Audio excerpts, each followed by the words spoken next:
Test, test, test, test, test, test. Hello. Hello. Am I Coach Christian? Coach Hi, everyone. Christiera? Hello. We are up in here. Warren, what's up? Who won the belt?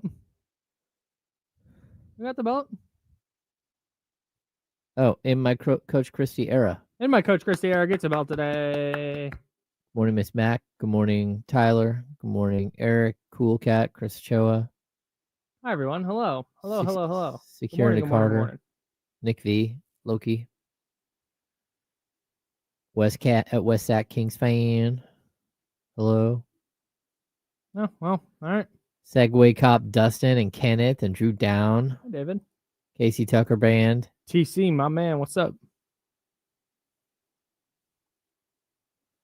Morning. Hi, Miguel. What's going on, everybody? Whoa, what am I doing? All right. Hey, it's showtime. Everybody relax. What?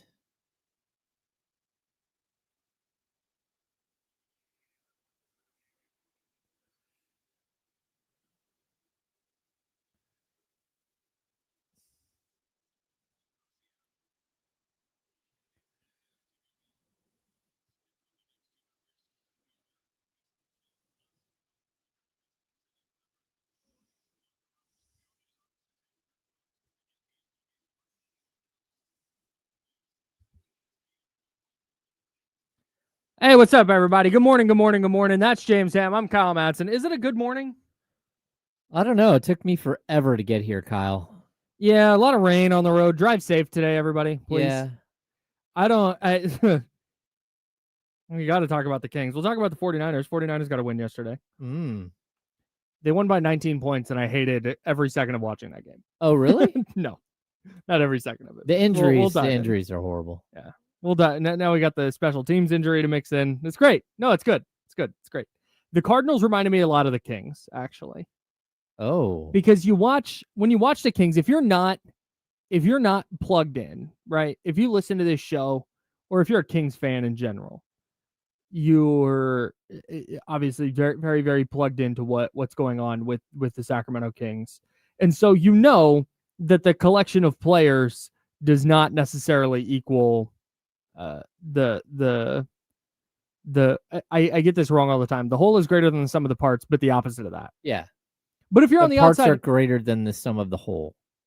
Yeah, that, sure. But if you follow the Kings in a cursory manner, the way I follow the Arizona Cardinals, you look at them, and maybe you don't follow the Kings that close, but you watch the NBA and they play your favorite team, and you're looking at the starting lineup, and you're looking at some of the guys on the bench, you're like, man, how is this team not good? That's a little bit how I feel about the Cardinals. Because even without James Conner, even without Trey Benson, even without Marvin Harrison Jr., like Trey McBride's awesome. Michael Wilson's a good. They're now number one wide receiver's a good player. Greg Dortch is super explosive. Bam Knight has been awesome. Amari DiMarcado's had some moments. Jacoby Brissett's been lighting it up, and you just like, man, how does this team suck? And they got first round picks on the defensive line, and I know they're super banged up, and I get it, but I just. It felt like not that I thought the Cardinals are going to be world beaters, but I just thought they were going to be better than they were. And it's the same thing. It's the same thing watching the Kings night in and night out. Like, man, on paper, this team should be so much better than they are, and they're just not. Like, the Kings just aren't good. No, and that's it. That's like the sum of everything. Just like, hey, they're just not very good. Yeah, offense, defense doesn't matter. Like, they're it's a bad basketball team. Yeah, and the Cardinals bad football team. Like, it just kind of is what it is. And last night, the Kings loss to the Spurs was the final score in that game, in case you missed it, 123-110, in case you turned it off early, which I wouldn't have blamed you. It's not even like, okay, they lost by 13 instead of 30. Yep. But any shred of if there was even a morsel of hope, for me personally, if you're still like, hey, there's a bunch of games left, they can turn it around, salute. I appreciate your optimism. The world needs more of it. But any morsel of hope I had that the Kings are going to turn their season around and like oh, because I said last week, at some point they're going to win 5 or 6 in a row, and they're going to start to have a more respectable record, and then we'll be talking play-in come, February or March. I don't know. I don't like that hope is just kind of gone. Yeah, and I think, especially if you look at the 2 previous games, it wasn't just yesterday's game. It was one on Friday too. So there's one thing when you can see a team let go of the rope and you're like, this is bad. Mm-hmm. They let go of the rope and this thing could spin out. When you lose by 30 3 times in 4 games, there's this the sky is falling and that it's not going to get any better. But when they did get better and they didn't lose by 30 and they end up losing by 13 one night and by 14 the previous game, you really do start to get the idea that it doesn't matter whether it's 14 or it's 30, they're going to lose. Yeah. Was there ever a point yesterday that you thought they were going to win that game? No, I did not. I did not feel that at all. Again, you go to the first quarter alone and they were giving up every single wide open 3. Every single one. I just don't understand how you could get beat this bad from behind the arc. And they didn't even hit a 3 until Dennis Schroeder hits one late in the quarter. Yeah. Yeah, I mean, it was ridiculous. I think they were outscored. It was something like 27-3 behind the arc in the first quarter. It's the game started 21-0.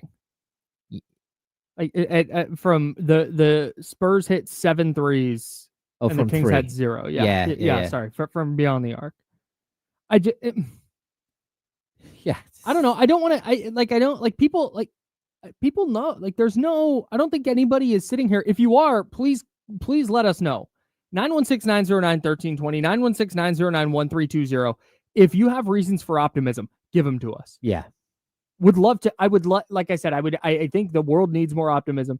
But man, a Victor Wembanyama-less Spurs team. Yeah. And I get they have some young, talented players for sure. But it's not just that they lost. Like they were. It was never. I never thought, oh hey, King's gonna make a run here. Yeah, I mean, I think my 6 quick thoughts we'll get to in just a minute, but on 6 quick thoughts, my intro was it wasn't that close. Like, they've been blown out and they teetered with getting blown out the entire game, and they didn't get blown out, but you might as well have got blown out because it did not feel like they were even remotely close. And I think the frustrating thing you're going to hear from the frustration that you hear from Doug Christie, I think this is the prime example, right? In the first quarter, the Kings go 1 of 9 from 3, and the Spurs go 8 of 17, right? The second, not a good recipe. The second quarter, the Kings go 4 of 8, and the Spurs go 1 of 4. So how do you go from 8 of 17 in the first quarter to 1 of 4 from 3 in the second quarter? I'm going to just go out on a limb and say the Kings changed their defense and took away some of the 3-point shots. But then you can't stop the bleeding. The points in the paint start to, tally up. Yep. And so, again, I think the Kings were able to, they won the second quarter. They were able to hang in the game because of that, at least until halftime. And you're like, okay, well, maybe they're figuring it out. Every time I think this team is figuring it out, it's Charlie Brown and Lucy. Yep. They just pull the ball right out from underneath you. Yep. And you go flying through the air. Yep. So, yeah, I know, again, the schedule has been brutal, but everyone's schedule is tough. I mean, the West is hard. Yeah, the West is hard. And you cut the Spurs without Victor Wembanyama. That's a game that suddenly became oh. Yeah, but you had the Lakers without Luka and without LeBron. Yeah. You had just keep going down the list. It's OKC was on the second night of a back-to-back with no Jalen Williams and no Chet Holmgren the first time you played him. Yeah, and then now you've played them twice without Jalen Williams. Eventually he's going to be back, but you won't have to play him with Jay. They won't even see Jalen Williams this season. Now, it should be said, Oklahoma City's awesome.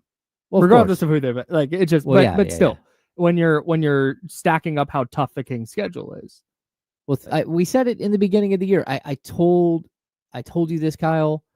When you have 3 games against OKC, 3 games against Denver, 3 games against Minnesota, all in the first 18 games of the season, the chance of you coming out of that not just completely bloodied, there's no chance. The schedule was brutal, but that doesn't excuse, again, the 3 out of 4 where you just quit. And that to me that's where you're already looking at this team with like cross eyes, like what in the world? Like how does that happen so early in the season where, again, it's not about offense and defensive schemes or anything. It's just a matter of you're not playing hard. So at least the last 2 games we've seen the fight a little bit, like going back to was it Friday night, right? We had Friday and Sunday. Domantas Sabonis was so good in the first half of that game on Friday, and then ends up with like 34 points, which is crazy. He hadn't hit the 30-point mark in like 2 years. Yeah. Well, it was funny because I said, hey, can somebody just score 40 tonight? That's what I was thinking. And then he almost did it. Yeah, I was thinking, oh man, Domas heard you. He's got your back, Kyle. Yeah. But you're seeing like the fight from some of these guys, but they're just fighting, it's like we always see the boulder being pushed up the hill. This just feels like a whole line of people trying to push a bunch of boulders up one hill at the same time, as opposed to, hey, let's push a boulder up the hill together and we'll go get the next one. Yeah. That's not what it is. It's just like individual play all the time. And it's really, really weird and frustrating to watch. The trying hard thing, I know that's kind of the standard that we've set. Like they're trying to build a culture. But you hope a team tries hard. Like the Nets last year, in Jordi Fernandez's first year, they had to start trading guys because they were trying too hard and winning too many games. When you're a young team, if you're a Wizards fan right now, it's just like, man, can we just see some effort? Like who wants to be here? You're just trying to find. When your roster is this old, effort shouldn't like what? That's what we're question. Right. Well, and it's just like that's what we're excited about, is that they're trying. It doesn't. It just here's the reality, and I know that these are not perfect stats. I know we're only 14 games in, but to give you some context, the Kings are scoring 112.9 points per game. That is the exact same amount that the Washington Wizards are scoring per game. The Kings are giving up 124.4 points per game. That is more points per game than the New Orleans Pelicans. They have the 4th worst point differential in the league. Thanks in part to the fact that their 6-game losing streak has featured an average margin of defeat of 22 points. They're just ass. Yeah. It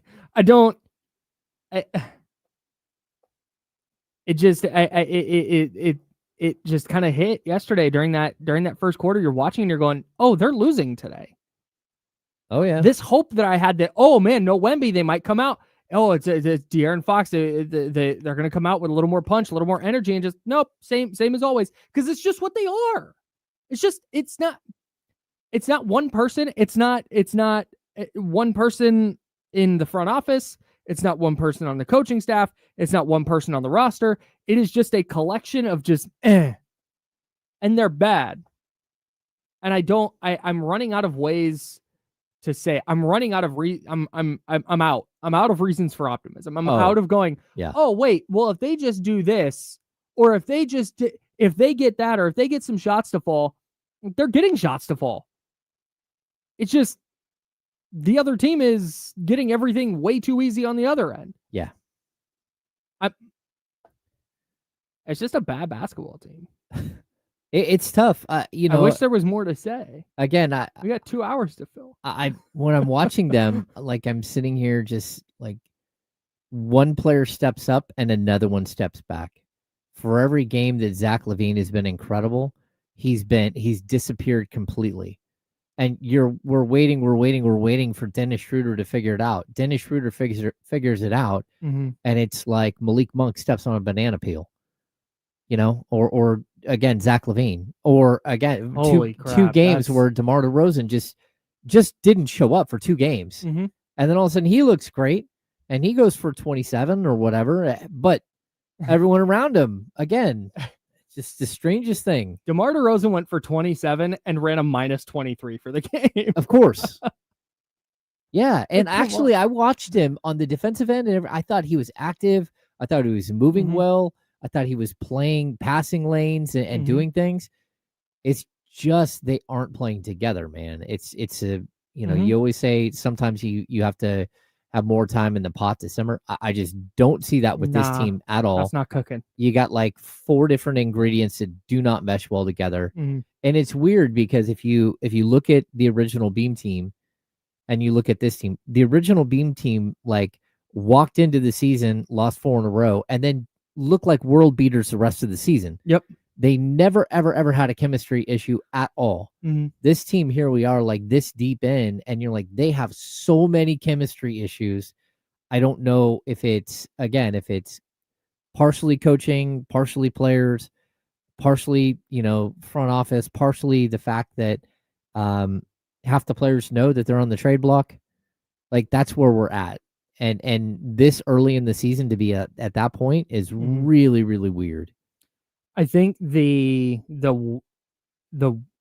quote unquote worst part of last night was, given how all of this kind of not started, but what the tipping point was for the Kings organization was the De'Aaron Fox trade. Mm-hmm. Like, that was just kind of, and I know there was a bunch of stuff that led up to it. I'm not trying to whittle it down to this singular thing, but like I said, that really felt like the tipping point that got us to here. Watching De'Aaron Fox be De'Aaron Fox in the fourth quarter and have 12 points and slam the door on the Kings while Zach LaVine sat on the bench in crunch time. Chris Biederman wrote about it in the Sacramento Bee and hit the nail on the head. That was glaring. Like, that feels like Hollywood fake. Yeah. Like, you can't write that in a script. Like, that's too obvious. And it just drive, pull up, mid-range jumper, bucket, and just keeping the Kings at arm's distance, and Zach LaVine sitting on the bench, unable to help because he was bad. That's it. And I don't even blame Doug. Doug's reasoning was like, Malik hit a couple of shots and Zach was ice cold, so I went with the guy who was hitting shots. Like, yeah, I would do the same thing. Yep. I think that's the right thing to do. Shout out to Doug Christie for doing that. But like, it's not. Hey, look, everyone got what they wanted to in this game. They started Keon Ellis, and he was bad. Did not play well at all. Did not play well. Not playing in crunch time. Yeah, didn't play in the fourth quarter, but like, he only played 14 minutes, and to be honest with you, I'm surprised he played 14. Mm-hmm. And it's not because I think Keon is a bad player. It's that the rest of the guys do not like help anyone else get better on the court. That's it. That's that right there. Yeah, because Keon Ellis is like ready for the catch and shoot 3. Unless you don't create any space for him, or you can't get to the bucket, you can't collapse the defense. Mm-hmm. There is no accordion defense here. Like, if one guy's got to go stand out with Keon Ellis because he's the only guy on the roster that can shoot, okay. It just doesn't, it's really, really hard to watch. Yeah, man. All right. Well, we'll have 6 quick thoughts coming up. We'll dive a little deeper into what went wrong for the Kings against the Spurs. We'll also dig into the 49ers win over the Arizona Cardinals and what that means for them. A lot of good stuff for the 49ers on Sunday. A lot of bad stuff as well, though, and we'll dig into all of it. But before we do that, we got to get into the nitty-gritty of what the hell happened to the Kings in San Antonio, and we'll do that next with James Ham's 6 quick thoughts here on ESPN 1320, Sacramento Sports Leader. That's what I forgot to do. I forgot to input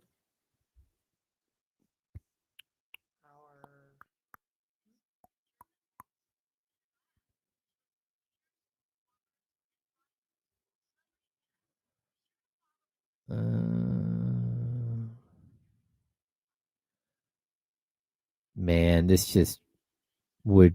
I get what you're asking, but I don't think that would fit with the Kings' plan. Like, like, what do they have to offer for Porzingis? One. Yeah. Yeah.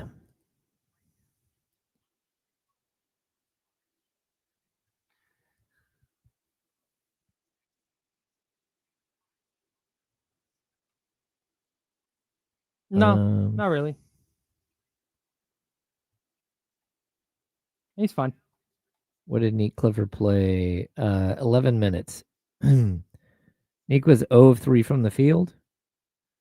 Didn't grab a rebound, didn't have an assist, didn't have a steal. Scored 1 point. Like, again, some games I'm fine with, Wow, Nick this Clifford is playing. extremely disrespectful, but okay.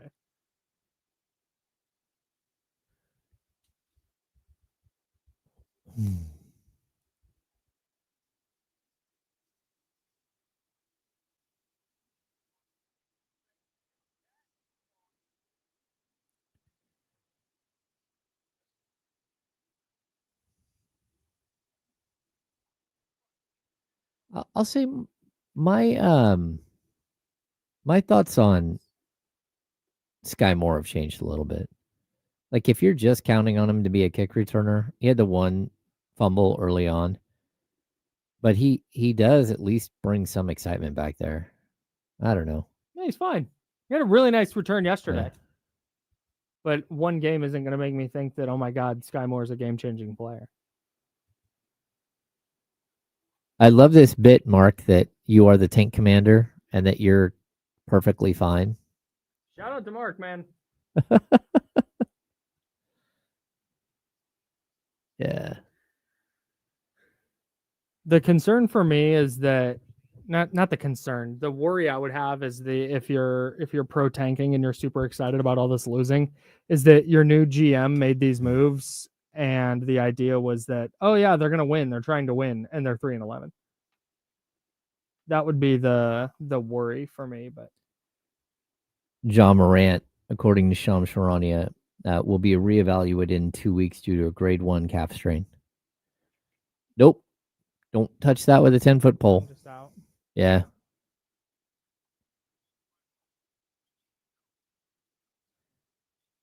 Yeah, I really I want to get into one of my deeper concerns with this team. Okay. This is the ultimate way to try and trick the rigged lottery. It's like, no, we were trying super hard to win. Look at our roster.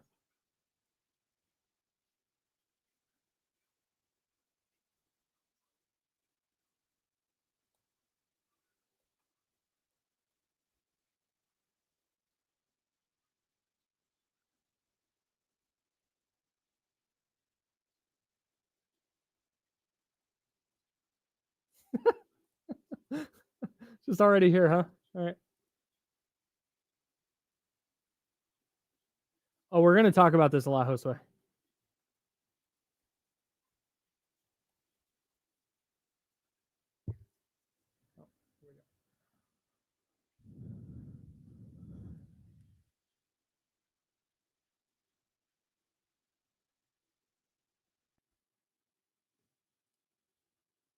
Welcome back to the Insiders with James Ham and Kyle Madsen on ESPN 1320. I'm Kyle. He's James. We had a thing on Friday that we didn't get to, and we'll get to 6 quick thoughts here in a second. Actually, let's do 6 quick thoughts now, and then we can get into the thing on Friday that we didn't get to, where I want to talk about Doug Christie a little bit, because I thought his post-game press conference last night was interesting, juxtaposed against his recent home press conferences. He's going through the stages of grief. It sure seems like it. It sure seems like it. We'll get into the Doug Christie stuff here in a second. But before we do that, let's get into James Ham's 6 quick thoughts from last night's game in San Antonio. 6 quick thoughts. Guy is going to ask us how yesterday's Kings game went. Yep. We're going to ignore him. We're just going to ignore him. How'd yesterday's Kings game go? Kings insider James Ham has 6 notes you need to know. Here are James Ham's 6 quick thoughts. James Ham, 6 quick thoughts brought to you by nobody yet. Hopefully somebody someday. Number 1. They're disconnected. I think that's the word that I keep looking, and I'm searching for a word to describe what I'm watching on the court. They continue to give up monster quarters on the defensive end. They're horrible for quarters on the offensive end. The combination of these two just creates this whirlwind of lopsided losses. And I don't think it's any one thing. I just think it's everything. It's that they don't have defensive players, that they don't have enough shooting, that they can't space the floor because they don't have enough shooting, that they can't get out for transition buckets because they don't rebound well enough, that they're not able to set their defense because their offense isn't good enough. and they're always playing from behind. That's what it feels like right now. It's just everything.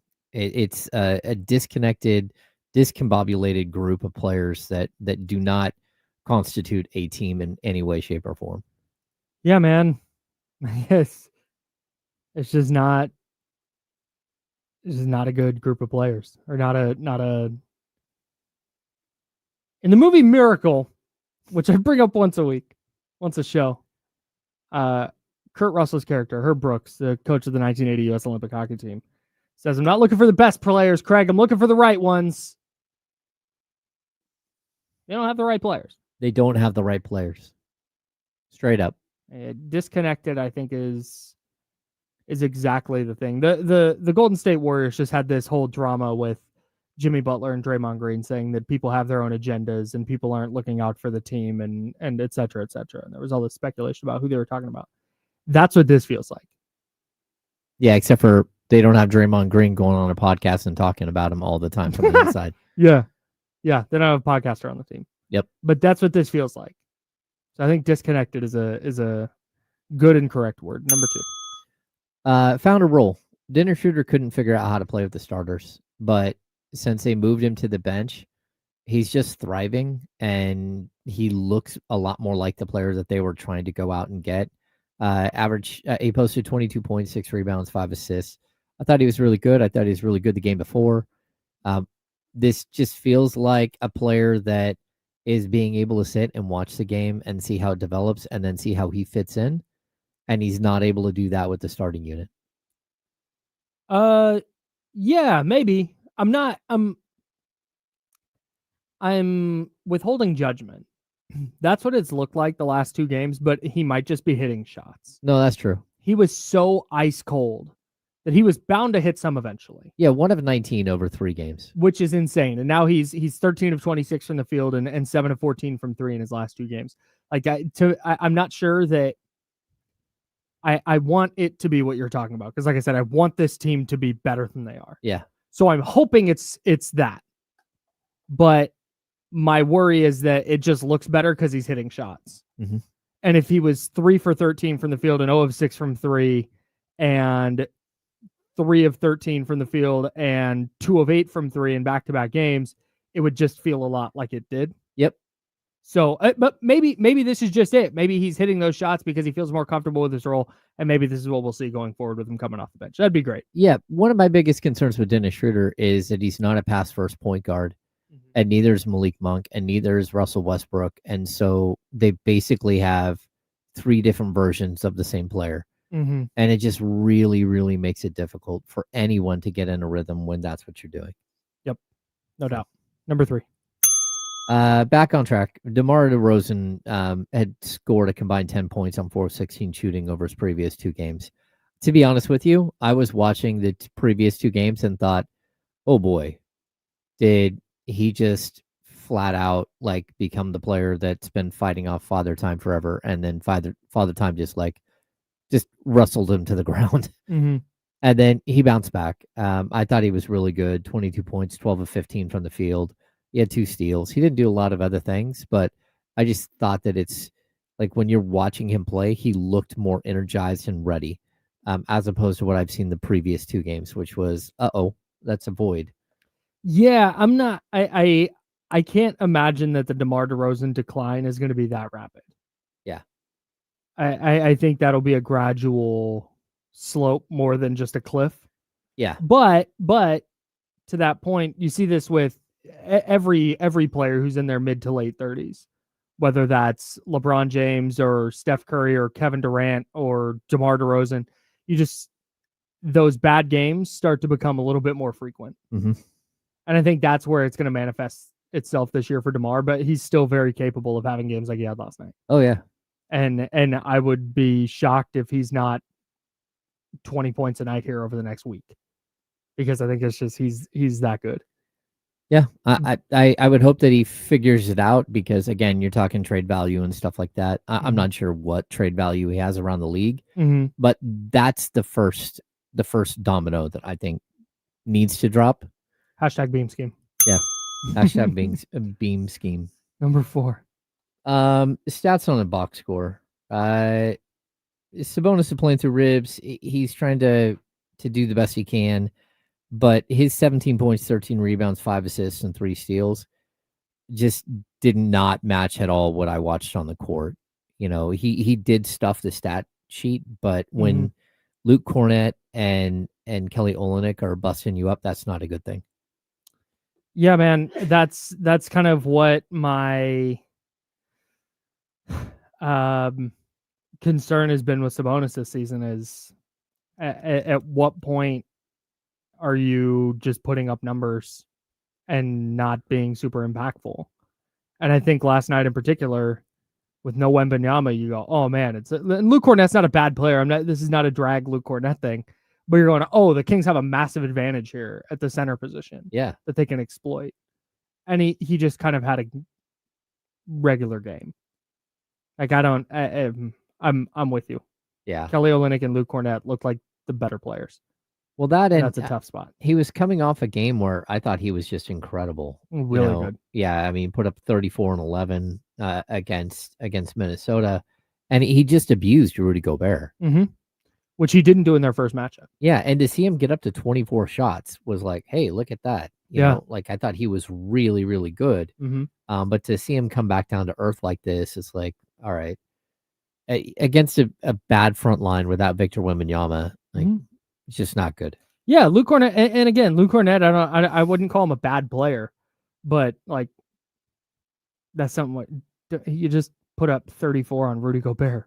Yeah, you should be better than you were last night. Well, that and Olynyk is a player who that style of player always gives Sabonis fits. It's not the tall, lanky guy. It's always the strong guy, the ground-based strong guy that gives Sabonis who can problems. Space the floor.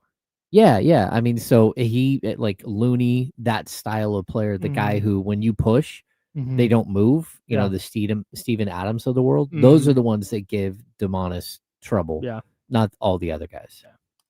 Number 5. The good with the bad. Russell Westbrook, like he takes you on a wild ride every time. He had 14 points, 9 rebounds, 7 assists, 2 steals, turned the ball over 5 times. When he does, I think this is it with Russell. When he does something well, it always stands out. You're like, oh man, did you see that? When he does something poorly, you're like, oh my gosh, I can't believe I just saw that on an NBA basketball court. Yeah, nothing that Russell Westbrook does is quiet. No, like when he got I think he had a steal. He gets out on the break. And then he pulls it from 17 feet and bricks. You're like, what? Why? What is happening? It's like super frustrating. Yeah, but man. He's fun. At least he's making it entertaining for minutes at a time. And he plays his ass off. Oh, every minute he's on the court. Yep. I would be so embarrassed watching film if I was a member of the Kings. I'd be so embarrassed to dog it if I was sharing the court with Russell Westbrook. Oh yeah, 37-year-old dude's just busting you up. Yeah, like dude, go play, match the energy. Not that that's gonna fix anything. Like I said, I don't think trying hard is gonna make the Kings a winning team. But it just, man, if everybody played like that, it would at least I think look or feel different. Yep. Shout out to Russell Westbrook. Number 6, finding his groove. Malik Monk had a nice bounce back game. He went scoreless against Minnesota. He finished with 16 points in this game. His shooting numbers weren't great, especially in the fourth quarter when things started to unwind. But I did think that he looked more like the player that we're used to seeing after missing a game with an ankle issue. Yeah, Malik is just like Malik is kind of Malik. Yeah. Just kind of is what it is, right? 15, 16 points a game. It's almost like the DeMar DeRozan thing. You know what you're kind of going to get. And when it doesn't happen, you're like, okay, that was weird. I don't notice a difference between Malik Monk in any of the last 4 years. Yeah. Like I don't see a discernible difference. What's different is that when he comes off the bench for the Kings, the starters aren't good. And so his role just looks dramatically different because they might be down 8 or 10 or 12 and there's not enough support pieces around him for them to be any good. And shout out to Malik for continuing to play hard, but probably tough. Yeah. When I mean, the assist numbers, I know we've harped on this before, but he's now down to 2.1 assists, which is his fewest since the 2020-2021 season when he was with Charlotte. Yeah, so number one, they're not doing the two-man game, which is a total mistake because him and Domas just have some of the best connectivity when it comes to the two-man game. Number two, it also shows you that he's playing with a point guard at all times. So whether it's Russ or it's Schroeder, he's playing with a high-usage point guard that has the ball in the hands more often, and he's playing off-ball, which I think is why his three-point number looks better. But overall, I don't think he's had a great season. He's just kind of like everybody else, kind of going through the motions. 3.1 assists per 36 minutes. That's brutal. Is the lowest number of his career. His 21.1% usage rate is the second lowest number of his career. The only number lower was his one season with the Lakers. Yeah. And that season, he just played off ball the whole time, just moving around, waiting for LeBron to pass it to him for a three. And that was such a bad year that he signed with the Kings for a very small number. Yeah, 2 year, $18 million, I think it was. Yeah, what a weird thing to see. And it's his percentage: 25%, 28.9, 25.7, 12.9. 12.9, way the lowest number of his career. Oh yes, by like a lot. Close. Yeah. At least his turnovers are down, Kyle. The two-man game stuff is interesting though, because I get what you're saying on like, man, it's a mistake they're not running this more. But I also don't think Doug Christie's an idiot. I don't think he looks at the Kings and goes, hey, do you know what's bad? The Sabonis Monk two-man game, let's scrap that. I don't think they have the players around them to run it right now. No, but they have to scrap the Russell Westbrook, Domantas Sabonis two-man game because Russell can't make the pocket pass to Sabonis or to Eubanks or to Precious or to anyone else that's supposed to catch the ball because sometimes it's at their feet. Sometimes it's like way over the top of the rim. Like, I don't know what's going on there, but like I would scrap the two-man game there, but then you're asking Russell Westbrook to be a set shooter. And I guess that's fine from the corner, but anywhere else it's not. Right. Yeah. But with Monk specifically, what's the threat that's keeping teams from just loading up the paint? Oh, there's no threat. Right. That's it. So you're trying to create shots a different way. Because if you do a pick and roll with Sabonis and Monk, teams are like, great, we're going to stick four guys in the paint.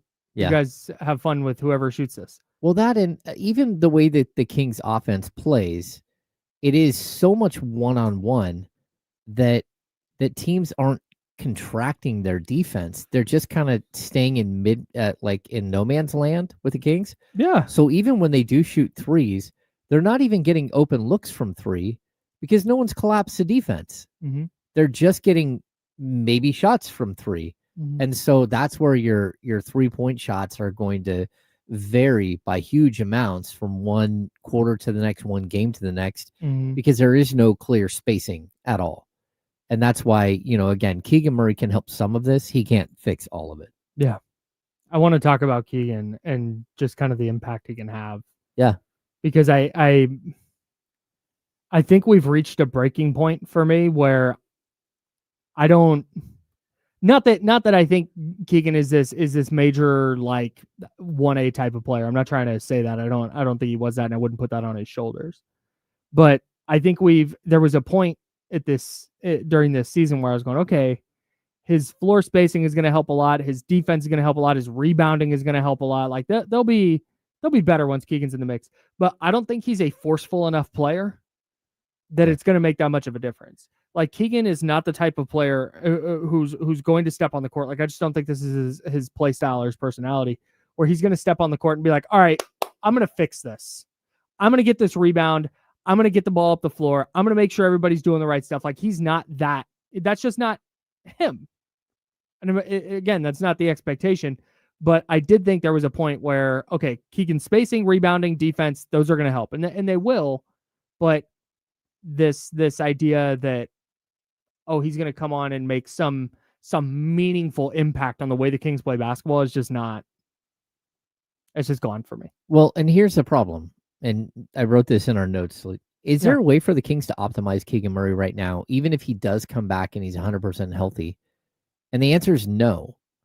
Like, the problems that they have right now will continue to be the problems, because the only way for Keegan to bail you out of this is if Keegan is taking 16 shots a game or 15 shots a game. That's the only way for him to bail you out of this.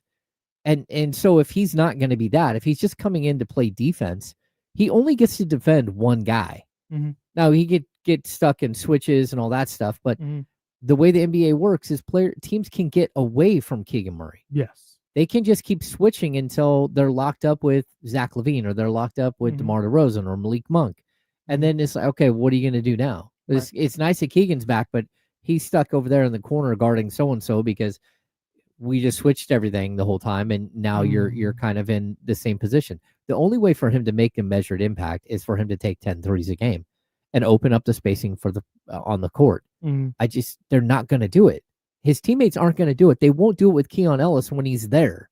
What would make anyone think that they're going to do it when Keegan's there? I don't know. The difference is that it won't be Precious Achiuwa standing in the corner, not willing to take a three. It'll be Keegan Murray, hopefully willing to take a three, but still, it's not enough. Man. Tough. Let's talk about something that's not the Kings for a little bit. Yes. Something positive, right? The 49ers beat the Cardinals 41-22 yesterday. Brock Purdy returned. Can the 49ers make a run? People are asking. I don't know if anyone's asking, but we're going to ask it next on ESPN 1320 Sacramento Sports Center.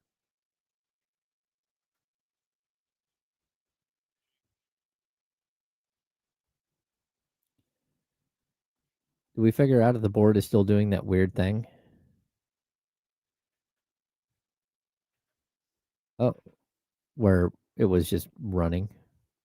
What? I said we don't have that issue where it's just running when the board is off, right? Oh.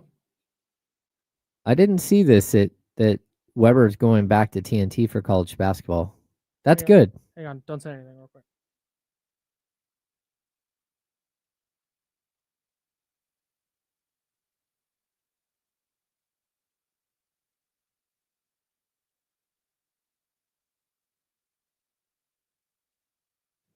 All right, we're back.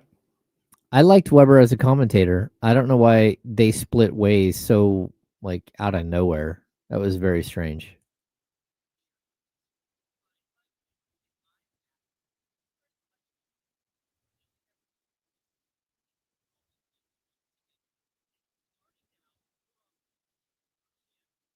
Yeah, this is the problem. If you put Keegan on this roster, he's on the roster on the court with a bunch of players who are, right now playing me ball. There is no trying to improve another player. And I just worry he's just going to get lost in the shuffle.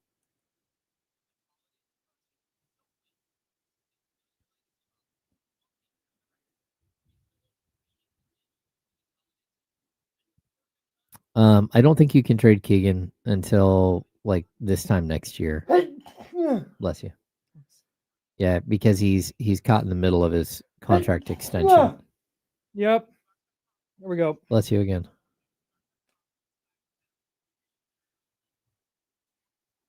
Ooh, does he have time to get water? Yeah, I think I do. You need anything while I'm out? Nope, I'm good.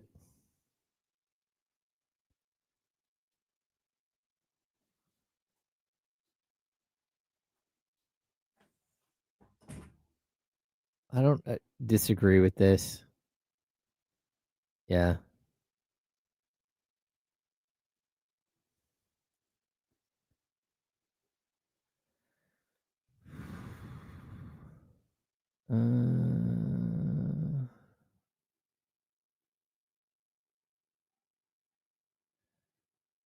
Mark, I don't know. Maybe. That's what I would do.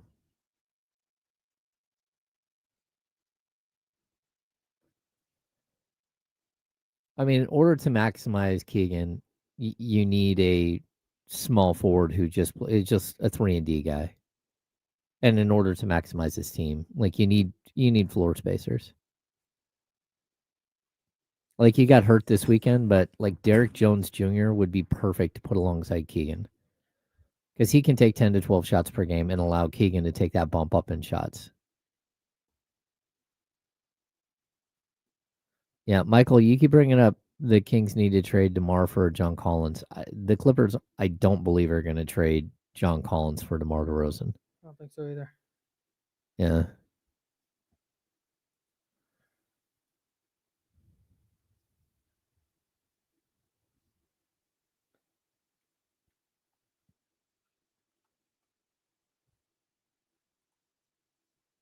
Maybe you had a bad Manhattan, Steven Castaneda. And as someone who's watched you we're back. Drink tequila. Welcome back to the Insiders with James Ham and Kyle Madsen on ESPN 1320. What were you saying? Oh, I was just laughing in the chat. Our friend Steven Castaneda. Yeah. He said he had his first Manhattan this weekend and it was trash. Maybe you went to the wrong place. That's always a possibility. Like it is. People can mess up a Manhattan just like they can mess up an old fashioned, which I'm not quite sure how you really mess up an old fashioned. But I'll like tell you. When you hit it with soda water, it's just like, yeah, go ahead and just dump that back in the sink. Yeah, if you're making an old fashioned with, I've seen one, small ice cubes. That's typically a no-go. Mm-hmm. I get that sometimes it's, especially if you're like at home or at a party or something, or here at work, and I didn't have all my big ice here cubes. at work, yeah. But I'm talking about like out at a restaurant. Yeah. If you're serving it with tiny ice cubes, just means you're not prepared to serve old fashions. That's tough for me. And typically a bad old fashioned has like, because you just take the orange peel and you're just supposed to like twist the orange peel and then around the rim of the glass and you toss it in the drink. I swear to God, I've gotten old fashions at places that do like orange simple syrup. Oh no. And like put artificial orange flavor in it. And it just makes it's like syrupy and sweet. That's a no. Yeah. There's a very popular entertainment spot that I'm not saying just because A, I like the place and I don't want to drag them. But B, I don't know if they spend money in our cluster and I don't want to say a mean thing about them. Yeah. But I ordered an old fashioned there. Went with some friends. We're having a great time and I ordered an old fashioned and it was ass. It was so bad. And it was because of that. I'm telling you, they hit it with soda water. I don't know why. Anytime you get an old fashioned and it's not like a dark, rich, like brown, that's trouble. And the same with a good Manhattan. A good Manhattan. I mean, it's not difficult. It's just like sweet vermouth and whiskey and a little bit of bitters. That's it. If you're just like, I don't like bitters or I don't like vermouth or I don't like whiskey, then you're probably not gonna like a Manhattan. No, that's probably true. It's a sipping drink. Yeah, it is. But our guy Steven, the Tequila Don, not a fan of the Manhattan yet. I hope you're willing to try again. There's definitely places in Sacramento where I know like, oh, this place I will order an old fashioned. Oh yeah, like this is a spot to get an old fashioned. Yeah, anytime you go to a place that is like they have the whole back room or like a speakeasy feel, that's where you want to get an old fashioned. Russ Dog said liquor talk greater than Kings talk. Some people would say that they go hand in hand. Yeah. Brock Purdy returned for the 49ers yesterday. We've got more Kings coming up, but I do want to spend some time on the 49ers 41-22 win. What do you think of Brock Purdy's return? Loved it. Yeah, it was good. Yeah, like he made that throw to Kittle, and it was like, oh my goodness, you remember just how good and how accurate he is on that type of like, it was just like a thing of beauty, and to see a guy who could move around the pocket better, he just looked like the player that you were missing this whole time. And it's not that Mac Jones did anything wrong. It's just that there's a different level to Brock Purdy. At least that's what it looks like to me. And I there's a vibe about him, and you're watching it play out where, his stats aren't just like off the charts, but look at how much it impacted everybody else. That's it. Christian McCaffrey goes for 80-something yards, but 6.2 yards per carry when he was averaging like 3.2 a couple of weeks ago. Yeah. And you're watching just this ability to, again, with the ingredient the Kings are missing, a player who makes everybody else better like day one. And it's not forced. It's not trying too hard. It's just smooth and simple. And like when he's on, it's a beautiful thing to watch. Yeah, there's just a different command of the offense. Yeah. And I think too, that ability to push the ball down the field, the touchdown pass to George Kittle was their longest touchdown pass by air yards of the year. And it was their longest touchdown pass since Juwan Jennings caught a 42-yarder against the Saints in week 2. Yep. But that was like a slant that went for 42 yards.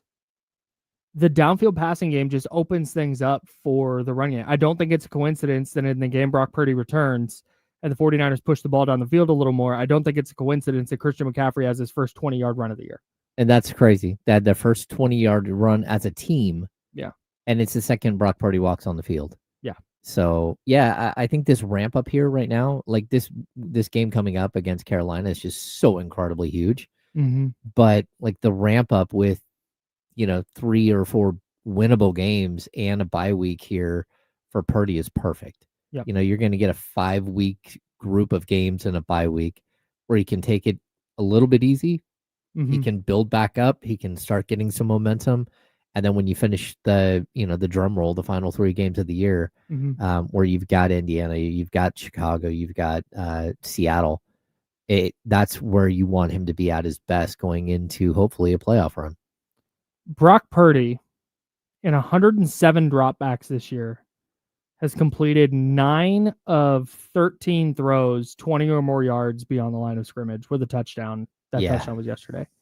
Mac Jones was 5 of 20 and 316 dropbacks. Like that element just wasn't there. Yeah.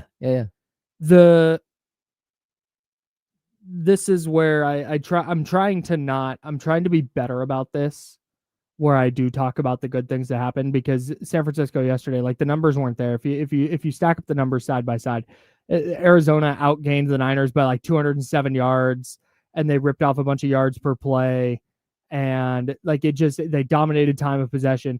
But the Niners generated 3 turnovers, their first time generating 3 takeaways in a game in forever. They had 2 interceptions in one game, which doubled the amount of interceptions they had on the season.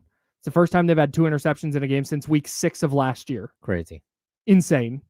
So week 6 or 7 against the Cowboys early last year, they got a huge kick return from my guy Sky Moore to open the game. They got another fumble, a forced fumble at the goal line, this time from Upton Stout. Like they did a lot of things well yesterday. Yeah. But at the same time, Jacoby Brissett completed an NFL record 47 passes, and he only threw it 57 times. They did not sack him once on 57 dropbacks. Like the pass rush is still a major problem. They still gave up almost 500 yards of offense. If a 60-yard touchdown run by Bam Knight doesn't get called back for holding, and if they don't fumble going into the end zone. Yeah. One of their interceptions was on the 49ers 27-yard line. Like there's still a ton of reasons for concern with San Francisco. But on the other hand, if they play like they did yesterday, they'll go 4-0 in this 4-game stretch that we've been talking about. I think they beat Carolina if they play the same game they played yesterday. Yep. I think they beat Cleveland if they play the same game they played yesterday. And then I think they beat Tennessee coming out of the bye week if they play the same game they played yesterday. Like it's there. And if they go 4-0, they're 10-4, and they're sitting there very, very firmly holding on to a playoff spot. Yeah. Where they may not need to win another game to make the postseason. But I didn't watch yesterday and go, oh man, they blew out the Cardinals. The ceiling has been raised. Like, nah, they're a playoff team. I think they're probably about a playoff team. I think their offensive ceiling raised, but I don't think overall as a team, because again, even though their offense played much better, they continuously lose players every single week on the defensive side of the ball. Brutal. It is absolutely ridiculous what's happening. And the other thing I'd point out, because this is something that I harp on all the time. Mm-hmm. But McCaffrey had 13 rushes and he had 5 receptions. I don't know if this is the first time this season he's been under 20 touches in a game, but to see him at 18 is just so refreshing. And again, it's the impact of having Purdy back that allowed you, also getting up on a team and whatever was the vibe that got them going, that got them to, go get some interceptions was huge. The fumbles were huge. And that sort of allowed you to not have these panic moments where you're just running McCaffrey again and again and again. Go ahead. His second fewest touches of the year in a game. Okay. His most in a win, though, or his fewest in a win, though. Yeah. He had 11 against Houston. That game, ugly one. They lost 26-15 a couple of weeks ago, 3 weeks ago. But yeah, man, like their offense is very, very good, or I think has the ability to be very, very good. But then when you go, if you're on the 49ers can win the Super Bowl train, salute. Like I said, people, there need to be more optimistic people in the world. But I look at this, and the Lions' loss last night actually moved the 49ers from number 8 to number 7 in the playoff race. The Lions are currently out of the playoffs. That's wild. But again, it's week 11. It doesn't matter that much. But it is kind of nuts. The Lions and Chiefs both, if the season ended today, would miss the playoffs. That's so crazy. That's wild. But San Francisco, if the playoffs started today, they would have to go play the Rams in LA. I don't like their chances in that one. No. If they stay as the number 7 seed and LA jumps the Eagles, which the Eagles have the head-to-head tiebreaker there, they'd have to go to Philly. If they wind up at the number 6, it gets interesting. Because then you've got the 3 seed, which could be Chicago, it could be Green Bay. That's a game I think they might be able to go win. Yeah. But if you got to go to Detroit, don't love that. I don't either. Don't love that if Detroit winds up as the number 3 seed and the Niners wind up as 6. So it's just, there's a lot of matchups you don't love. Mm-hmm. But man, if they wind up as a 6 seed and they wind up playing Chicago in round 1, kind of like their chances. Yeah.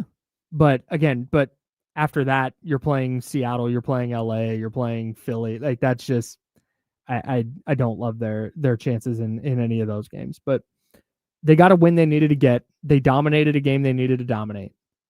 And I think if they're going to start generating some turnovers, if they're going to start getting kick returns, which they got 2 good kick returns yesterday, one from Brian Robinson, one from Sky Moore. Yeah. If you can start creating big plays and flipping game scripts, I think it only helps their defense, which again needs all the help it can get at this point. Yep. Because they held Arizona to 22 yesterday, but it's not because they were awesome. Arizona committed 17 penalties. And one of them negated a touchdown outright, the 60-yard touchdown run by Bam Knight. Another one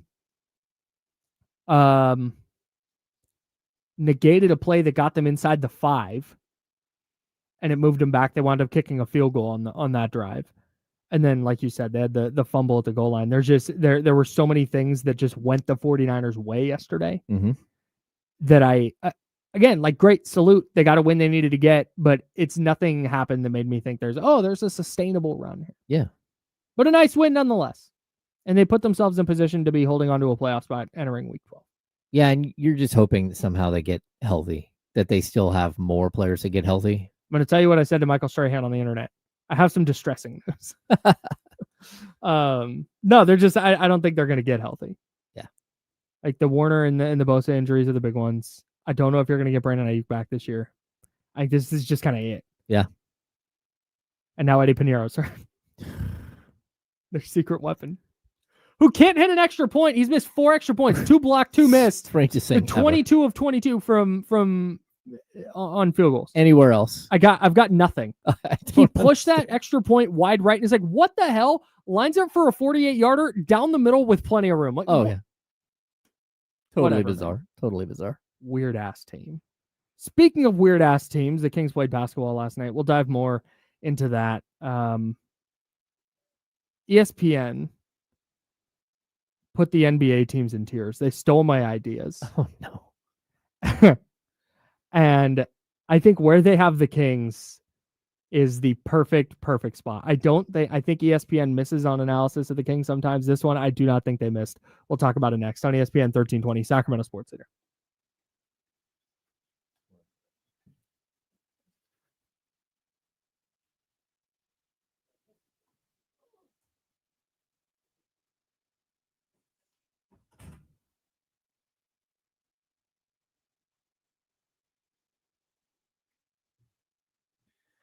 Hang on, Jetty House.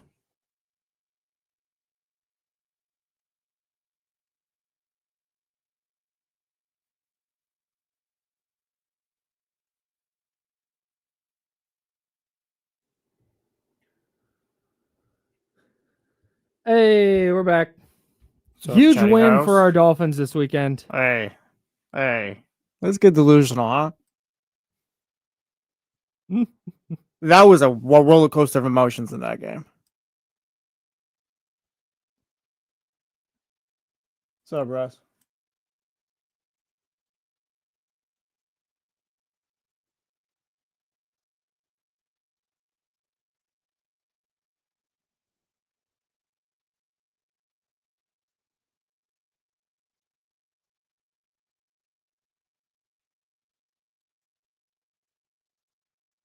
Steven, what's up? Polowell, we're back. Norm, yeah, no, but I'm fine stealing that one.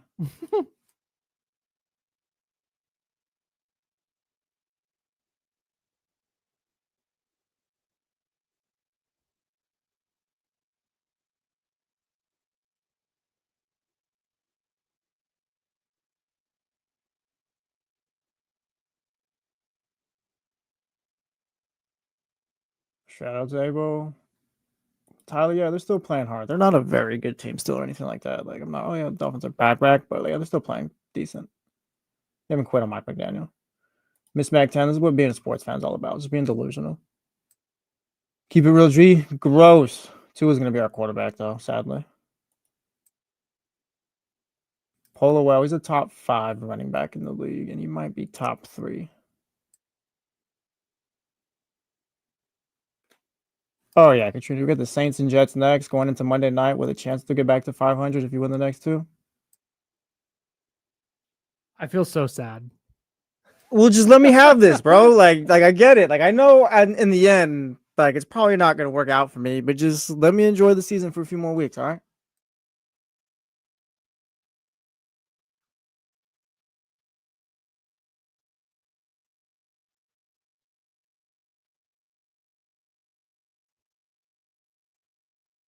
I think he is out for the season, Steven.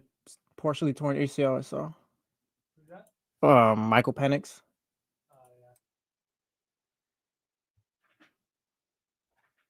That was one of those injuries that only happens to a guy who's been injured a bunch of times. Yeah. Also, tough. do you have the next on? I do now.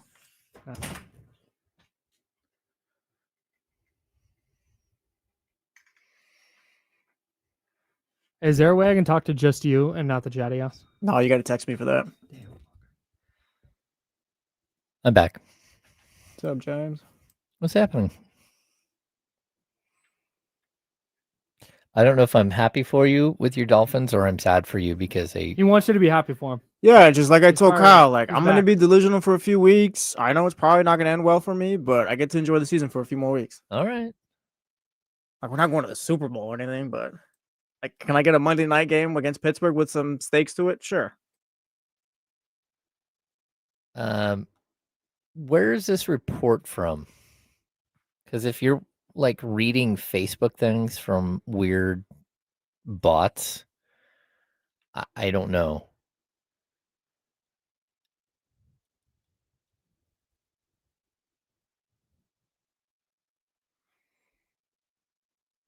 I did see something like I went to look to see if there's anything else on Zach LaVine earlier, and I did not hear anything.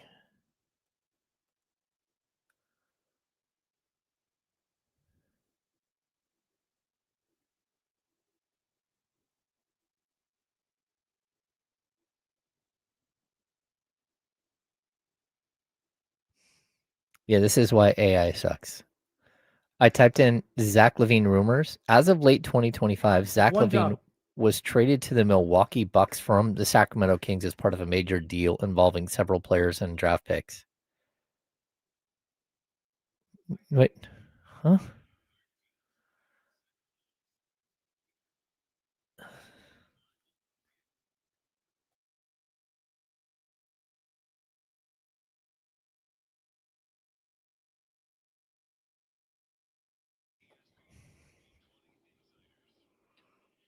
Hour number 2, that's James Ham. I'm Kyle Madsen. Jesse Tapia helping us out on the ones and twos. Per sources, Joe Brazil back with us tomorrow. Oh, yeah. I don't believe you. I don't believe you. I won't believe it until he's here. Yeah, it's been in the rumor mill the last few weeks. So yeah, it's a lot of reporting. It's like the Jonathan Kuminga stuff from the offseason where there'd be a new report and it's just regurgitating the other reporting around it. Joe Brazil working for promotions, and Pierre's like Deion Sanders playing baseball and I guess football. Yeah. Yeah, in the same day, Joe Brazil playing both markets. There we go. This is the insiders. We're hanging out with you until noon. I forgot my shoes today, by the way. Oh, again? That's the second time. Bro, this is the second time this happened. I'm walking around the office in Crocs. I have to go talk to Aaron, our big boss today. Oh, that's tough. And so this might be bad of me. But I was like, Damien, I need you to bring me some shoes. No, that's a good call. I can't go ask my boss a question wearing Crocs with the little charms on them. I have fun with the little charms. Oh, yeah, no. So, I can't walk in there and be like, hey, I have a very serious question. And my feet are squeaking because I'm wearing Crocs, and I'm in sport mode. Damien's going to bring you some big white loafers, like what Cousin Eddie gives to Clark W. Griswold. Absolutely no chance Damien has that in his closet. That would be awesome.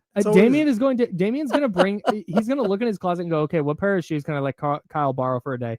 And it's going to be a pair of shoes that cost more than any pair of shoes I've ever bought in my life. Miller might be impressed, though. I hope so.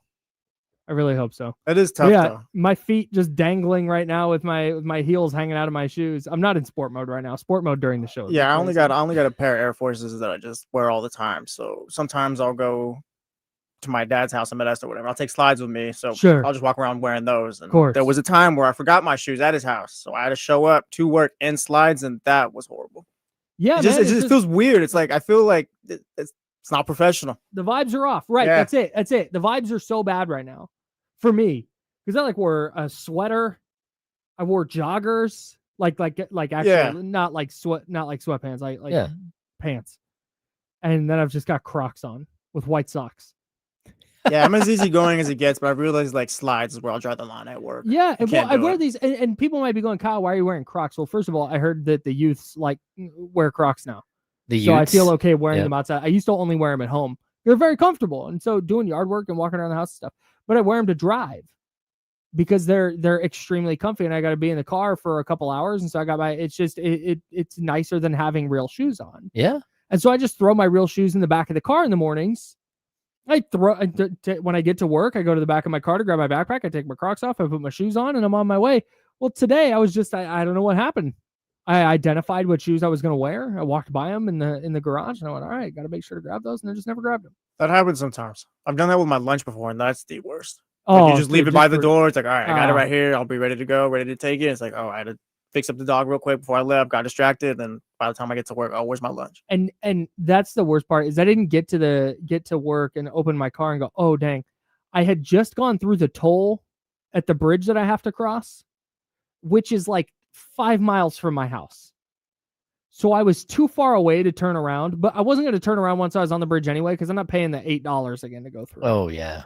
So I drove the entire way to work knowing I didn't have my shoes. So I'm like, all right, do I go to Target? Do I buy shoes? But yeah, I was just like, hey, Damien, I need some shoes. I've had mornings where Shout out to Damien. I'm groggy and I'm like, did I throw my bag in the back? Because I put my work bag in the trunk. Mm-hmm. And then I have to pull over and look. And like, oh, yeah, it's there. Like, I never forget, but I always think that I might have forgotten. Yeah. Mm-hmm. Mornings, right?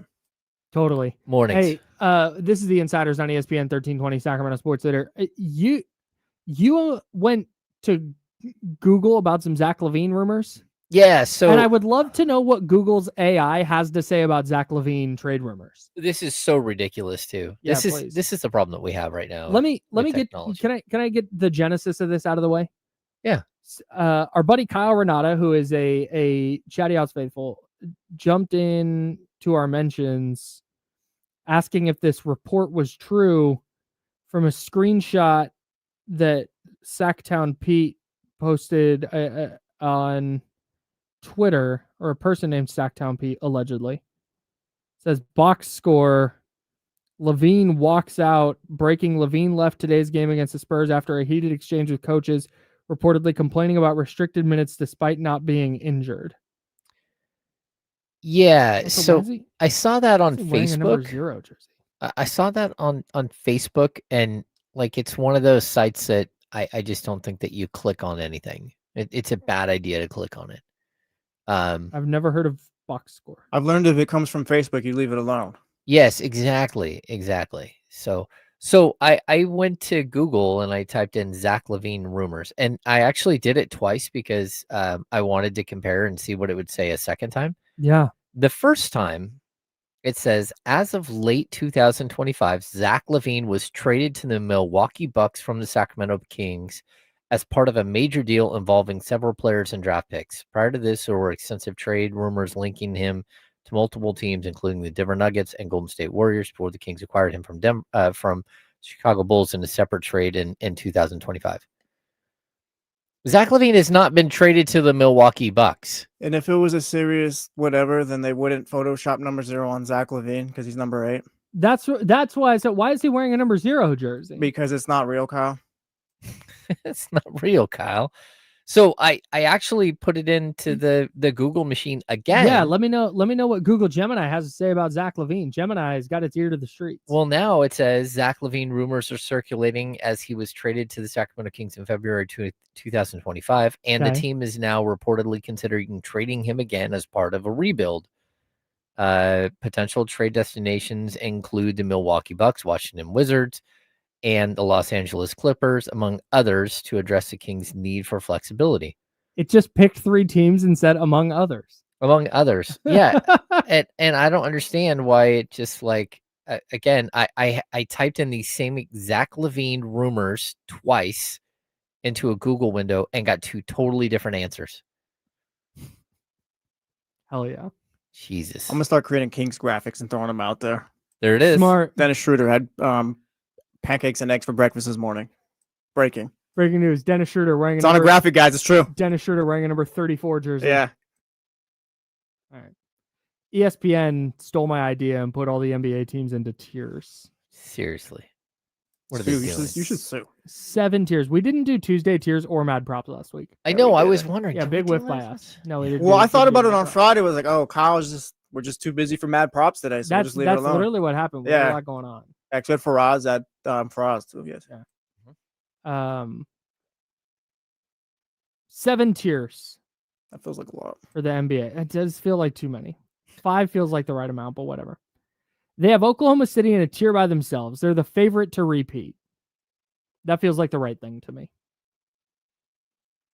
Feel like the right thing to everybody? Sounds Oklahoma City? Yeah. By themselves? Yeah. Like we said earlier with the Kings playing them. Jalen Williams hasn't even played yet.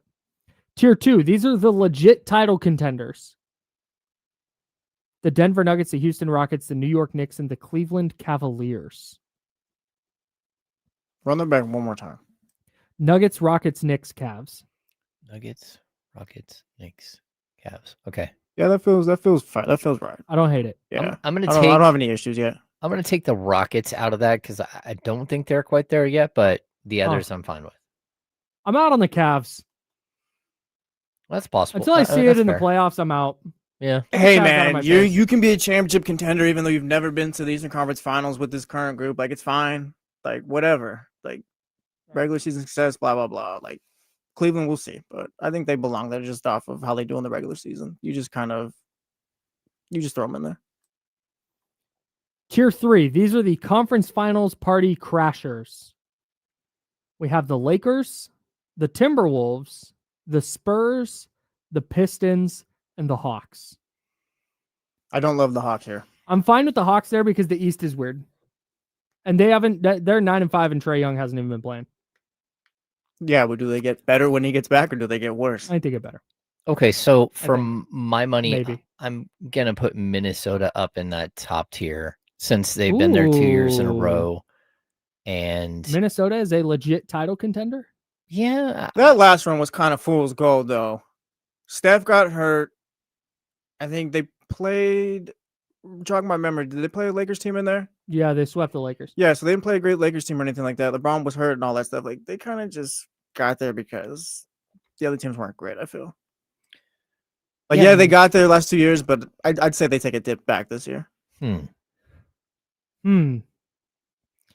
what they say about Minnesota. For Minnesota, the question circled the still uneasy point guard spot and the state of the defense, which was the best in the league in 2023-24, but has fallen to the middle of the pack this season. 7 of the Timberwolves' 8 wins have come against the worst teams in the league.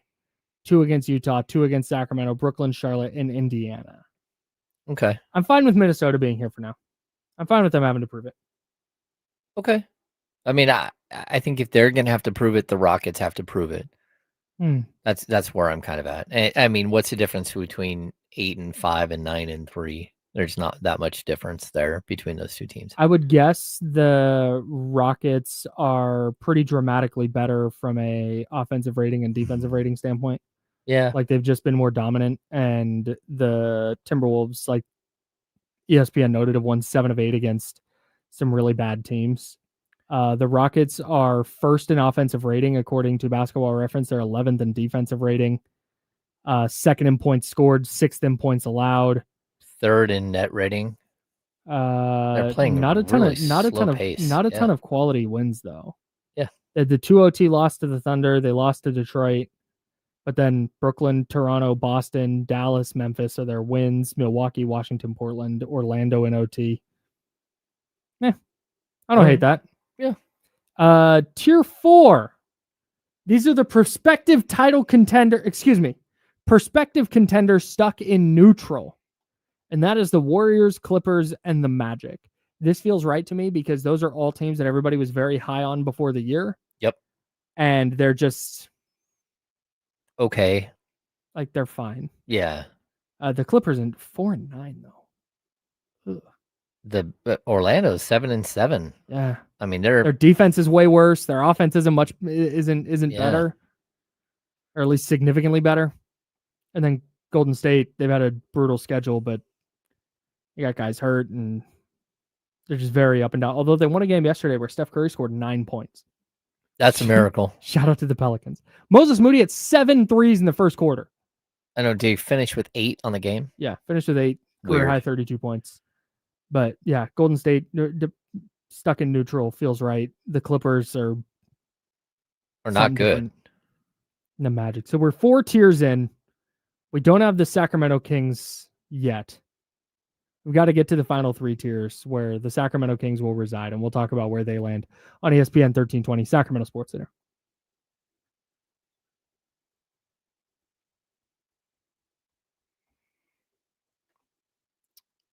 You know, here's like, if the Kings were to trade Zach LaVine,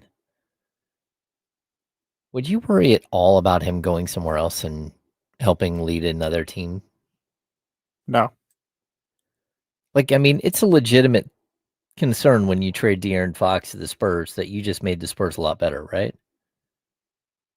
Like contract, take the contract discussion out of it, but you're like, oh man, De'Aaron Fox with Wembanyama, they might have something. Well, also like the fact that you were trying to build something with Fox here, like then it got to a point where you had to trade him. I don't think anyone, lack better term, but no fans really care that Zach LaVine is here. Yeah.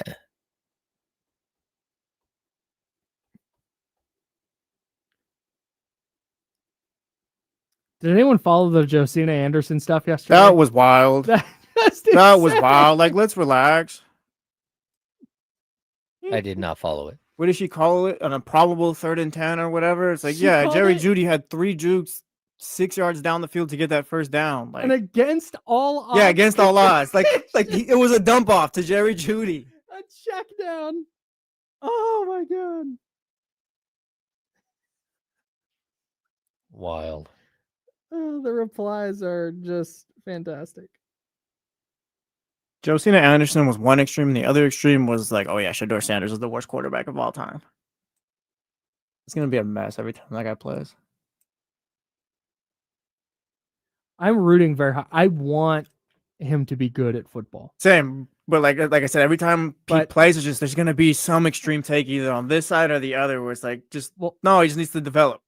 Yeah, and every time he plays, it's more and more evidence that like, oh man, if that dude does not drop that that ball in the end zone and catches, I don't remember what the receiver was on Cleveland or whatever, and they win, like Shedeur is the greatest quarterback coming out of that game. Oh, see, blah blah blah, but he didn't, so now it's like, oh, Shadeur's horrible, or like I said, you got the Josina Andersons. Yeah, I don't. Against all odds, there's a lot of stuff he's got to work on. Yeah, for sure. Don't sit in the pocket for 4 seconds. And also, don't bail out of a clean pocket in 1 second. Someone said that 3rd and 10 completion was a 24-step drop. I can't believe Penix might have torn his ACL and he's done for the year. No, I think he did partially tear it. Yeah, they said there's damage to it, but they don't think he's torn it all the way. And Tyrod is starting for the Jets. Yeah, the Justin Fields era is over.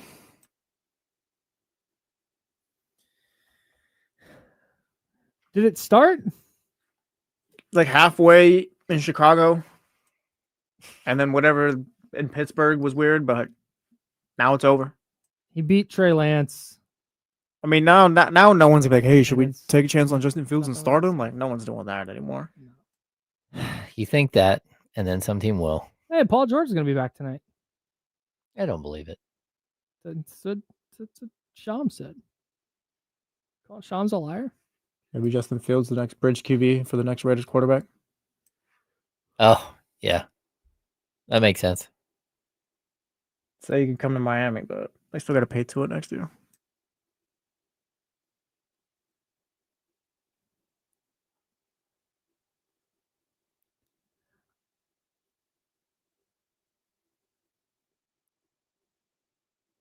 The problem with going for it on 4th down all the time is that when you try a fake punt, it doesn't surprise anyone.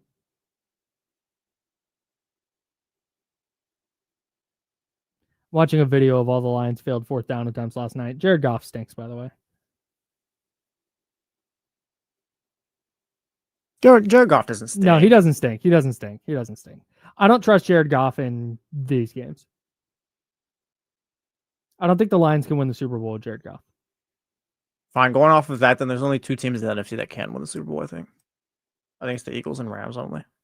Yes, I think so too. Tuesday tiers tomorrow. The Rams could have lost this weekend if it wasn't for a bad field goal. And that was with... Welcome back to the Insiders with James Ham and Kyle Madsen on ESPN 1320. ESPN's NBA tiers, they stole our idea. It's ridiculous, Kyle. I'm sorry. I have to, at the break at youtube.com/ESPN 1320, we were yapping about just firing off some NFL takes from the weekend. Do you know who's, I said Jared Goff stinks. Mm-hmm. Do you know who actually stinks? Ooh. JJ McCarthy. Yes. I'm out.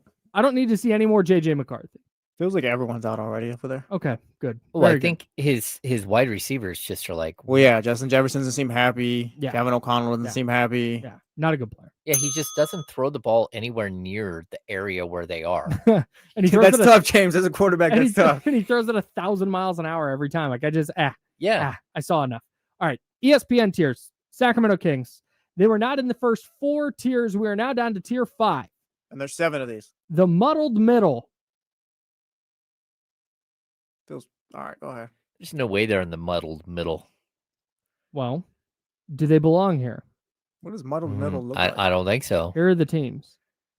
The Blazers, the Heat, the Bucks, the 76ers, the Raptors, the Celtics, and the Bulls. Yeah. That all makes sense. All the teams that are right around 500. Yep. Portland 6-7, Miami 7-6, Milwaukee 8-6, Philly 7-5, Toronto 8-5, Boston 7-7, Chicago 6-6. Wait, is Phoenix in there?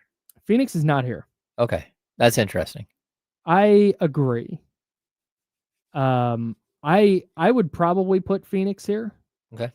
But we kind of know what they are, though, don't we? And like, no one's buying. Yeah, go ahead. Let's get to tier 6, which is where Phoenix is. And it's where the Sacramento Kings reside as well. And tier 6 is the play-in Dreamers. I think that's where Phoenix lands, and it's where Sacramento lands, along with the Grizzlies, Pelicans, Suns, Mavericks, and Hornets. Okay. So we want to ask the real question right now? Hang on. We do. It's jarring that of the 6 teams in the play-in Dreamers tier, 5 of them are in the West. Yikes. Okay, so I'm looking at the Suns' schedule so far. Mm-hmm. They open with the Kings. That's their first win. Their next win is the Jazz. Uh-huh. Their next win is the Spurs, which that's a good win, right? Mm-hmm. Then they lose to Golden State. Then they beat the Clippers twice. They beat the Pelicans. They beat the Mavs. They beat the Pacers, who are the worst team in basketball. So 5 wins in a row against teams that are not playing well at all or who aren't good. Mm-hmm. And then they lose to the Hawks. Yeah, if the Kings and Suns played the same exact schedule, the Suns would be 4 games under 500. Probably. And that's why they're in tier 6. They have 8 wins. The Suns do. They're 8-6. Here are the win totals of the other 5 teams in this tier: 4-2-3, 4-4. Yeah. And there are the Suns with 8, and I think they're properly in here. Jesse, what was your big question? Are we sure the Kings even belong in this tier right now? I'm moving them up to tier 5, but do we need to move them down to tier 7? Not yet. Not yet? I think it's play-in Dreamers is, to me, like, oh, all right, well, hey, you can kind of map out a way that they get back. And I think if you're trying to talk yourself into it with the Kings, I'm not there. That's what I'm asking. Can we map that out for the Kings right now? Because the Grizzlies are in there. We don't feel great about them, but it's like, if Ja kind of buys in, it's like there's their map and these other teams. Ja Morant out at least 2 weeks with a calf injury. Yeah. So we'll see what happens to Memphis. I did have, like, this reminds me of a conversation I had, and someone within the walls said, we have no one here has made any claim about going to the playoffs this year. Which is, to be honest with you, refreshing. Like, big time. Like, if that is very good news. If the idea is that they don't have to go to the playoffs, then that could mean that they try to do the right thing for their franchise. Yes. Yep. Dump salary that you can and play to develop the young guys and to get the thing going the right way, but with using draft picks and using young players to get there. Dump salary, acquire picks. Yep. That has to be the dump salary, acquire picks, play young players that you don't have yet. Once you get any young players, play them. Yeah. Yeah, man. I think we'll get there eventually. But I think if you're the Kings right now, for the same reason, again, this isn't what's happened. It's trying to project out. It's why the Suns are in tier 6. Because you're projecting out and going, this is probably a team fighting for a play-in spot. They've had the easiest strength of schedule so far, the Suns, of the 30 teams. And I think given the difficulty of the Kings schedule, at some point, there are going to be winnable games there. And whether they win those games or not, I have no idea. Are those my shoes? Yeah, your shoes just arrived. My shoes are here? Hell yeah. Whether they win those games or not, I have no idea. Yeah. At this point. But it's why, like, all right, you can keep the Kings here, and why they're not in tier 7, which is barren for Darren. Talking about Darren Peterson. It's the Jazz, the Wizards, the Nets, and the Pacers. The Jazz at 5-8, the Wizards at 1-12, the Pacers at 1-12, and the Nets 2-11. The Wizards, by the way, just lost to the Nets by like 29 points. That's ridiculous. It's so bad. Yeah. I mean, we're going to keep talking about this throughout the season, but like right now, the Kings have the toughest strength of schedule in the NBA so far this season at a 592 win percentage against. Mm-hmm. The Suns are last with a 426 win percentage against. Wow. And then the crazy thing moving forward, the remaining strength of schedule, like the Kings right now are 27th with a 482 remaining strength of schedule. And it's when they get past this stretch of games here with the playoff teams that they're lined up against, their strength of schedule will likely be the easiest strength of schedule remaining in the NBA after this stretch. So, I mean, all this does show you is that, like, look, their schedule has been ridiculously hard. And, I'm not making excuses because I don't know how many more games they would have won, especially the way they're playing. Yeah, totally. But there's no way to build momentum when you lose, one night to OKC and then you've got the Atlanta Hawks the next night. Mm-hmm. Or you lose Minnesota was a very good team on Friday night. Mm-hmm. And then you go up against the Spurs team who's rolling pretty well. Then you have OKC again. Like, how are you supposed to improve or take some step if there are no games to kind of help you build and try to help you, learn how to win and all that stuff? It's really hard to learn how to win when you're playing against a team that's going to win close to 70 games. Yeah. It's just, it is. So. Is the Kings' best case scenario this year missing the play-in? Like, if the best case scenario of the season plays out for the Kings, to me, best case isn't, they all learned how to play together and they won 39 games and and they were the 10 seed and won on the road and lost in the first play-in game. That is not preferable to, they were able to trade Domantas Sabonis.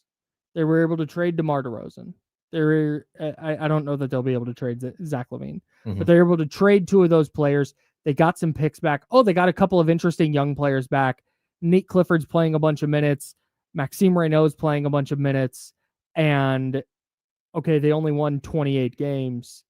But, man, look at their stockpile of picks. Nate Clifford was a first-team all-rookie guy.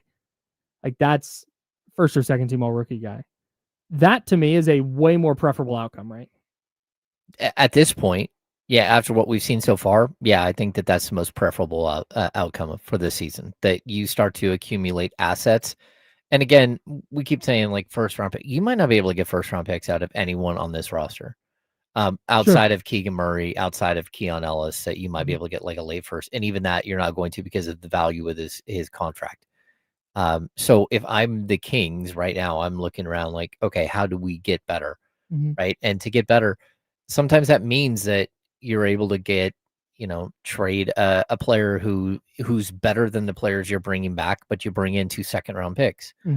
That's okay. And I know that when the Knicks started accumulating assets like this under Scott Perry, it happened pretty quickly. All of a sudden they were able to get a couple of seconds and then a couple more seconds. And all of a sudden they were able to get a couple of firsts and they were able to purge some of the bigger contracts. And so they were able to build something. I do think a guy like Domantas Sabonis, you might be able to get 1 or 2 first-round picks in the right deal.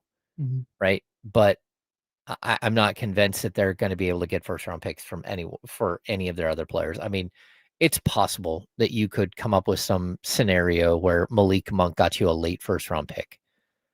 But I'm not sure that you're guaranteed to get a first-round pick out of any of these guys. Yeah, and it's hard to say right now, too, because it's November 17th. The trade deadline isn't for 2.5 months. Yeah. So we talk about the value of a DeMar DeRozan or the value of a Malik Monk.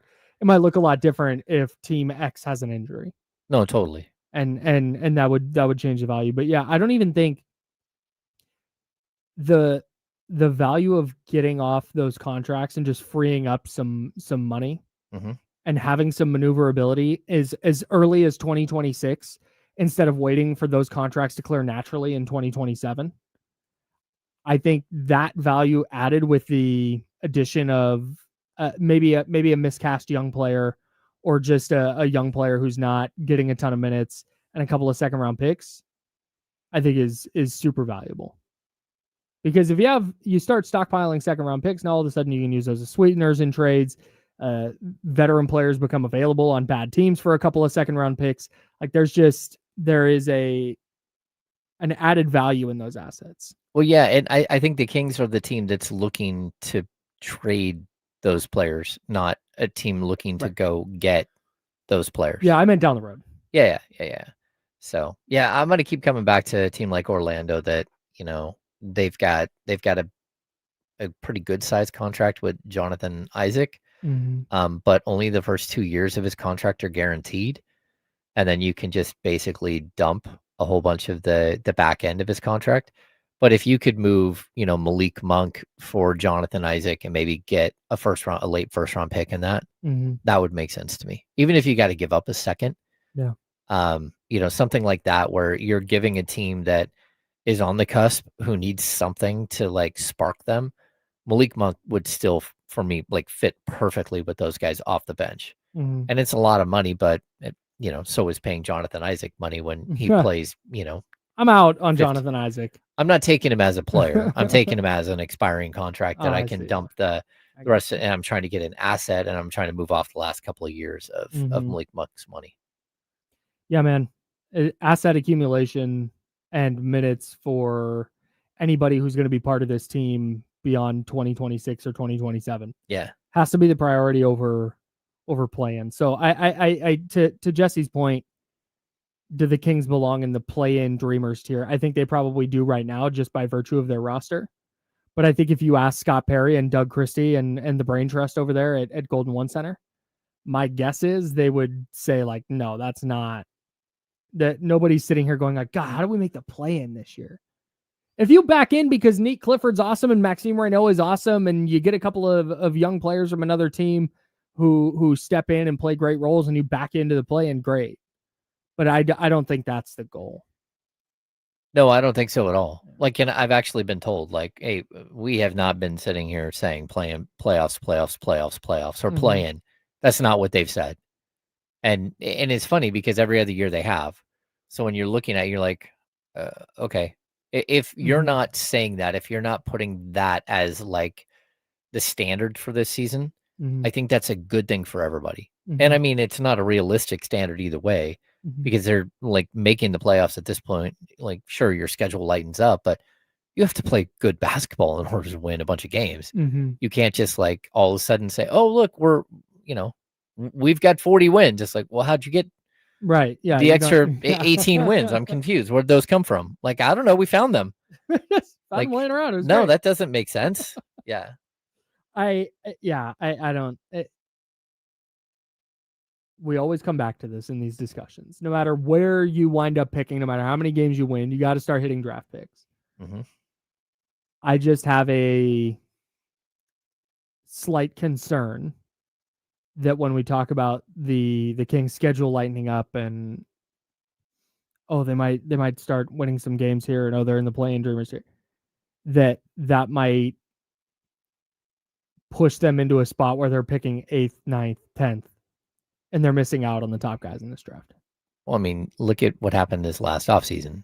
I mean, they lost to the Dallas Mavericks in the play-in, but they were actually one game ahead of them, and Dallas, one spot below the Kings in the lottery, got the top pick. Right. Yeah, I mean, it's all a game of inches. Yeah. That's the other thing with the tanking thing. I understand that losing a bunch of games gives you the bet, but we just see time and time again that it ultimately doesn't matter that much. I know you're trying to increase your chances. Yeah. But yeah, hey, tank for this guy. It doesn't. The Jazz tried that and they picked what, 5th? Yeah, the only really way to do that is if it's a like 7 or 8 man draft where you're like, this draft is stuffed. Like at the top, and this one might be. Yeah, and it's a very, very good draft, and you're hoping that it's that good of a draft. But we're talking about a league now that the top 4 picks are basically brought in by the lottery. So you could have the worst record in the league and be the 5th pick, or the 6th pick, or the 7th pick. So the draft better be that good. Ooh. It's not easy. Yeah, I don't think I don't think they're tanking. I just think they're bad. No, I mean, for sure. They're not tanking. They're not. Yeah, but they're falling backwards into it just by virtue of the team not being great. And the schedule. And the schedule being tough. Yeah. Speaking of, just real quick, speaking of 5-team races, I think the NFC playoff picture, and we can dig into this a little bit more tomorrow when we get into Tuesday tiers, but I think the NFC playoff race involves 5 teams for the final, for 3 playoff spots. There'll be the NFC North winner, And then I think another team out of the NFC North, at least one, is getting a wild card spot. Mm-hmm. So I think it's Detroit, Green Bay, and Chicago. Then I think it's San Francisco and Carolina for whoever wins the NFC North, and then the final 2 wild card spots. Because one of those wild card spots is going to go to the second place finisher in the NFC West. And I mean, the 49ers, the Seahawks. The 49ers can still be the second place winner in the NFC West. They can. I mean, they're 7-4 and Seattle 7-3, and I haven't looked at Seattle's schedule moving forward, but they've got the Titans, they've got the Vikings, they've got the Falcons. And then they play the Colts and the Rams to finish up. Yeah, maybe. I'm not there quite yet. I just think Seattle's just flat out better than San Francisco, and so in my brain, they're going to finish ahead of them. That's possible. But God, their losses this year: a 4-point loss to the Niners in Week 1, a 3-point loss to Tampa Bay, where Sam Darnold gave the game away at the end, and then that 2-point loss to the Rams yesterday. And Sam Darnold made so many mistakes. Yeah, Jesus. Jesse asked a question about the Seahawks. Yeah, so after Sam Darnold's little performance, do we disqualify them from being true Super Bowl contenders? We'll find out in the 11 a.m. tomorrow, in the 11 a.m. hour tomorrow when we do Tuesday Tiers, where exactly Sam Darnold's performance puts the Seahawks. But we're going to talk with D'Lo and KC next. We're going to do the handoff. We'll find out where they're at on the Kings this season. We'll find out where they're at on the 49ers after their win. And we'll find out where they're going to be tonight. Well, we know where they're going to be tonight. They're going to be at Sky River watching the Raiders-Cowboys game. Make sure to get out there and hang out with the guys out at Sky River. We'll talk about that as well on the Insiders, brought to you by nobody on ESPN 1320 Sacramento Sports Center. Wow, that was just muscle memory.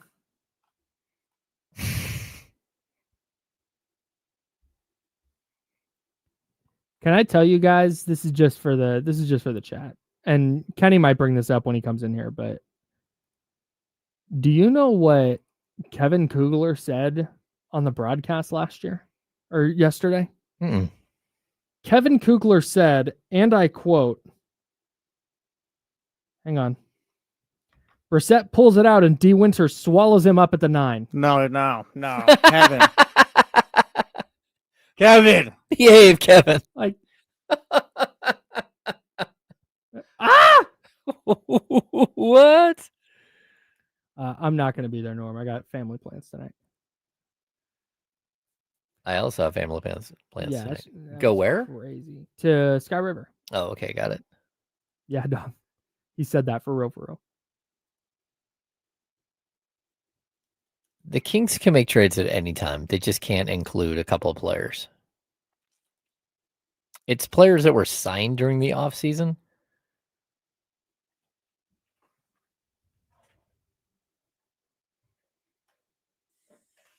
Yes, is the answer to that. Thanks for the shoes. You can have those. What? You can have those. I brought those because they have a little happy face on them. I was like, that's pretty strong comment. Adorable. Well, thanks, man. Yeah, that's fine. They'll replace my $25 Nikes I got at the outlet. Oh, we got to do this too.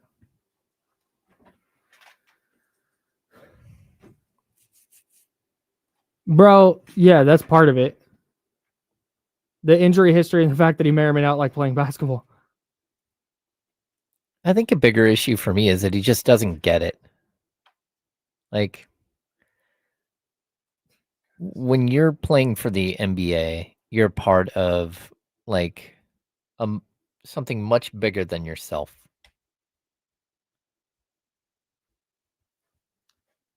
Yeah, I'm just kind of out. All right, I need everyone's opinion on this. Would you guys trade Saquon and Jalen Waddle for Jonathan Taylor and Jawan Jennings? Wait, say that again? Who are you getting? Jonathan Taylor. Yeah. For what? For Saquon and Jalen Waddle. Oh yeah, do that instantly. Yeah. Just checking. Yeah, I couldn't hit. You're getting Jonathan Taylor and Jawan Jennings? Yeah, Jawan Jennings is a throwaway right now. Let me see what the Colts schedule looks like. Ooh. They're on a bye right now. Oh, damn. Chiefs, Texans, Jags, Seahawks, Niners, Jags, Texans. Is his schedule coming up. But he's got 17 touchdowns in 10 games. That's what I'm saying. He's on pace for almost 29 touchdowns. That's a little scary for me. Are you sure it's not? I'm trying to work Higgins right now, but they gave us a new one, I think, that started working all the time. Gonna confirm it's not this one. The Disney Plus button doesn't work. That'd be a great bit. And you tried this, right? That's what it used to be. Oh. Stand by. Don't get excited yet. Movie Hub action. Uh-oh. That sounds like something that there's something about working with your shoes dangling off your heels that just doesn't sit right with me. I don't like this.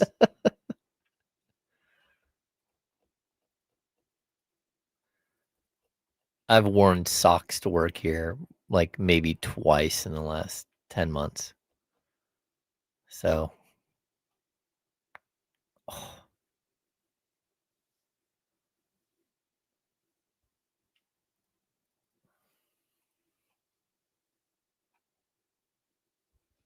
Yeah, did we look up the Eagles schedule?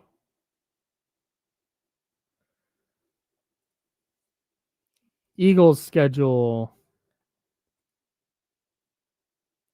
And that's not a keeper league, right, Jesse? Ooh, Cowboys. No. Cowboys, Bears, Chargers, Raiders, Commanders, Bills, Commanders. I'd hang on to Saquon. Guys, it's not helping.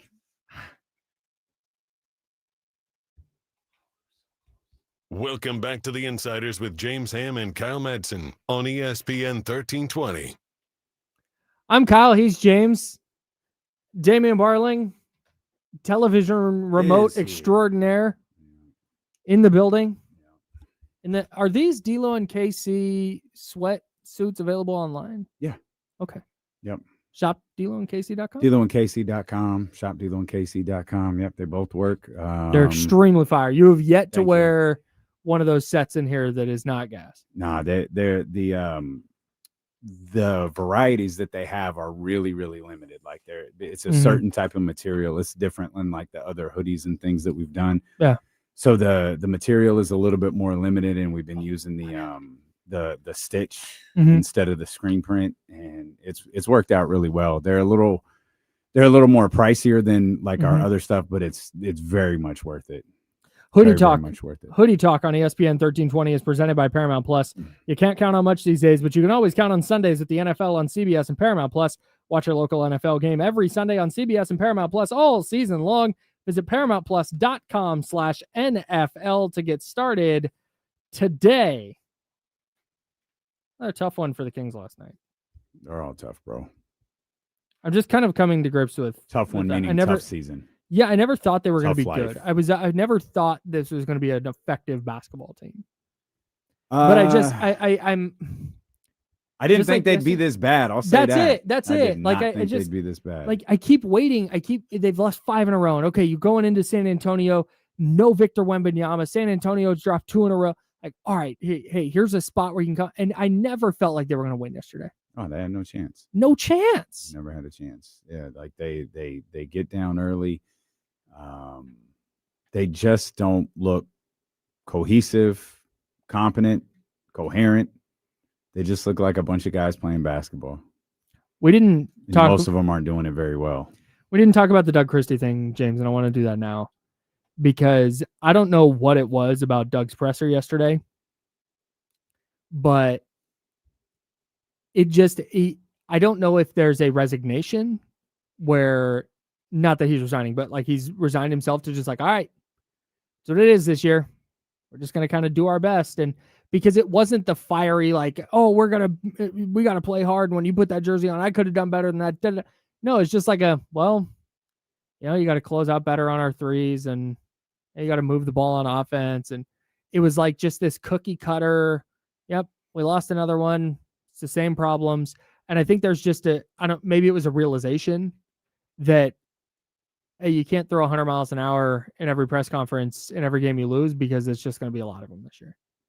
Like, I think that realization just kind of. Yeah, I don't know what he's supposed to say. I don't either. Yeah. Yeah. Kenny Caraway's here. What's going on? Yeah, he knows. That's it. Right. He knows who he's dealing with. Yep. He's dealing with some guys that just they can't get out of what they're in right now. And you really just gotta play along the string until you can make some moves. That's it. Like that's what's so brutal about this is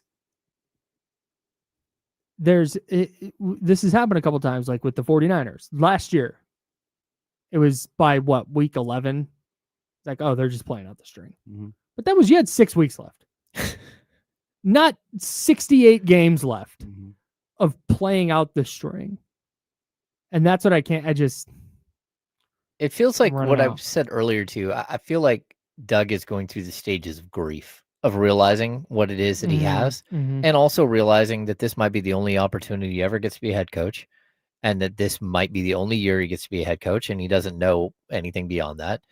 And you're looking at this group and just going, man, this just is not it at all. And they have like a 3 or 4 minute lull in every game where they just stop scoring and they give up like layup after layup after layup or wide open three. And I think what frustrates him and what should frustrate people who are watching is what we talked about the first quarter. They gave up like, what was it, 8 of 17 from 3 to the Spurs. And then the Spurs go 1 of 4 from 3 in the second quarter. So you made some sort of adjustment and they stopped shooting all the wide open threes. But every time you shut off one faucet, another one starts leaking somewhere else. And it just feels like you're chasing your tail the whole time. Yeah. We'll talk about this as well on D-Lo and KC, but I think Jake Gayden asked us a question last night, or it sparked a thought. But it's like, what we are watching because it's our job, but like, what is the average fan watching for this year? Like, what is at this point? Like, why will we tune into the Kings nightly? There is nobody exciting to watch. There's no young player exciting to watch. Excuse me, and I don't mean to be disrespectful, but if this wasn't my job and I, was just watching, like, I'm not rushing home to watch Nick Clifford and Maxime Reynaud. That doesn't mean they won't be a part of the future or they're not good players. They're not exciting. They're not box office. They're not the franchise. They're not Cooper Flag. Right. So what is anybody watching for? And here's and James, that's hilarious. On cue, Polo L says you watch for Nick Clifford, Keegan Murray, and Max Reynaud. Okay. On DVR for Nick Clifford, right? Keegan and Maxime. That's not appointment television. So you're tapping in for Maxime Reynaud's DNP CD and Nick Clifford's 11 minutes. Well, I think the idea is if you pull the plug on this, that's not what they're doing anymore. Sure. I'm not even tapping in for their 30 minutes. Like that, like, oh, I want to know how it plays out for 30 minutes. But it's like perfect example. Yesterday, the Kings got the iPad. The Kings, I love the Kings. I love NBA basketball. The Kings got the iPad. It was Kings, 49ers, Sac State, all at 1:00. Damn. Sac State in the loft because I got the 2 TVs. Sac State was on one TV. The Niners were on the bigger TV with the sound. Must be nice. I was not putting the Kings on what I'm putting the Kings on the TV for.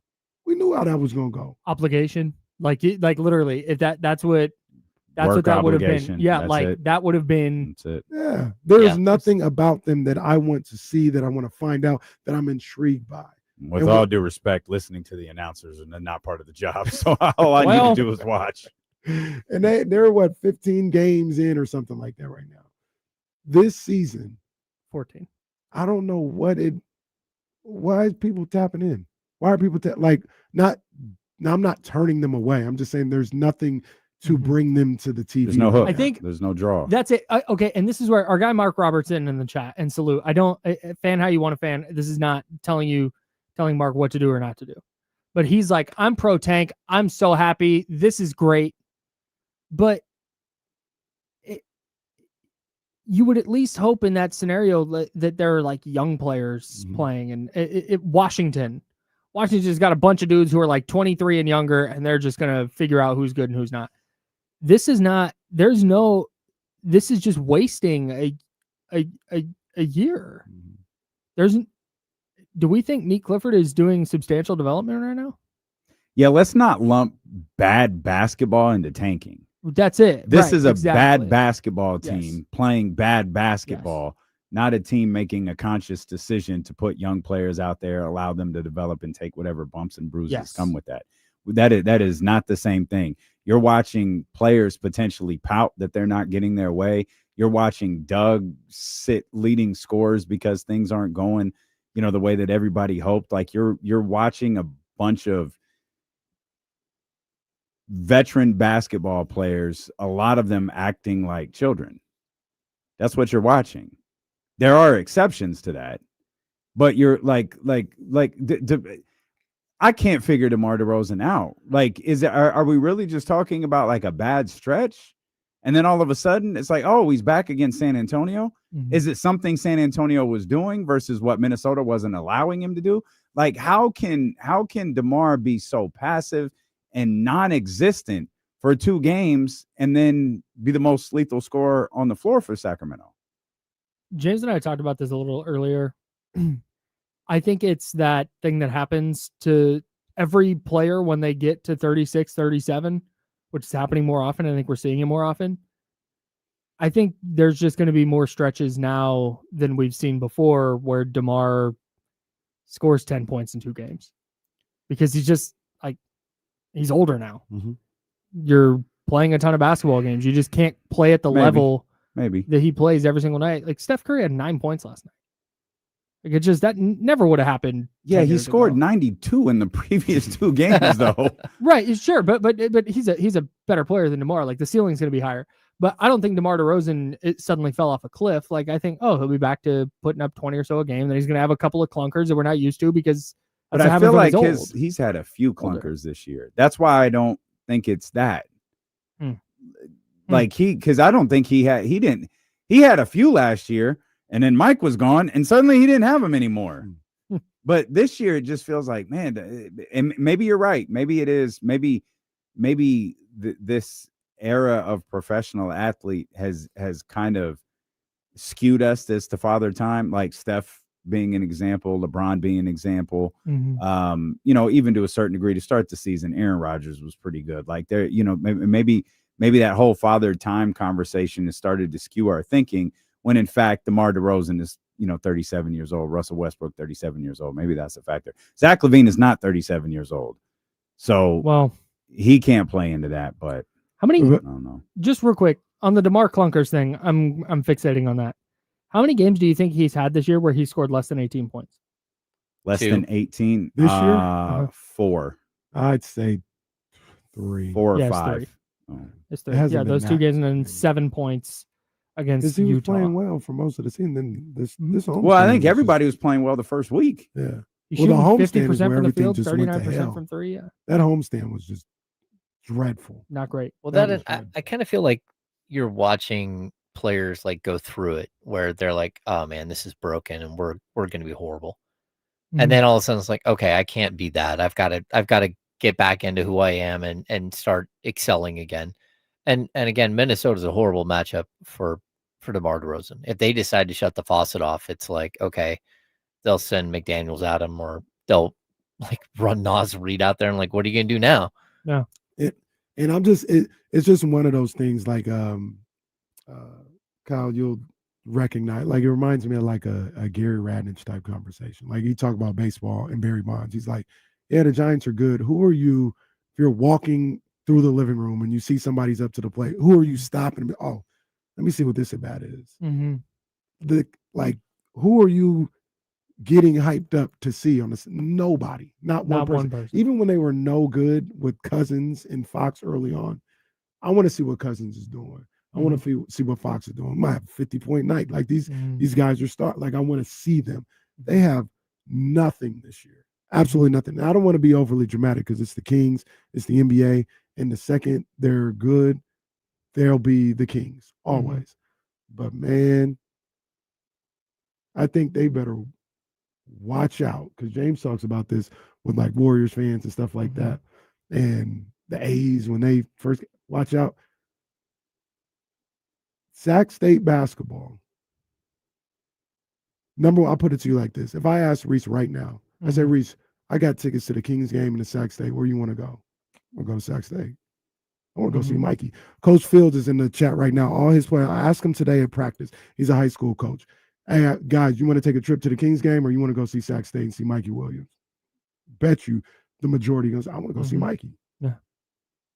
Are you talking about just for this year? Just for this year. Okay. Just for this. But it'll continue if they don't get somebody in here. Like if they draft, they'll have a better opportunity. Like, but if they draft another Neat Clifford type player. Yeah. You mean potential defensively versatile rotational wings don't get the kids hyped? No, but like a franchise player, a franchise player, like you don't get another one of those switchable 2 through 4. Dad, look at the way he rotated. Active hands. You don't get another guy in here, and there's this other situation where, even aside from like Mikey, Mike Bibby is there. Sure, totally. So right now. And it takes a lot of effort to go watch a Sac State basketball game on TV because you got to go through the app or whatever. If they, and I've heard they're working on it, if they get it where the basketball games are going to be on K-Max like the football games, on a Thursday night, Kings Jazz or Sac State, I want to see what Bibby doing. Yeah. They better be careful. And that doesn't mean like be careful and go trade for somebody crazy. Yeah. It's get it together like ASAP because the one you can be bad, you can be disappointing. Obviously, you can be good, but you can't be bad, disappointing, and irrelevant. Especially like it used to. I mean, are they any? No, are they not any of those? They're all of those. And it used to be that man, you can get away with it because they're the only show in town. But if Sac State football is going to be about it, if huge game against UC Davis this weekend, winning, they're probably in the playoffs. Sac State basketball is going to be about it. You got the Republic. You have the A's. Like all of a sudden, you're battling for people's attention. Yeah, to be clear, I think you're both very wrong. I don't think that's even remotely true. Like we're years away from that happening. True. This year, don't nobody care about the Kings, and that's fine. Nobody cares, but I don't think people care about Sac State either. I think, with all due respect to I think they care about Mikey. Mikey and Mike Bibby are the biggest stars in the city right now. They are the biggest stars in the city, and it's not even close. Like Domantas Sabonis, nobody care about Domantas Sabonis or Zach LaVine or DeMar DeRozan. Yeah, I've had more people ask me and tell me, and it was different in a couple years ago, but this in the last 3 months, yo, KC, what's up, man? I need to get in one of them Sac State games. What's up? Not one person has said that about the Kings. Not one person has said that to me. And why do you think that is? But I don't know. You're the Sac State guy. That's why. Like people see that as a like an icebreaker with you or what? Some. No one's ever approached me about Sac State. I understand that. Like I'm not saying this is impossible. I just don't think we're even remotely close. We talked earlier. I think it happens quick. Nobody cares about this team. Matter of fact, not only does nobody care about this team, they don't like this team. They don't. We've talked about a number of different times. They don't like this team. That's what, and I get what. But there's still 12,000 people there every night watching them. For sure. I always say that's going to be whatever that's the number be, is. I don't know. That's going to be first. Like that's always going to be first in this city for sure. Sure. Nobody's going to supplant that. But this year, and I'm talking more TV type thing too. Oh, okay. Then I misunderstood. Then I misunderstood this whole conversation. If they're on, or even if Nick Kurtz is at the plate. Who? Nick Kurtz. James? Nick Kurtz. The A's first baseman. Hey, an American League Rookie of the Year. Or the Dodgers come to town, or the Giants come to town the same weekend. Like, ain't nobody gonna care about the Kings. But to Damian's point, the second the Kings are a small amount like exciting again, like they're just it takes one player. But that's why I agree with what you're saying. Like they need to be careful here because they've reached this point where they're at rock bottom, and man, you need to show signs that you're getting off the mat. Mm-hmm. Oh no, they're just sprawled out with a chalk outline like Draymond Green in the playoffs a few years ago. Yeah, that's all that is. Now this team is not there's no standing A count. They're not getting up. They're laid out. Our man Doug, the security at the game, he's out there with the chalk outline. Like this franchise is at rock bottom with CSI tags around all of the evidence. Well, that and real quick, let me do the thing. You're listening to KIFM West Sacramento, KRXQ HD2 Sacramento, ESPN 1320, Sacramento Sports Leader, always free on the Odyssey app. I got hit about my pace on the last one, so I made sure to get through that. Fire. Go ahead. Oh, wow. Fire. yeah, I was gonna Sounded like a boss right there. Mm-hmm. There you go. One of my Forgot his issues, shoes. I don't see like the pathway to like the watchability factor, because even if they like start beating some bad teams, you're gonna be like, okay, and Keegan comes back. Like the only way to build any excitement at all for this team, in my opinion, is to dump a bunch of the veterans and start at least giving, like, you got to see what Keegan is, and you got to see what Nick Clifford is, and you got to see what they look like together, and you got to play them a ton and hope that there at least is like a shiny beacon at the end of this. Because if not, like the entire season is for what? Like, it's like Great the point. 49ers season last year. It was like, oh, well, this season is for nothing. And all of these players just got a year older. I don't think anyone's super concerned about the DeMar DeRozan, wasting year 17 of his career at all. I don't think anyone is concerned about that. But when it comes to like, you have to start playing guys that at least give you some sort of potential future. And if not, like, it's even worse than a lost season. You're just going backwards, because then you don't even have those young players to like say, well, at least we have this. To me, it's like you've got to rework everything and try to figure out how you move forward without this group of players, but with some of them. And what does that look like? I just don't know how you do that. Like, so Vlade, they pulled the plug on like the George Hill, Garrett Temple. Like they pulled the plug on that group really, really quick. Not even halfway through the season.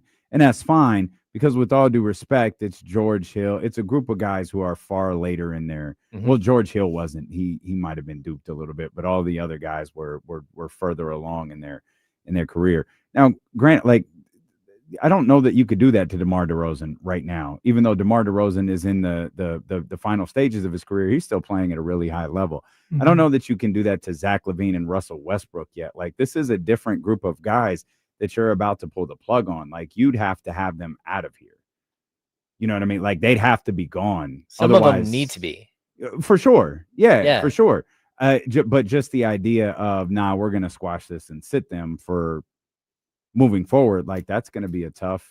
I think that creates a tough locker room. The other difference, go ahead. Sorry, in that situation is you had De'Aaron Fox. There's no De'Aaron Fox here. Yep. No, I agree. If you getting rid of Vince and George and all them, it's because we get the keys to Fox. Let's see what he got. I like Neek. I like Keegan. I like Maxine. That's not, you don't give them the keys. You tell them to get in the car for somebody that's driving. Sure. And you don't have nobody to drive right now. Just watch the iPad, kids. I think that was. Go ahead, James. I think you can have a Russell Westbrook out there doing Russell Westbrook things because you don't have another guard coming up, and like, okay, let's turn to the Keegan, Neek, maybe a little Reno here and there, that type of group, and say, we know what it's going to look like, but let's just go ahead and run these guys out there. We know it's going to accumulate a bunch of losses, but like, to have nothing to build off of and to build excitement for moving forward, that's like horrible. If we're going to watch, again, 82 games of this, and it's just like, okay, I don't care who's scoring this many points or that many points. It doesn't matter. Like, if you've got no future, you've got no future. So I'm hoping that they start making moves. And I'll say this too about George Hill. When George Hill signed here, he signed like a 3-year, like $59 million deal or something. It was like obscene. And that was Scott Perry was able to land a big time free agent. And he was like 30, 31 years old. The second he got here, I know this sounds really weird, but he started having family members drop like flies. He lost like 3 family members in the first 2 months of the season. And he was either gone, or he was grieving, or he was all over the place. And I was harsh on him because it was like, man, at some point you have to go out there and actually play.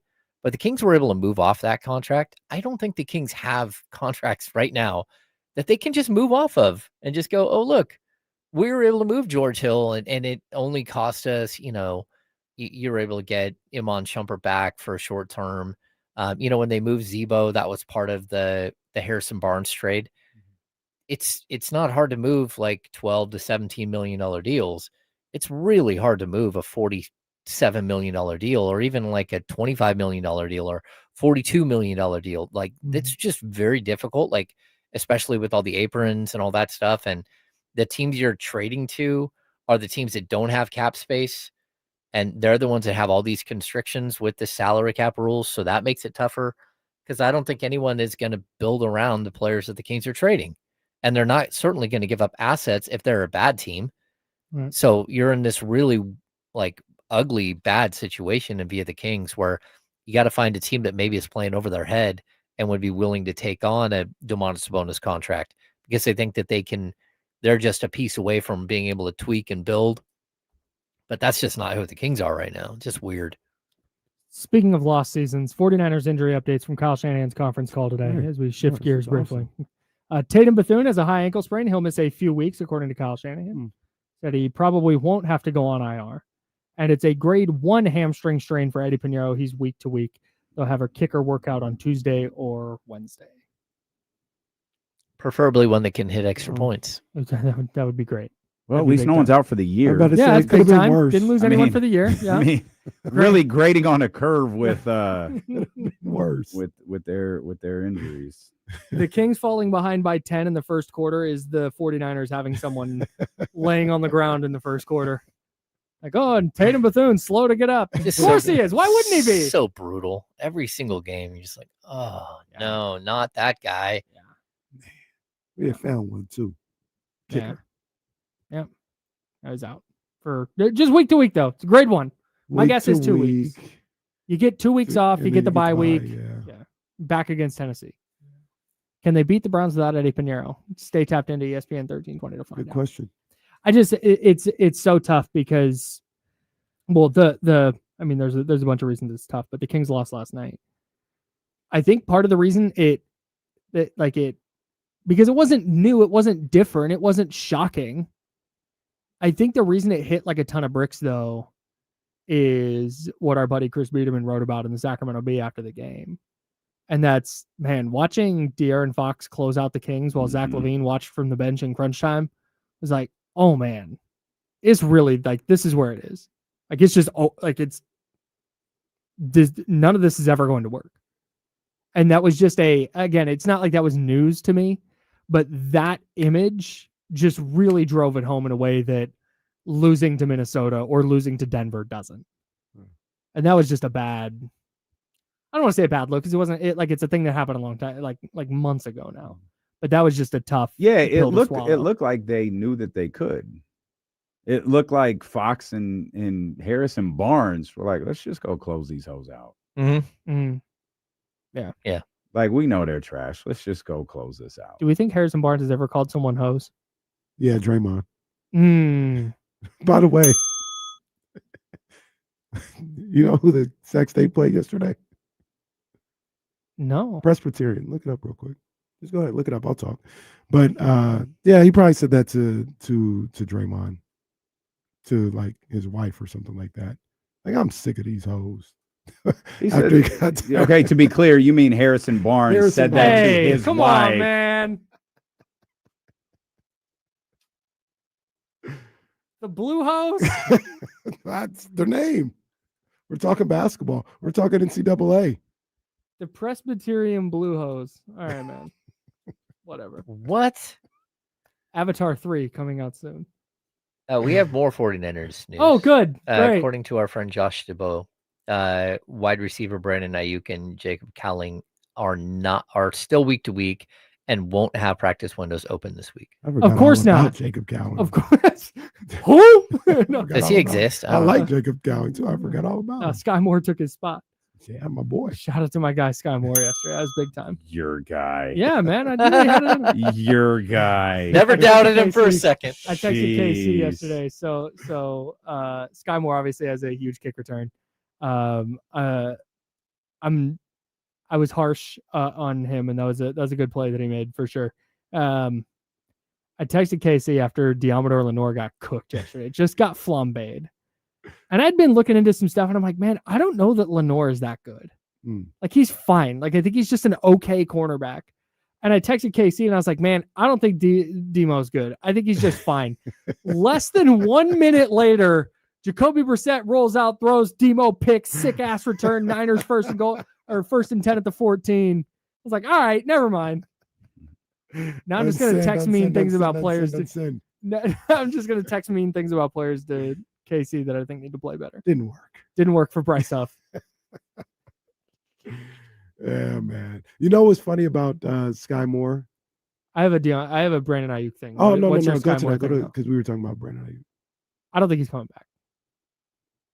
John Lynch on a radio station in the Bay Area last week, leaving the door open to like, yeah, it's not a guarantee he's going to come back. Combined with what Kyle Shanahan said a couple of weeks ago, like, well, yeah, we'll probably open his practice window. Like, not, oh yeah, we're confident he'll come back. It was like, oh yeah, no, we think he will open his practice window.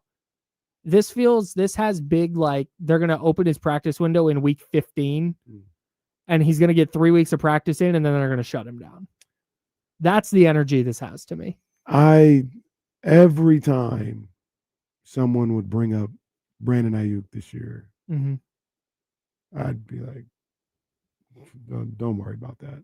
Like, not that I just didn't think he would see the field this year, but it was like, bro, no. Like, you're going to get, I think you're going to get a shell of Brandon Ayuk for the rest of his career. And I don't say that like in a happy way, but he destroyed his knee, like destroyed it. Yeah. He'd be ACL, lucky. MCL, and other stuff. Yeah. He'd be lucky to be 75% of what he was before that knee injury, like for the rest of his career. So the fact that some people were banking on the fact that he'd be back this year and would contribute and help towards what they're trying to do, I always thought that was kind of wishful thinking. Like, if he got on the field and like it was at home and people got hyped and it was like more of an emotional thing, I could see that. But Brandon Ayuk coming back, getting 8 catches for 112 yards, like, we might not ever see that, but we definitely not going to see that this year. More evidence that I don't think Brandon Ayuk's coming back, and it might be the injury. It might be that they're trying to maintain his trade value. Kyle Shanahan doesn't say that they plan on opening the practice window for Jacob Cowing after the bye week. No. So they know when Jacob Cowing's going to get his practice window open. Brandon Ayuk, no idea. Yeah. It just feels like one of those things they're stringing out and going, oh, we want to make sure. And then they're going to try and get a 5th-round pick for him this offseason. That's super the vibe I get. That was devastating. That was just everything about that was devastating. Well, and then all the reporting about how they had buyer's remorse on the contract, and there was all the drama with his hold-in, and then what I think happened, because this year he deleted a bunch of Niner stuff from his Instagram. I think the 49ers had told him, like, hey, you're not playing this year. Like, we're not bringing you back this year. Like, it's just, there's a lot of signs. I'm connecting a lot of dots, but anyway. Yeah. Get well soon, Brandon. Yeah. And I hope he cooks wherever he winds up playing. I hope he comes back and is a super effective player. Yeah. It ain't going to be here. I just hope he does well. Well, I would love for it to be in San Francisco, but I don't think it's going to be. Okay. I think they're trading him. I think they're trying to keep him healthy. I think, well, that's a whole nother, that's a April discussion, but I think they should look to trade Ayuk and Bosa. Because now I'm starting to worry about what Bosa will look like after 2 different legs, but 3 ACL surgeries and the money that he's owed. My only disagreement on that is their pass rush without him is non-existent. True, but what if you can, I mean, you're not, Nick Bosa's Nick Bosa, no disrespect to him, but what if you can get a 2nd rounder and go get one of the premier pass rushers in college? I think you get at least a 1st for Bosa. I mean, if that's the price, if that's what you could get, no, I know. Let me see what this phone talking about right now. If you get a 1st-round pick for Bosa, then here's the NFL thing, though. You don't get off the money as easily. Yeah. That's really my concern is the money. Yeah, I think that how do I say this? I think that he's the type of player they like to have in the building. No, I smell what you're cooking. Okay. I smell what you're cooking. I genuinely think that that's something that Yeah. And also, they one of my factor in. reasons for moving Nick Bosa would be for financial relief. And in the NFL, you're not really going to get that by trading him. So I guess you just hold on to him. I'm thinking NBA when I think about moving on you for Bosa. trade the whole contract. Yeah, doesn't work that way. No. I don't think they can turn over or leave any stone unturned. You got it. Yeah, leave any stone unturned when it comes to acquiring first-round picks, because at some point you're going to have to replace Trent Williams. At some point you have to do something about your pass rush, where if Nick Bosa goes down, it doesn't turn into the worst pass rush in the sport. So I think you've got to. It reminds me a little bit of the conversation that we had with like Pascal Siakam and Keegan Murray. It's like, well, no, you can't trade Keegan Murray to bring in a player, because the goal would be to pair that player with Keegan Murray. I think that's where, you trade Nick Bosa for a first to try and improve your pass rush, but you just traded the best part of your pass rush, if that makes sense. But I think they'd explore it. I think they'd be more willing to explore it now than they would have been in past years. Yeah. I don't know. All options got to be open, man. They do. They also got to figure out how to stop getting hurt.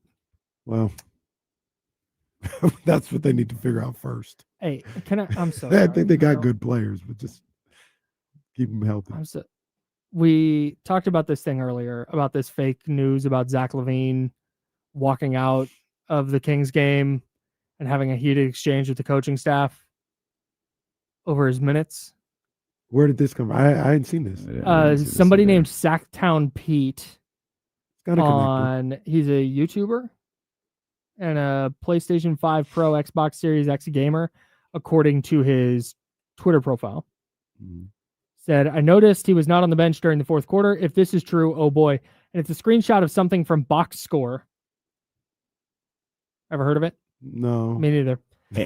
Box Score? Nope, just Box Score. Like Clutch Points, Box Score. Where they show like all the stats and stuff? Yeah, but it says, it's like their word mark is up on the top left, like it's the company. Okay. And it's a photo of Zach LaVine with the words LaVine, walks out. Breaking. LaVine left today's game against the Spurs after a heated exchange with coaches, reportedly complaining about restricted minutes despite not being injured. Worth noting that the photo of Zach LaVine, he is wearing a number 0 jersey. Worth noting that this comes from something called Box Score.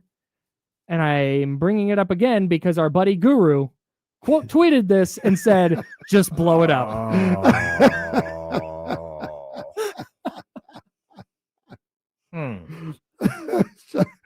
Goo is the world's best human. Shout out, y'all gotta stay off Twitter, man. Y'all just gotta stay off Twitter. Especially when it's so easy. He knows so many people up here. Goo is very well connected. He could grab that tweet and send it to somebody and say, hey, is there anything to this? But nah. Bonte would do that. Bonte in a would heartbeat. 1,000% do that. Go, just let it, Just gonna let it fly. Let it fly. fly. I don't know. Go wild for that. I love Go wild for that. Oh, hey. According to the G League transactions log, Zach LaVine has been sent to the G League. Keegan Murray has been sent to the Stockton Kings. Oh my. I forgot we had this breaking news sounder. This is good stuff right here. Yeah. All right, I love that while we're having this discussion. This is like out of an 80s movie or something. Yeah. Didn't coming up at 4. I didn't super dive into it, but it was on the bottom line on ESPN. Now that I can watch it again. Hey. Bottom line on ESPN. Did LeBron get assigned to the G League team? Yeah, no, he got brought. He got brought. Because I was like, I know he's not playing no games, but he just went down there for practice. They wanted him to do 5-on-5, and so he was, I think, recalled. Is that the right term, James? Recalled. Yeah. Yesterday morning. I love that while we're having this so he's back with the conversation, Lakers. James just neck deep in the G League Oh transaction. yeah, he's got to. This is James Ham. He's James Oh, Ham. Yeah. It's like And that's a tough thing for Keegan. I want, we can like elaborate more on this. I just want to remind everybody, Casey and I are going to be at 32 Brew Street tonight, Sky River Casino. Anyone coming through to watch Cowboys Raiders, if you could bring canned food, something along those lines, like we're going to have a donation bin set up. So if you could bring something with you, like I know security is usually pretty tight at Sky River Casino. You can bring your, corn and all of that stuff. You can bring whatever non-perishable foods you want in, but it's all to help out the Elk Grove Food Bank. And of course, Thanksgiving's right around the corner. It's one of our busiest times of year. We've got a big food distribution thing going on Saturday. So if anybody can bring anybody who's coming to hang out at Sky River tonight to watch Raiders and Cowboys, anybody who can bring some food with them, that would be great. We'll have a bin. It'll be clearly marked, very easy to find. You don't have to walk around with it all night. We'll have a spot for you. So it'd be a good look. Also, if you're not going to stick around to watch Cowboys and Raiders and you can still find time to stop by and drop off some food, that'd be great. You're not obligated to stay and watch the Cowboys and Raiders play football against each other. Just a quick reminder, if you're going to do that, the kids have to stay in the car. It's a casino. So if you do just want to drop off food, that would be absolutely amazing. But it has to be the adults that come in. Unfortunately, the little ones will have to stay in the car. I'm not going to be able to go tonight, and it makes me really sad because this is the perfect watch party environment. No, this one will be fun because no one will watch. Yeah, we'll just be hanging out. It's just going to be hanging out, and like when something happens, there will be like interaction about it, but there's no stakes. Yeah, no, Drew Down, I think will be there. Stanley will be there. Like the Cowboy fans are going to be out. The Raider fans will be out. The good thing is that's a realistic group right there. That's exactly so when it's 28-0 at the end of one. Oh, we're just going to hang out and talk the rest of the time. Who's more likely to be up 28-0 tonight, the Raiders or the Cowboys? The Cowboys. Absolutely, the Cowboys. The Cowboys' offense is good enough to be up 28-0 at the end of the quarter. Okay. The Raiders' offense is not. Okay. The Raiders' defense is bad enough to be down 28-0. I just don't know that. This is the type of game that those side games that people play in society were made for. This is what side games explain.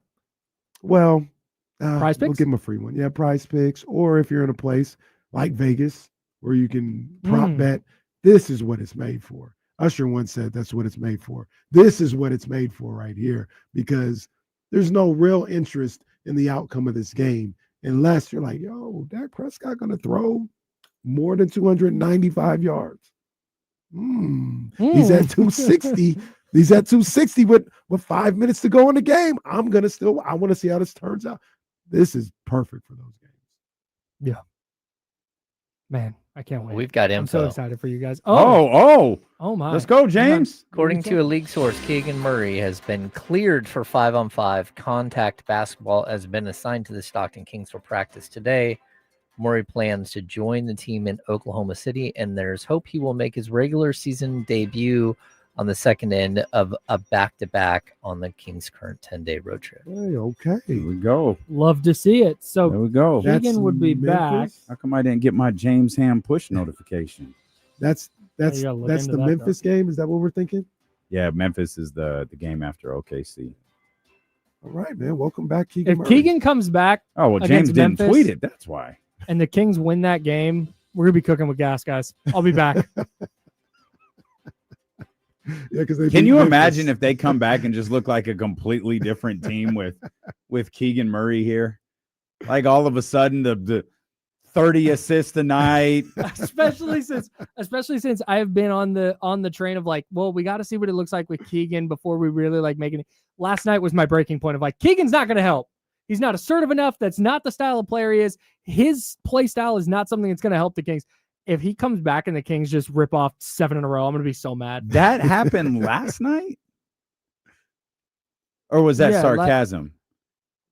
No. Last night was my tipping point of like, okay, any hope I had of, there's this little thing that's going to make this season look better. Like it just went away. I think it's so incredible you still had hope up till yesterday. I'm trying, man. Good for you.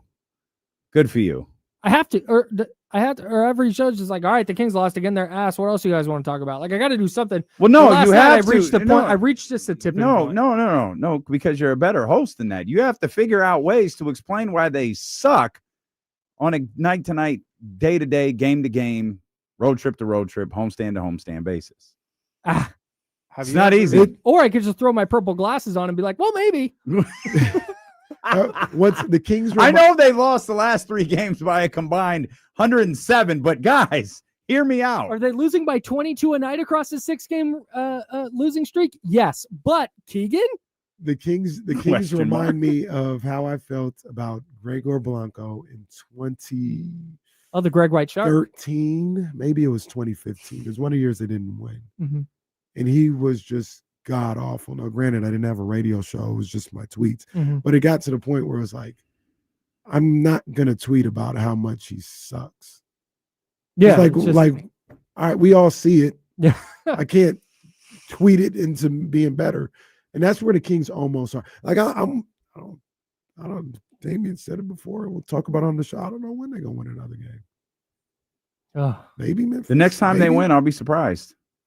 Even if it is against Memphis. Nah, I wouldn't be surprised they beat Memphis. I would be second night of. I will be surprised if they beat the Washington Wizards. No, stop.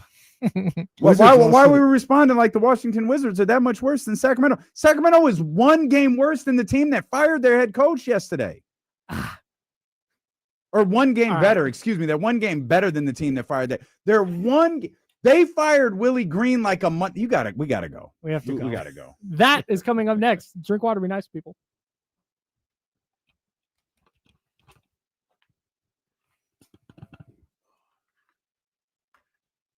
Thanks, Yadi. I appreciate you guys.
Yeah.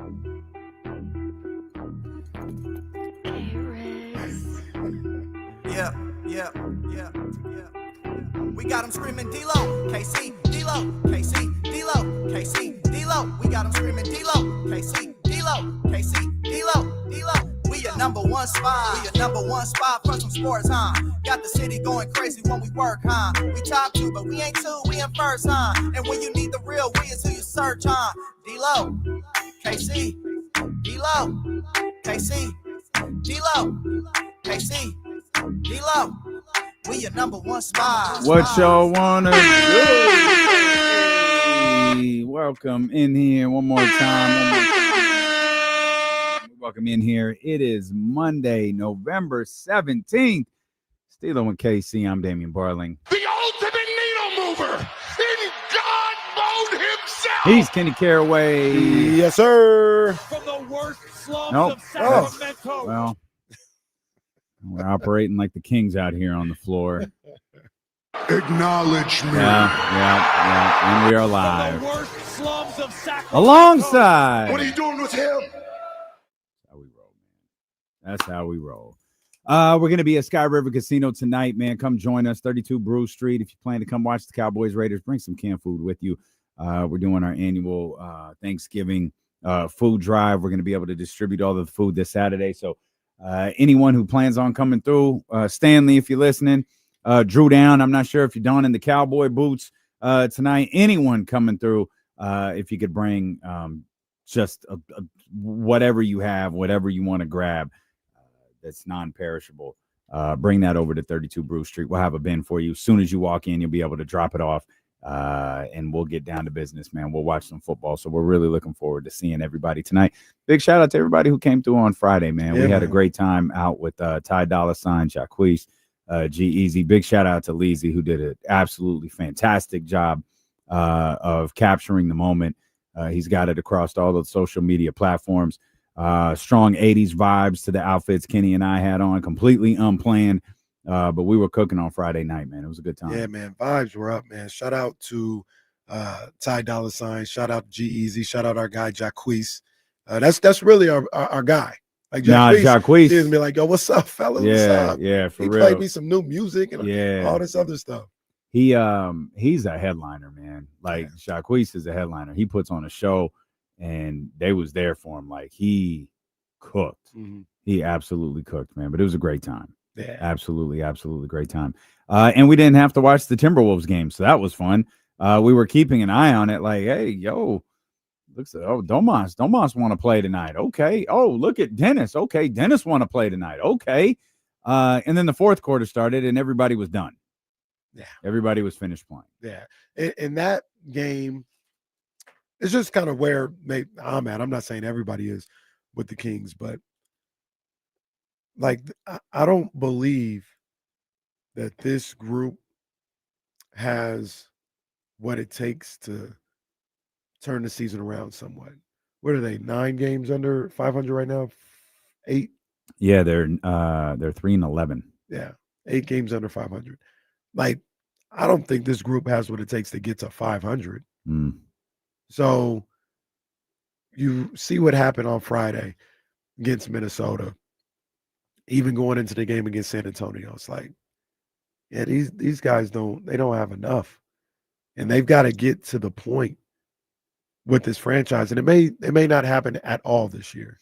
It may take a draft pick, but like, there's some type of hope. There's some type of you can see the outline of what we could, the direction that this franchise can go. Mm. Right now, they don't have a direction. And the reality is it may not be there for them till after this year. This whole year, they're going to go around with like, the direction is get to the point where we can start having a direction, which is awful. And that's in contrast to what I thought coming into the season. Because even if you didn't have like a direction for the future, this year you can get into the play-in and see what happens there. You don't even have that no more. I don't know how you get through this season. Like, I don't know how these players get through this season. I mean, I think it's one thing for the organization to have talks amongst themselves, Doug, the front office about, look, man, we just have to, Doug, I'm sorry, we just have to get through this. Like, it's our only option. We've just got to deal with this. And you can mentally prepare yourself, man. There's going to be some tough days ahead. We know where we're going. We're going to have to take the media criticism. We're going to have to take being the punchline. We're going to have to take all of this, but we have a direction. We need to stick with that direction, and we know where we're going. I think as a front office, and it'd be tough for Doug, but I think you can understand the end game. I think it's going to be a lot more difficult with players. I mean, I think these guys are embarrassed. Got a hell of a way of showing it. Yeah, no, but I think they're players of the front office. My bad. I think the players are embarrassed. I just don't think they could do anything about it. And I think they start every game the same way. Yo, let's go. All right, we're going to get this. And then the second something goes wrong, it's like, all right, well, I'll try to do it myself. And then you start seeing different things going on. And then by the third quarter or the fourth quarter, we're back to that stage where it's not my fault. And you see, falling back, like you see guys we've seen it with Domas, we've seen it with Zach LaVine. We see guys pull back a little bit, and now Doug is starting to bench guys. We saw him bench Zach LaVine yesterday, and it's, well, all right, I guess we'll try again Wednesday, whenever the next game is.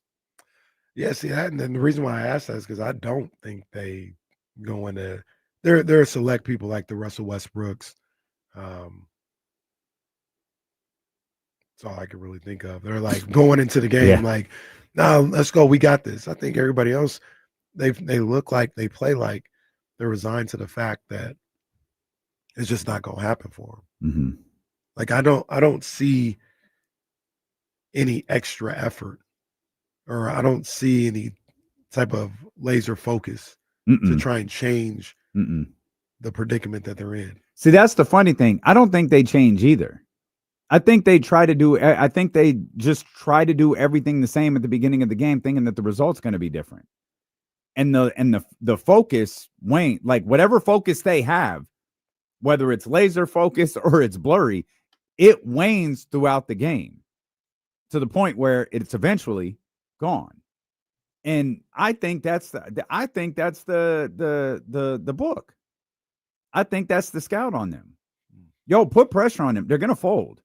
At some point, they'll fold. Mm-hmm. They're going to push. All you have to do is push back. And that's what the Spurs did yesterday. The Kings did everything to make you want to turn that game off. But 19-point game goes down to 10. 10-point game goes down to like 5 or 6. And then De'Aaron goes, I'm going to end this game. And Harrison goes, hold on, dog. Let me get in on this. Like, let's just go ahead and take turns and sending these guys out of here. And before you know it, you've got another, and they're a bad offensive team. That's the other thing. How you got all these guys that can score points, but you're a horrible offensive team. And I think again, the scout, the book, they can't score. They can't score long enough. A guy can score. One, they collectively, they cannot. De'Aaron and Harrison did. DeMar did. Like, they don't have multiple guys who will score at the same time. And that's why I'm trying to figure out, like when, and I'm not trying to like go like challenge you or nothing like that in this situation. But because it's not even, but I'm trying to figure out, like, embarrassed. I can't imagine that they're embarrassed and they continue to do the same thing. I hear you. I can't, like, I don't even know how self-aware these guys are. Maybe. And I don't mean that like in a disrespectful way, but like you talk about this, I think you're spot on. That's exactly how people approach the Kings. Do they notice that's how people think of you? It's a good question. I don't know. And if you do you care? That's what I guess that's what I always come back to. How much do they really care about what's going on? I can't imagine. Yeah, you absolutely could be right. I guess maybe I'm just thinking from my perspective. I can't imagine knowingly being a punchline of the league and just being good with it. Right. I can't imagine being a punchline of like our industry and just being like, nah, it's okay. Right. It's okay. We're at the bottom of the ratings. No one watches our show. Like, nah, it's fine. Not in America. I can't. I have to send my prostitute home at 3:00. I don't know. Like, I don't know how. I just don't know how. I just can't compute that. Like, I was talking about the Pelicans a second ago. They fired Willie Green.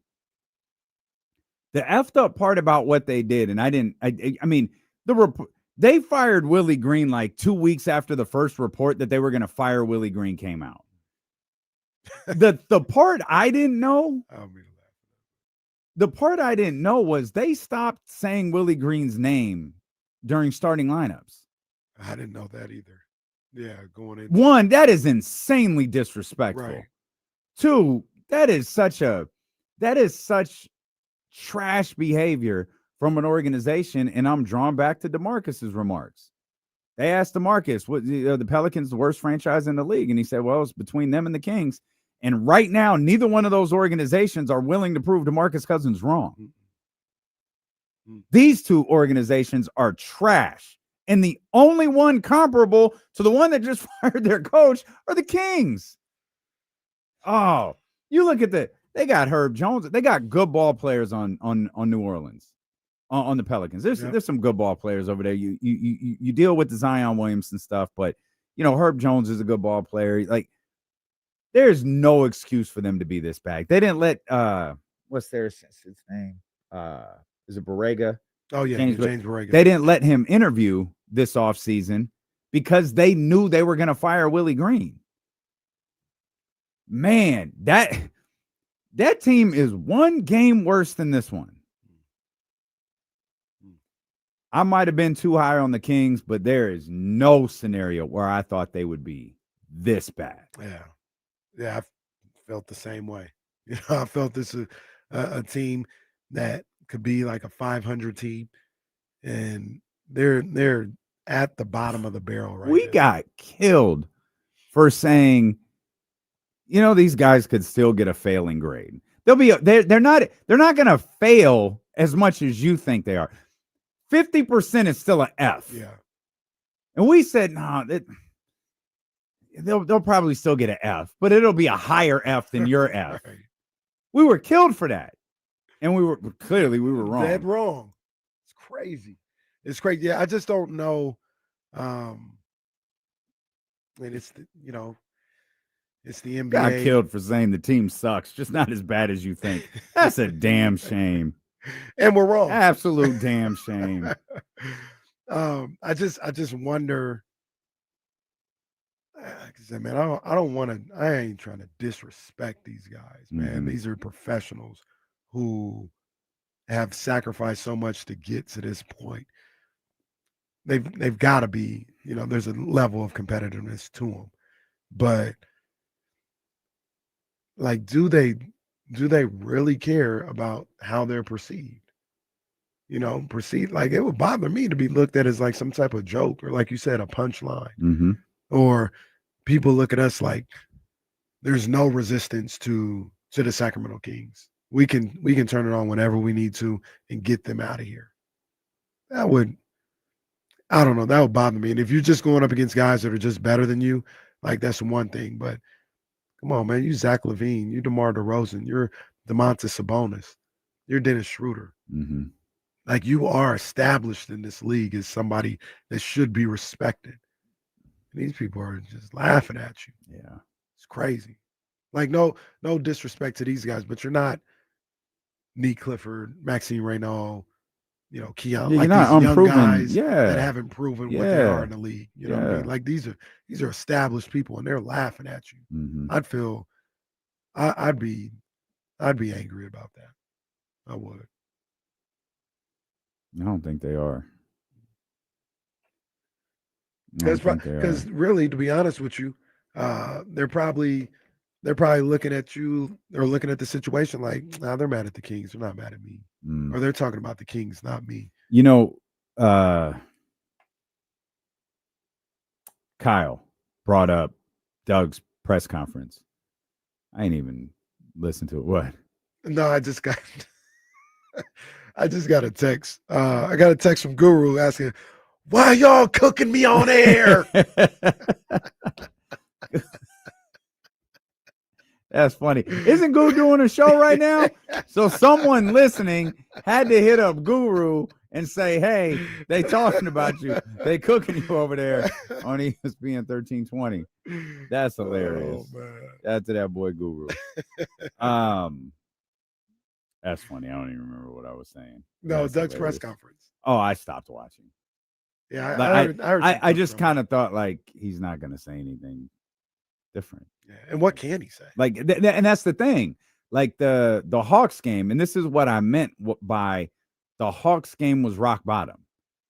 You got humiliated at home. Doug had that press conference that he had. You can't go anywhere now. Like, you can't go further. It doesn't mean you're going to get better. It doesn't mean you're going to rise from the ashes. It just means we've hit the point where it's like, all right. Yeah. Okay. That's where we are. That was the one for me. I remember you going into that Hawks game saying, I'll be off of it, if they lose this one. Mm-hmm. And I wasn't there. And who knows, if they would have lost a close game, maybe I wouldn't have been there. But the way they lost that game, yeah, I said, I've seen all I need to see. Yeah. This is who they are. Until proven otherwise. And it's going to take a drastic change for me to change who I think they are. Mm-hmm. I'm talking win 21 or 22. Like something ridiculous. I don't care if they win 5 of 6. Nah, mm-hmm. I know who you are. Yeah, it's frustrating, man. It's frustrating because again, I mean, we are approaching the 13 games into the season. Or 14, whatever it is. We're approaching NBA hour. Yeah. Like there was a point yesterday where I was agitated because it's like, yo, there's this Chiefs Broncos game on right now. I'm looking across like I'm like you. I had the Kings on the TV with the noob. With the yeah, I know. Look, with the football games on the iPad. They got this bad. They got so bad. The iPad died. I ain't even charged. It was like in the end of the third quarter. I was like, man, I'll catch up on it later. Yeah, it's over. It's tough, man. It's brutal. But like you've got games like Josh. I don't know if it's the same time. Josh Allen scoring 6 touchdowns. Like it's hard when you're watching 2 things, 3 things. You're not really watching one thing, right? Like you're trying to follow things that are important to what we do. The 49ers, Sac State, the Kings, and it's like, man, I'm missing good football. I'm missing good basketball watching this.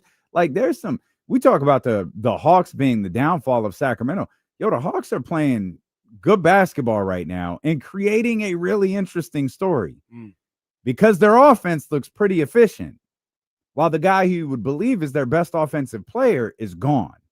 That's a story. Like, oh, what's that? What is that going to look like when he returns?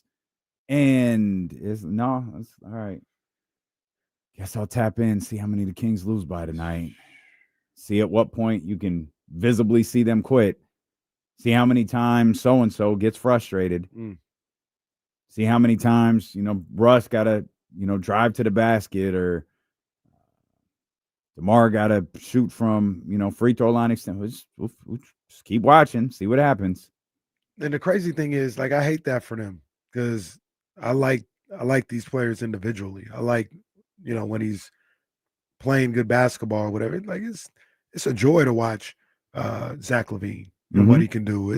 I love watching Russell Westbrook. I love watching Malik Monk, DeMar DeRozan. I like him more than others do. Watching this game, like what he's able to do and how he's able to score and get buckets I enjoy watching that. I enjoy watching Domas when he's, playing like he was on Friday and stuff. Like individually, I enjoy these guys. I don't hate watch any of their games. They're what they bring to the table, I appreciate. But watching them as a collective right now is just in the way that they approach the game or seemingly approach the game is just unappealing. It's just really unappealing. And like I said, I hate that for these guys because there are a bunch of guys that I do like watching their games, watching their skill set. 14 games in, 3-11, right? 14 games in, 12 starting lineups. Keon Ellis went into the starting lineup last night. Russell Westbrook moved to the 4. Precious Achiuwa wasn't feeling well, so he was pretty limited. Like he was, I think he was questionable going into the game. I think Doug tried to get what minutes he could out of him, but it was clear Precious wasn't feeling well last night. And I think Devin Carter's out so clearly there's something, going around that locker room right now. Wasn't something just going around? I thought we got past that. Remember everybody was Malik got sick? Max got sick. Yeah, I don't think it ever exited the locker room. I just think it's on the move. I guess. Yeah, I guess. Those need Theraflu. Yeah, 14 games, man, 12 different starting lineups. Of course, we got the news on Keegan Murray from James Ham just a few minutes ago that Keegan has been cleared for 5-on-5, and there is potential for him to make his debut on Thursday. Of course, the Sacramento Kings, they'll play Oklahoma City on Wednesday. Then they'll play the Memphis Grizzlies on Thursday. If there's one thing that will, I think, settle down with Keegan Murray's return, it is this carousel of starting lineups. 12 starting lineups in 14 games is absolutely insane. And I'm not blaming Doug for it. Like, we've had Zach LaVine miss games. We've had Domantas Sabonis miss games. Obviously, Keegan Murray has been out. We got the Russell Westbrook, Dennis Schroeder switch. So there's a lot Doug is dealing with there. But one thing that may settle down when Keegan Murray returns is this incredible carousel of changing starting lineups. Yeah, I sure hope so, man, because it's crazy to see. Like you mentioned, like just to see these different starting lineups. Would you say 12 and 14? Yeah, that's just a lot. That's just a lot. 12 and 14. It's legitimately, it's absolutely nuts. Yeah. That is absolutely nuts. We'll talk more about Keegan Murray's return here. Like, I just don't know that they can salvage this season. And if they do, I'll be honest with you, I don't know what it looks like. I was going to ask you that too. What is salvaging the season for you? Getting into the play-in? I mean, yeah, if they got into the play-in, that, like, it doesn't feel like they can do that. If they got into with getting into the play-in, salvage the season, yeah, I guess so, because that's where we thought they were anyways. Yeah. Like, whether we thought they were going to win, 40 games, 41, 2, 3, 4, that's all play-in territory. Like, you're not getting into the top 6 without a minimum of 48. And the way things are shaking out this year, it might be higher. So yeah, like, if they got into the play-in, like, cool, I'd be perfectly fine with that. I just can't envision it. Right. I can't envision it at all. We'll come back. There's more to talk about with the Sacramento Kings. James Ham will be with us at 3:00. Of course, we'll get a complete update on what's going on with Keegan Murray, what that might look like. Of course, you can get in on the phone lines as always, 916-909-1320. We got some other basketball that's happening in Sac. In fact, what a weekend in its entirety it was for Sac State. We'll talk a little bit about that. 49ers get a win against the Cardinals and a hell of a Sunday of NFL action. That's all I had here. It's Steeler and KC Brought to you by Sky River Casino, where we'll be tonight at 32 Brew Street for Raiders, Cowboys. Come see us. Bring some non-perishable canned food with you, and y'all will have a good time watching football here on Sacramento Sports Leader, ESPN 1320.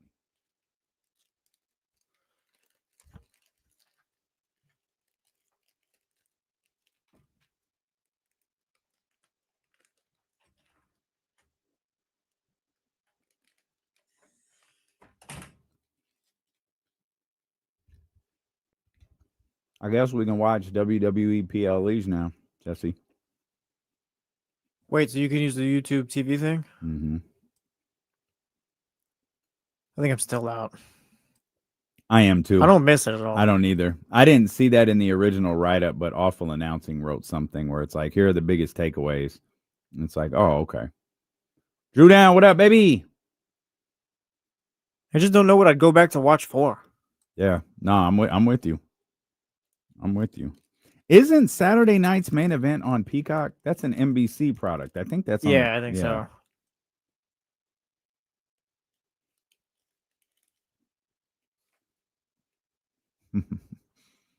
RP, I remember that too. Out there playing Bob.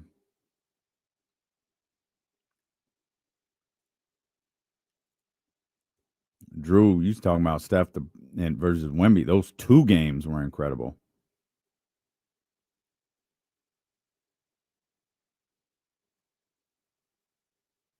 Will you watch Cena's last match? Nope. Not if the rumor about who's going to be there is true. I sure as fuck won't. I sure will not.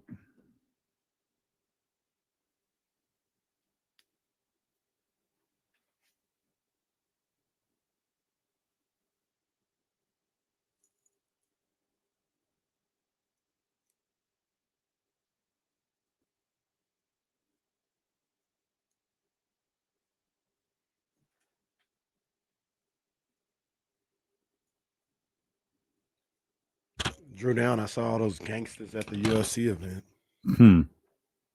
Mean thugs. Hoodlums.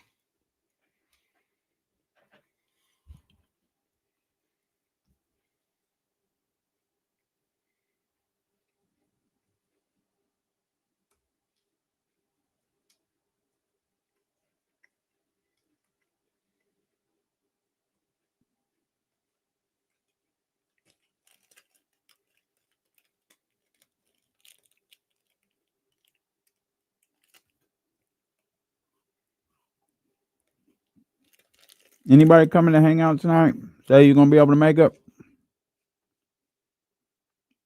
Zebra? Anybody?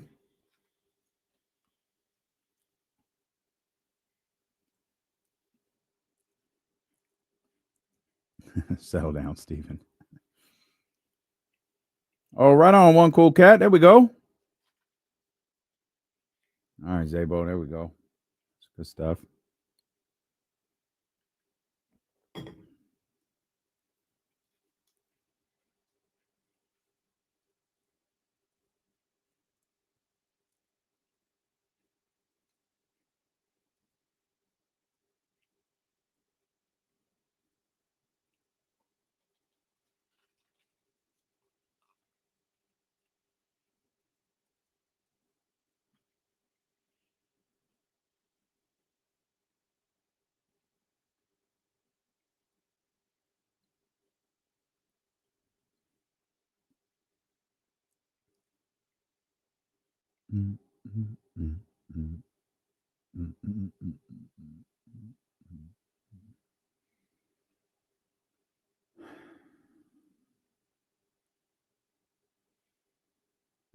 It's all good, Brian.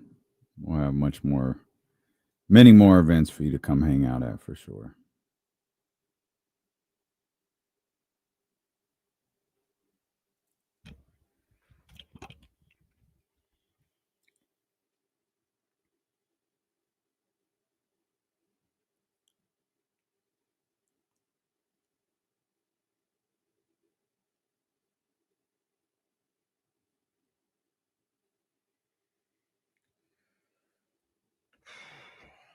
B. Perry, what's good, baby? Well, it wasn't a great weekend for the Sacramento Kings. Hasn't been a great any sort of stretch for the Sacramento Kings. Been a bad few weeks, to be honest. Yeah, not good. Pretty much since the season started. Remember that game where they called a technical foul on Terrence Davis? I think that was the Beam team. Was that opener. Portland? Yeah. Yeah, against Damian Lillard. Oh, yeah, that was the opening night. It was the home opener. That was the night we were told, hey, if we win, we're going to shine this like, I don't even know if she called it the beam. I honestly can't remember. I assume she did. It's like, yeah, we're going to shoot this purple beam into the sky. They're like, oh, great. Can't wait. I still remember that technical foul. Yeah, that was a bad one. Feels better than this, though.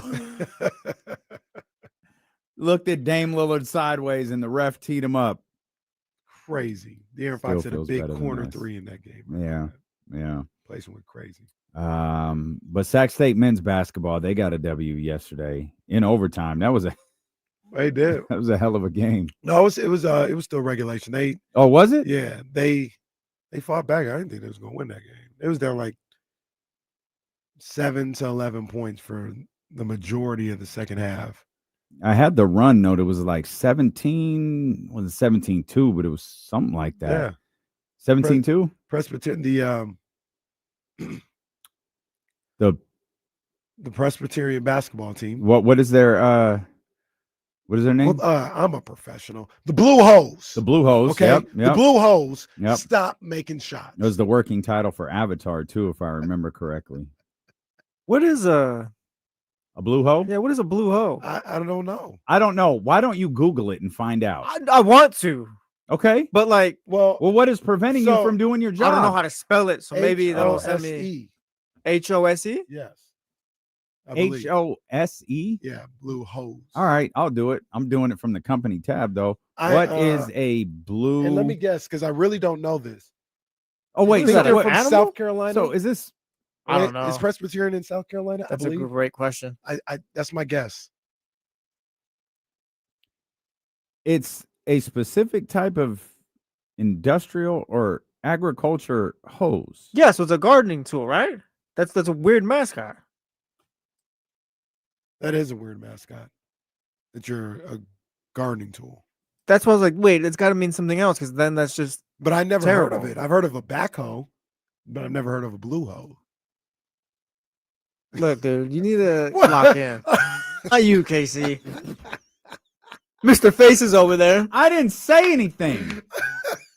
Kenny over here talking about his backhoes, and I'm like, hey, I'm over here trying to get to the bottom of the nickname Blue Hose. The name originated in the early 1900s when sports writers called the teams the Blue Stockings because of the blue socks the players wore. The nickname was later shortened to Blue Hose. Okay, we're gonna call you the Presbyterian Stallions from now on. yeah, like that's what you guys are. No, you can't go from hose to Stallions.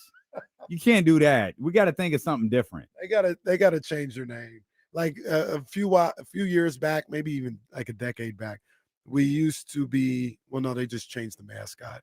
It was the Cal State East Bay Pioneers, and it was like this Yosemite Sam guy. His name was Pioneer Pete. He had guns, pistols, all this other stuff. That was the mascot. They actually didn't change the name Pioneers. They're still the Pioneers, but Pioneer Pete is gone. Like, you don't see that. They need to do that with Presbyterian. So they changed it from Blue Stockings to Blue Hose. Should have just been the Blue Sox. Because the assumption is that it sounded fiercer. What? To carry on to the athletic field.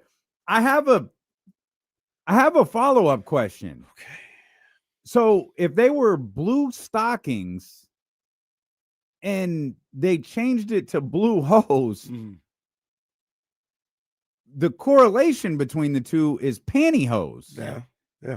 They thought the move was to change their mascot name to a shorter version of pantyhose? Can you help me? First of all, title of the show. Yeah, there's a lot of material we're working with right now.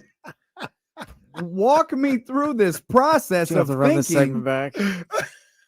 Walk me through the process of thinking in 1954. Hey, you know what'll be tougher? Stockings doesn't do it. Yeah. Let's go with the blue pantyhose. You know what'll be even tougher? If we take the panties out and just call it the blue hose. Oh, man. I don't understand the logic. Yeah, I don't know. I don't have words for you right now. Yeah, I don't know. Usually, hey, let me give you the other side. This is what they might be thinking. Yes. I can't do that in this case. Great. I don't know what they were thinking. Great. And I don't know. We talk about 1950s, all this other stuff. I don't know. 1985. Hey, guys, maybe we should change this name. Yeah, we're already 20. Like, this ain't even really working. You know what I mean? It's not. Why don't we just be the Bears? The Bulldogs. Perfect. Right there. Bulldogs, Bears. They could even isn't there a college that's the Blue Hens? They could have been the Blue Hens. Today, there's the Blue Devil. Blue Devil. Today, the name signifies fierce Scottish warriors. No disrespect. Well, shout out. Where's the school located again? In Carolina, he said? No, it was just a guess. I believe it's South Carolina. That's my guess. I don't know for sure. If I get this right, that's definitely a point. Presbyterian, boy, only thing worse is, oh God, this link said the Presbyterian Blue Hose women's basketball team. Come on, man. Presbyterian Blue Hose. They are, where did you say? South Carolina.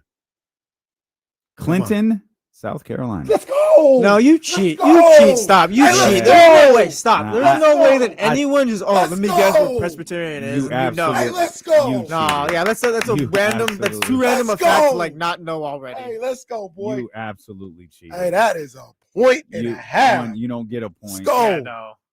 As a matter of fact, you lose a point for acting thank like you. lose a point for acting like I didn't know nothing about that. Liar. I just know my college sports. On this show right now, to all the chatty house, to me, to Damien, to everybody, say that you didn't know the answer. I did not know the answer. Still don't know lie. the answer. You say it if you want to. I just know my college sports. I know my college sports. Presbyterian, South Carolina, stand up. No, it's Clinton, South Carolina.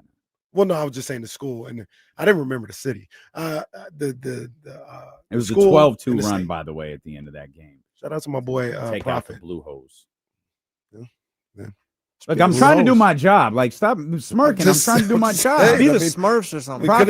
We could have said Presbyterian. No, Prophet took them hoes out. What you want to do? What you want to do? How many my man Bear Cherry had last night? How many did Bear have last night? Bear Cherry had them hoes on skates last night.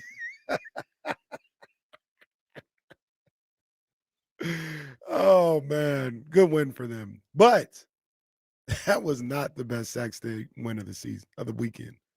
Oh, Bear had 17, and no, it wasn't. Oh, my goodness. No, Saturday night was crazy. What a one game. game this year I didn't go to. Really? Best game of the year. And What I a didn't game. go to it. What Sac a State game. football comes back with about 9 seconds to play to beat Idaho to keep their postseason hopes alive. Shout out Cardell Williams with the quarterback keeper scoring with 9 seconds to go. 2 yards out, I think. And now it sets up high drama Saturday afternoon in Davis. Playoffs on the line, quite possibly. I don't think it'll be forever. Like, I think they'll find a way to circle back around. But I think this will be the last Causeway for a few years. And playoffs on the line. Here's the funny thing about it. I know it's not officially the playoffs. It's a playoff game for Sac State. Like, you want to make the playoffs. Yeah, whatever. Of course you do. This is a playoff. You win and you advance. Lose, go home. It's a playoff game against Davis in one of the last Causeway Classics that we'll see for a few years. Oh, it's high drama. High drama. It's up. And it's not supposed to rain on Saturday. Let's go. Oh, thank God. Let's go. Thank God, because we got something on Saturday morning, and I had flashbacks to last year when we did it. When we did the food distribution thing last year and got rained on for 3 straight hours. And look, happy to do it. I have never been in a rainstorm like where I'm just standing outside like that one. That was incredible. And then went to the Sac State football game that afternoon, or the thing that evening.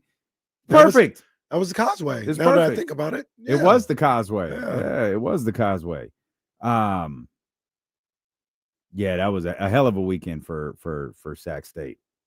Though the guys did lose on Friday in the basketball version. Women continue to roll though. They're 4-1 on the season. Shout out to my boy, Coach Aaron Kaloff. Mm-hmm. He cooking. Yeah, man. He's cooking. And so was Brock Purdy. A great return to the football field for Brock and the San Francisco 49ers. We'll talk about that. We'll get back to the Sacramento Kings as well. Zach LaVine didn't play a single minute in the fourth quarter, and it appears Keegan Murray's return is imminent. We'll talk about all of that when Dylan and Casey return here on Sacramento Sports Leader, ESPN 1320.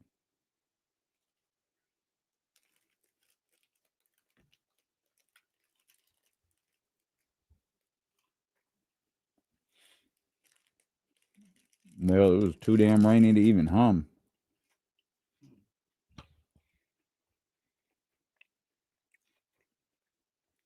Custom, that was an awful, awful call. But oh well. Oh well. The Sac State had a touchdown call back earlier in that game that was borderline ridiculous. So what the one Stephen A. Gift say? We don't care. We don't care. People are so outraged about that non-call though. Oh well. You want Sac State to do about the ref miss then?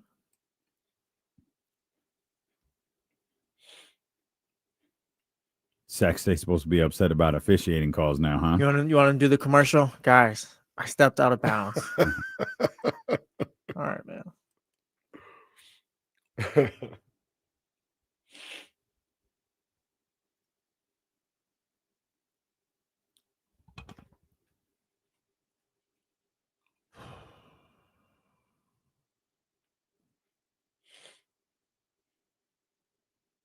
Go ahead, go nuts, go ape shit.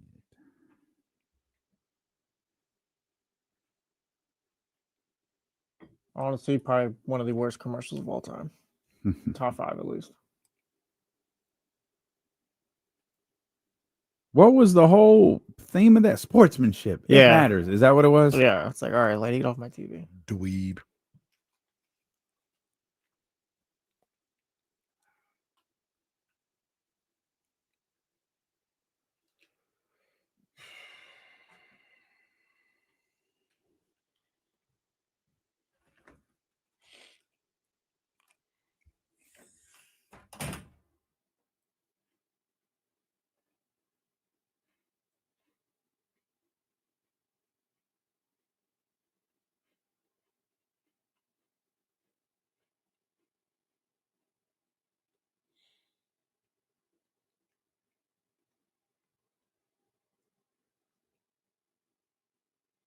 Yeah, that's not someone you can trust. I'm sorry. Like, yeah, sure. The dude wants to be a hall monitor. I can't trust you after that. I wish they would. My teammate would do that. You don't shut the hell up.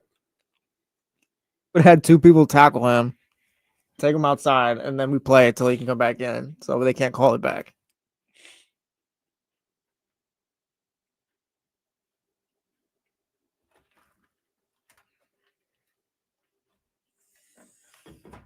This video is hilarious too.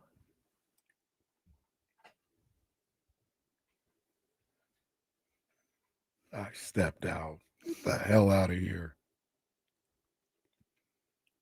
Boy, if you tell that referee you stepped out, I'm going to throw your ass out of here. You ain't never going to play ball again. You imagine the receiver gets up, no, guys, ref was wrong. Like, no. Nah, I dropped it. Didn't complete the catch, guys. Didn't, what they say, survive the ground. Didn't survive. Didn't survive the ground.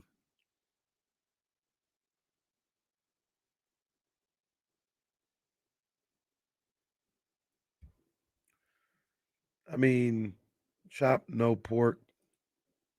Damn. I mean, this would be a godsend, but St. Louis. there's no way.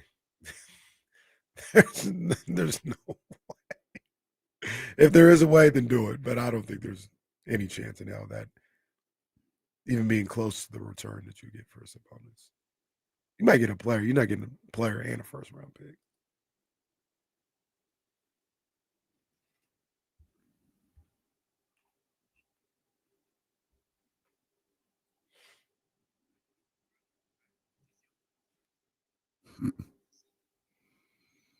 Oh, TC's got a trade. 916-909-1320 Oak Grove Kia Talk line right there. TC, what's good, baby? Yes, sir. What's up with my two brothers? What's up, TC? How you doing, big dog? Man, I'm vibing, bro. You know what? Hey, how I want to come in with this, right? So I know Ham, and I know a lot of people. I know a lot of people say they don't like, attaching picks to players and all that, right? So I got a trade coming in with a pick, and I got a couple picks going out. But before I get started, give me a minute, Jesse. I'm at peace with this team, bro, right? And what I mean, I'm at a peace of mind, right?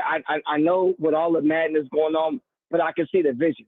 I can see what Scott and them trying to put together and all that. And I'm not going to overly stress myself out, right? So I know we're trying to get young pieces in here, move people out, and get a better team moving forward. So I understand that. So that's why when I look at these trades, I try to break them down that way. So I got Domas and Carter going to Brooklyn, right? Domas back with Jordy, his Diet Jokic, he got his boy back, right? Okay. They sending us Nick Claxton, a center back. We getting Terrence Mann and a 2026 first round pick. The reason I say that is we all talking about draft picks. So not only do we got 2 first round draft picks in this upcoming stacked draft, but we got Terrence Mann. He's a throw-in. We already know what he did, Clipper days, and then we get a center back in Claxton. And then if you're talking about sending picks out, I have Zach LaVine, and I'm attaching a 2030 first round and a 2032 first round to go get Laurie Marketing, because I know Danny liked them picks. No. I get it, right? But Danny wants picks. He doesn't want the deal done. But if we want to get Laurie here to go with Keegan, then we got to pay the price. No. Just Terrence, really think about those trades, bro. Terrence, this is my fault. This is my fault. I should have cut him off after the first trade proposal because I didn't hate it. I didn't hate the Domas Devin to Brooklyn. No, I don't hate that at all. That's why I let that one like, cook. okay. Although I don't know, Is Brooklyn giving you a first? That's well. See, I don't think yeah. I don't think Brooklyn is. In fact, I don't think anyone is. That's my thing. Now, the one thing I will say is maybe we look to condition our thinking a little bit on that, because Orlando did give up those first round picks for Desmond Bane. So I'm not saying you get 4, but if you can get 4 in that deal, can you not get 1 for Domantas Sabonis? Maybe, but that's almost akin to saying, well, Rudy Gobert got traded. Bro, don't lump what we're trying to do. If I'm talking to a GM or if I'm talking to the Kings, don't lump what we're trying to do into that nonsense. Mm-hmm. Like Orlando did that. We're not doing that. Mm-hmm. You know what I mean? I don't think you can get a first rounder for Domas. Like, I don't. First rounder and like expiring contract and a player that you might want moving forward. Nah. At least the Nets first round. Otherwise, it's going to be heavily protected or whatever, and the turn into whatever, because they don't have multiple first round picks. They just have their own this season. Yeah, that would be malpractice next year for the Nets to trade their first round pick. Yeah. For Domantas Sabonis. Yeah.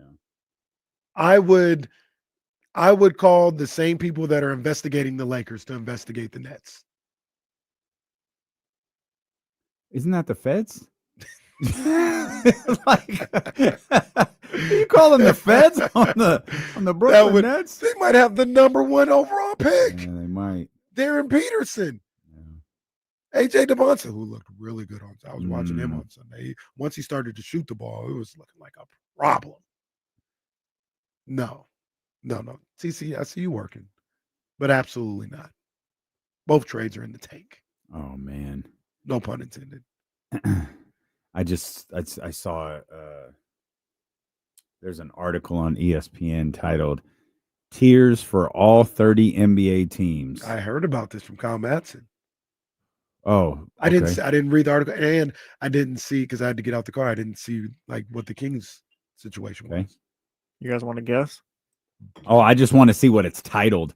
Tier 1 is Oklahoma City and Oklahoma City alone. Tier 2, legit title contenders, is Denver, Houston, New York, and Cleveland. Then there's something called Conference Finals Party Crashers. Prospective contenders stuck in neutral. That is the Warriors, the Clippers, and the Orlando Magic. The muddled middle, which consists of the Blazers, Heat, Bucks, Sixers, Raptors, Celtics, Bulls. Play-in dreamers. Wow. The play-in dreamers, which is tier 6, and there is a tier 7. The tier 7 consists only of Utah, Washington, Brooklyn, and Indiana. The Kings fall into the play-in dreamers, along with the 4-10 Memphis Grizzlies, who they'll see on Thursday, which might be Keegan Murray's debut. The New Orleans Pelicans, who is 10-11, who just fired Willie Green. The Sacramento Kings, who are 3-11. The Phoenix Suns, who are 8-6 right now. The Dallas Mavericks, who just fired their general manager and are 4-10. And the Charlotte Hornets, who are 4-9. Do you think, I'll ask the question. Do you think in this situation we're too close to the Kings in a critical way? Like, we look at this like this, we watched every game, watch every secondary game. We're like, this is just the worst. Whereas somebody making the list may look at the record, may look at the schedule, be like, it's bad. Like, it's bad, but it's not Brooklyn bad. They shouldn't be on the same tiers. But who would you be more likely to trust? The people who looked at the schedule? No, I agree. But when you are surprised by that tier, maybe they're not as tapped. And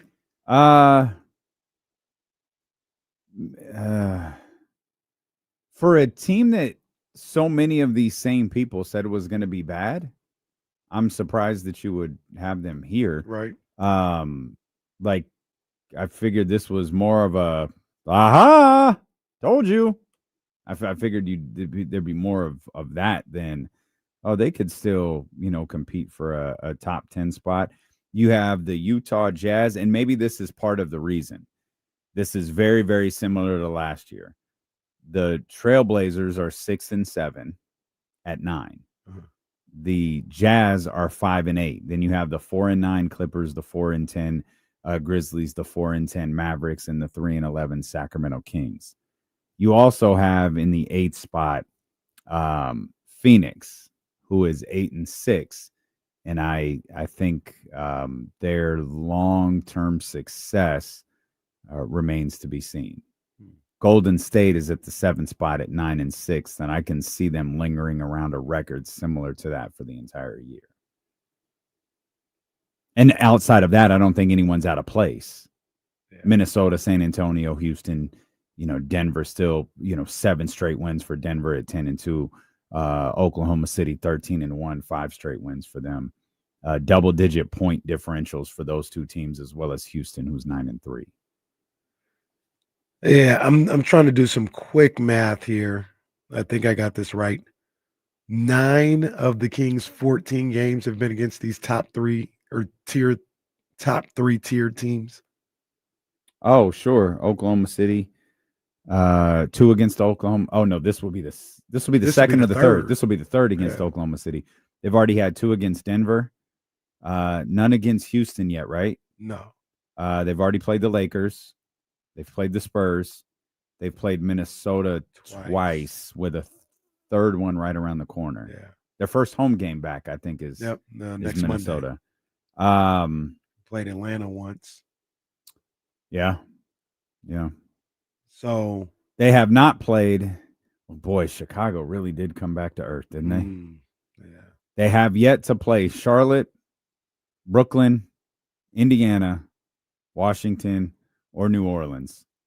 They also haven't played Dallas or Memphis or the Clippers, who they'll play in a couple of days. They have played Utah, who they beat by 1. Blown out by did they get blown out by Portland? They didn't play. They haven't played Portland. Yeah, they haven't played Portland yet. Yeah.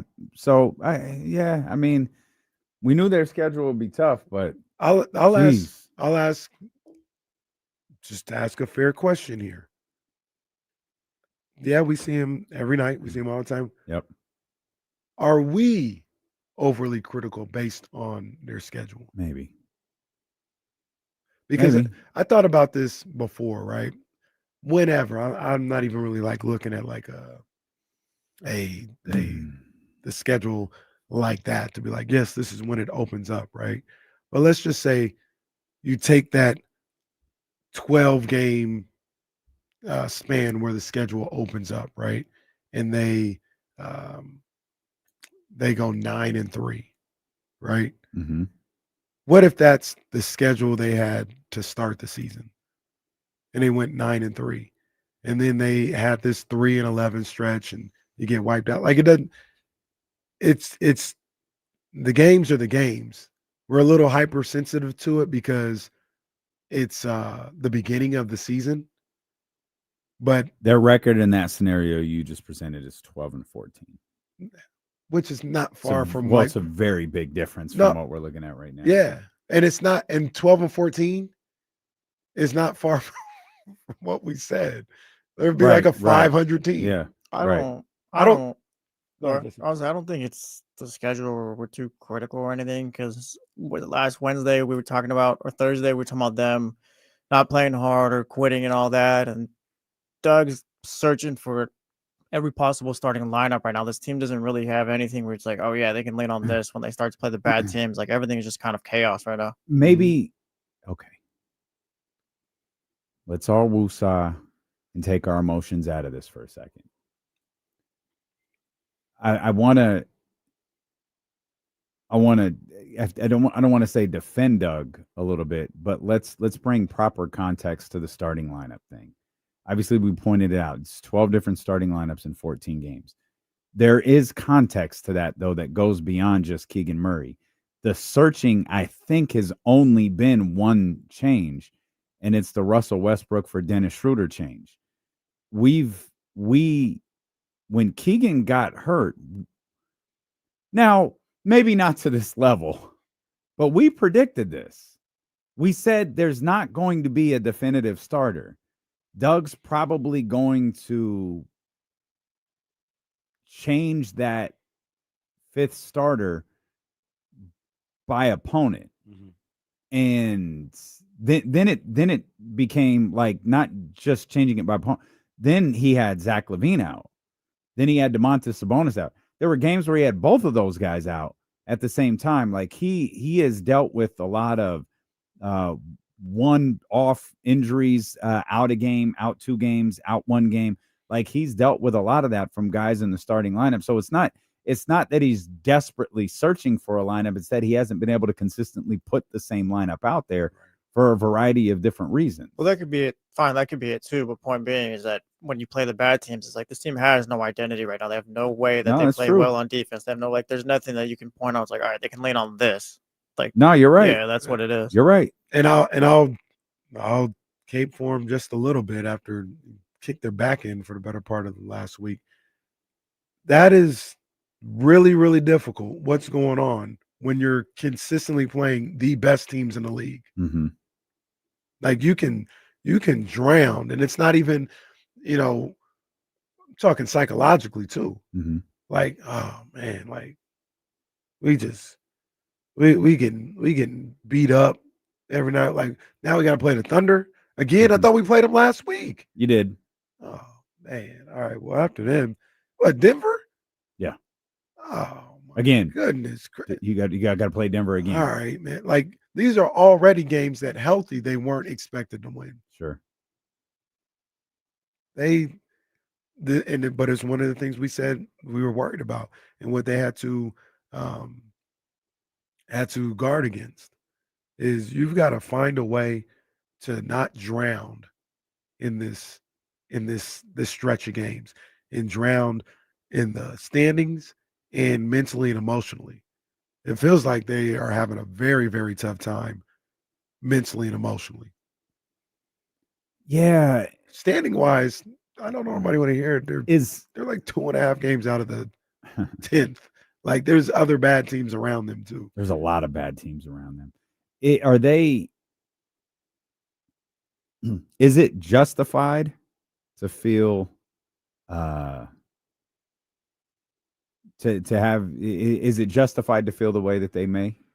The players are the players. And when you say that, you mean like, man, we can't catch a break. We're not. I guess human nature. So yeah, it's justified. Yeah, but this is where we talked about you're hoping that they're tougher than that. You're hoping that they're tough enough mentally. Buddy, I feel like that ship has sailed. Yeah, I know. The blowouts to the Timberwolves and the Hawks really stand out when you look at their schedule too. Just the context of it all. Yeah.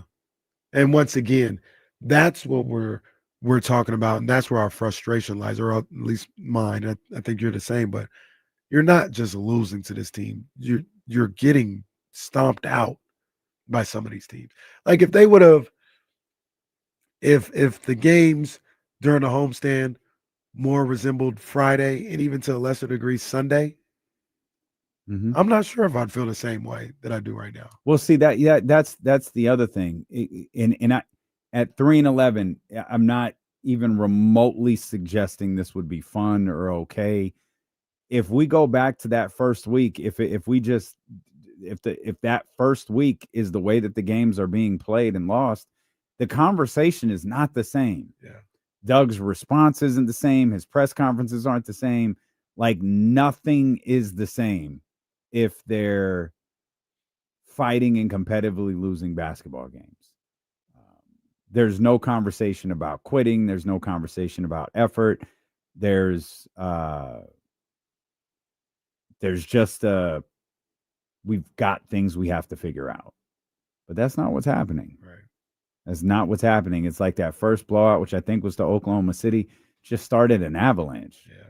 Just an absolute avalanche of bad performances. And maybe it's not fair to be this critical of them. I just know what I see. Right. And that's I know what I see, but I also feel like I know what Doug sees. Because Doug is telling us. So, D'Lo, KC, you guys don't know anything. Fair. Chatty House is a bunch of idiots. Fine. Doug's saying the same thing. So I got to believe he knows what he's watching. And he's the one guy out of all of us who knows what he's asking them to do. Specifically, he knows what he's asking them to do. Yeah. So, like, you put all this stuff together, it's like, I don't know. Fade or follow sports betting? That's the Some question. interesting YouTube handles you've been reading today. What was the other? No pork chop? What was the other one? Pork no chop. Pork no chop. Or chop no pork, maybe. That's what it was. Pork chop was the dog on Doug. That was the legendary cartoon. Of course. He said, do you guys feel differently, KC and D'Lo, if they beat the Suns and Thunder, 2 games they were winning the majority of the game? I'll even throw the Lakers game in there too, because they should have, in theory, they should have been able to handle that game. That probably puts them around like 5-8, 5-9. Yeah, and I threw the Lakers game in there, so I gives them what 6 and 8. Yeah, that's a whole different conversation. It is a different conversation. I wonder if it would be a different conversation with the blowouts, though. Because once again, I think that for me personally, that's what's jarred me the most is that those 3-4 games at home where they look like they quit and they didn't care. That's what bothers me more than the win and loss record right now. But part of the blowouts for me is like they they've sort of been beaten down by those close losses, right? The Phoenix game, they didn't have any business losing that Phoenix game. Even if Phoenix is better than I'm giving them credit for, or we're giving them credit for, you didn't have any business losing that game. Yeah. They're not good enough to do that to you, or at least certainly opening night, we didn't think that. Oklahoma City, it's tough. We were right on the cusp, but I talk about that moment where it's like you've played so well for so long, you can't lose this game. We were 2 minutes away from that because I think the Thunder turned up the gas with 5 minutes to go, 4 minutes to go, somewhere in that marker. It's like, yeah, you have to hold on the final 2 minutes. You have to in those situations. It's a hell of a lot harder to hold on for 5. You talk about 5 minutes. You're talking about a large chunk of the quarter there. Yeah, that's harder. What was the other one? The Lakers one. The Lakers one is really frustrating. You shouldn't have lost the Lakers game. You shouldn't have lost it. But I wonder if how much of those losses led to the other Thunder one, to the Atlanta one, and so on. And I don't think I'd feel great about those losses, but at 6-8, it is a very, very different feeling if you got those 3 games back. Yeah. Do you think? At least it is. I'm sorry. It's a very different feeling for me if you get those games back. And we're asking some hypotheticals. Do you think if they win those 3 games and they have those performances at home that they had that rattled me so much, do you think Doug is still having that same type of press conference? 6-8, but you got blown out in 3 games. I feel my first thought is no. None of those. I don't know, because they're not necessarily related, but you're a 6-16 when you get blown out by Minnesota. Okay. So it's not the same as 3-8 and you've been blown out. You're a 6-16. You got blown out. That's very disappointing. So did Minnesota come first? Minnesota, then Atlanta. Oh yeah, okay. Yeah. And he talked a certain way. When was that? Oklahoma. No, he talked before there was a game I'm missing. It's Denver. Denver's the game we're missing. So he talked before the game, before the Denver game, where he kind of went off. And they played solid in that game. And then after the game against Atlanta, he went off. So I feel like if the record is a little different, maybe you just get one of those blow-ups and not 2. I think you're onto something. You might not, but if everything plays out the same way, that Atlanta game was pretty tough. Mm-hmm. Even at a better record, that Atlanta game at home in front of, because it's one thing to get blown out like that in Oklahoma City. It's one thing to get blown out like that in San Antonio or Minnesota or wherever. It's another thing to get blown out like that in front of your home crowd, not against the defending champion, not against a conference champion, not against a budding superstar or a massive superstar. It's another thing to get blown out with James Ham and Sean Cunningham and Jake Gaden sitting in front of you, ready to ask you questions about what the hell they just had to sit through. Yeah. It's just not the same. So maybe Doug might have had it by that one, even with a better record. Damn. I don't know. Well, like I said, I don't know what that stretch is going to look like. Like, oh, you're playing 10 of your next 12 opponents are under 500. Like, I don't even know if that exists, but I wonder what they're able to do in that situation. Like we talked about earlier, they're going to have to do a lot to get me to change my belief on what they could be, but a win is a win. Like, if they had that stretch and they played well, and now you're 3 games under 500 as opposed to, what are they, 8 right now? Mm-hmm. That's the record. Like, as much as we may not believe or like it, or that would be their record. That'd be 3 games under 500 or something like that. Yeah. So the conversation's different. It doesn't. Atlanta's not rock bottom, if that's the case. Mm-hmm. trend of terrific YouTube handles, AOL did not kill WCW says. No, y'all playing with us. AOL did not kill WCW says. What? How many players actually want to be in Sacramento and how many are waiting to be traded? That's a great question that we'll attempt to answer when D'Lo and Casey return here. We're at Sky River Casino tonight, 32 Brew Street. Make your plans to be with us. If you can bring some non-perishable food with you, that would be absolutely terrific. We're going to have a donation bin set up right there inside 32 Brews. We're watching the Raiders. We're watching the Cowboys, and we're doing it tonight. We're doing it with you, 32 Brew Street, inside Sky River Casino here on ESPN 1320.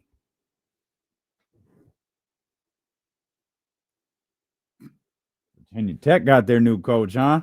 Uh-oh. James Franklin. What is he doing? They better hold on, no. I thought I read, I don't know. I thought I read they had to pay him all that money, and all he had to do was like look for a job. Mm-hmm. He couldn't take no other job. Mm-hmm. What are you doing? Mm. What the hell are you doing? It's like $54 million. I know Virginia Tech ain't giving you that. Well, I think he'd still get whatever the difference was. I could be wrong, but true. He has. I could be wrong. No, yeah, but he like has to. It feels like, yeah. I don't think he would just take that job, throwing away $40 million or something like that. Oh, left calf strain for Wemby. God, the injuries feel just terrible this year. Did you go back and watch any of the game on Friday? Not the Kings, the War. That seemed like the game of the year. Yes. Absolutely. Wemby, as soon as I saw my boy. As soon as I ain't no low key. Wemby low key, my boy. Ain't no man. low key. Ain't no low key. I turned into a Wemby stand out of nowhere on Friday. Did you see your boy got mad at Trista? Oh, Draymond. I didn't. Draymond got in his feelings with TK. I did not. About her post about that moment. I'm gonna send you guys some. Hey, I don't know if you saw this. Can you imagine looking up at Victor Wembanyama and your like trash talk is you suck or you're trash or whatever he said? It's like, oh, buddy. Did you guys see this one? It says AI is getting out of I don't know why this made me Hold on.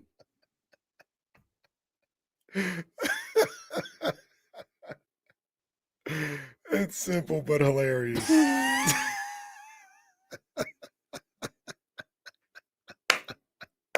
Simple but gets the job done. There's two great moments in this. You can see when it shifts to AI, and then the De'Aaron Fox shot afterwards. And that didn't even count.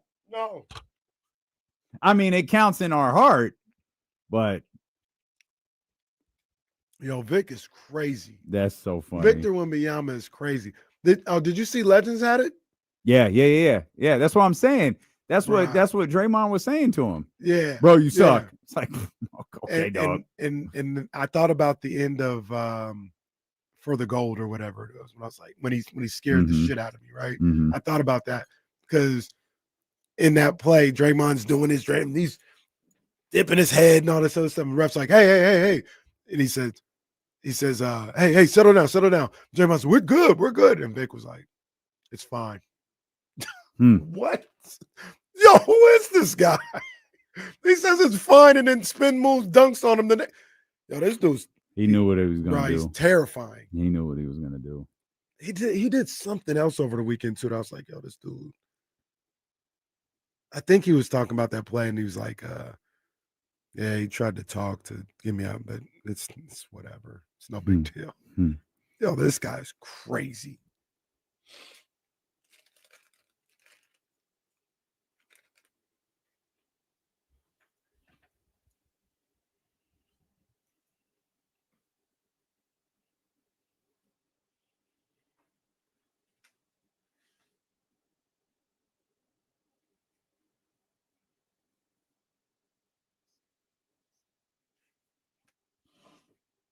If you want to get in on the Elk Grove Kia Talk line, you can, 916-909-1320. To get back to our question from AOL did not kill WCW, how many players actually want to be in Sacramento? Amount of times AOL Kimberly Page. Come on, man. Nitro girls. And that's where I'd get on my spoilers. Shout out AOL. I'm not saying I didn't. Especially when I heard she posed for a specific magazine back in the day. I was research purposes, of course. Looking up. I kept thinking Kimberly Page. Diamond Dallas Page landed her. Yeah. All right. She was a Nitro girl. That's when they got together, right? No, they were got together before before she was a Nitro girl. Yeah. Sorry. Yeah, I mean, this is a fair question, though. How many players actually want to be in Sacramento and how many are waiting to be traded? I think there are a lot of players on this team waiting to be traded. Would you say 4? Domas, LaVine, DeMar, Malik. Man, am I stalling him out by saying I don't think Malik's waiting to be traded?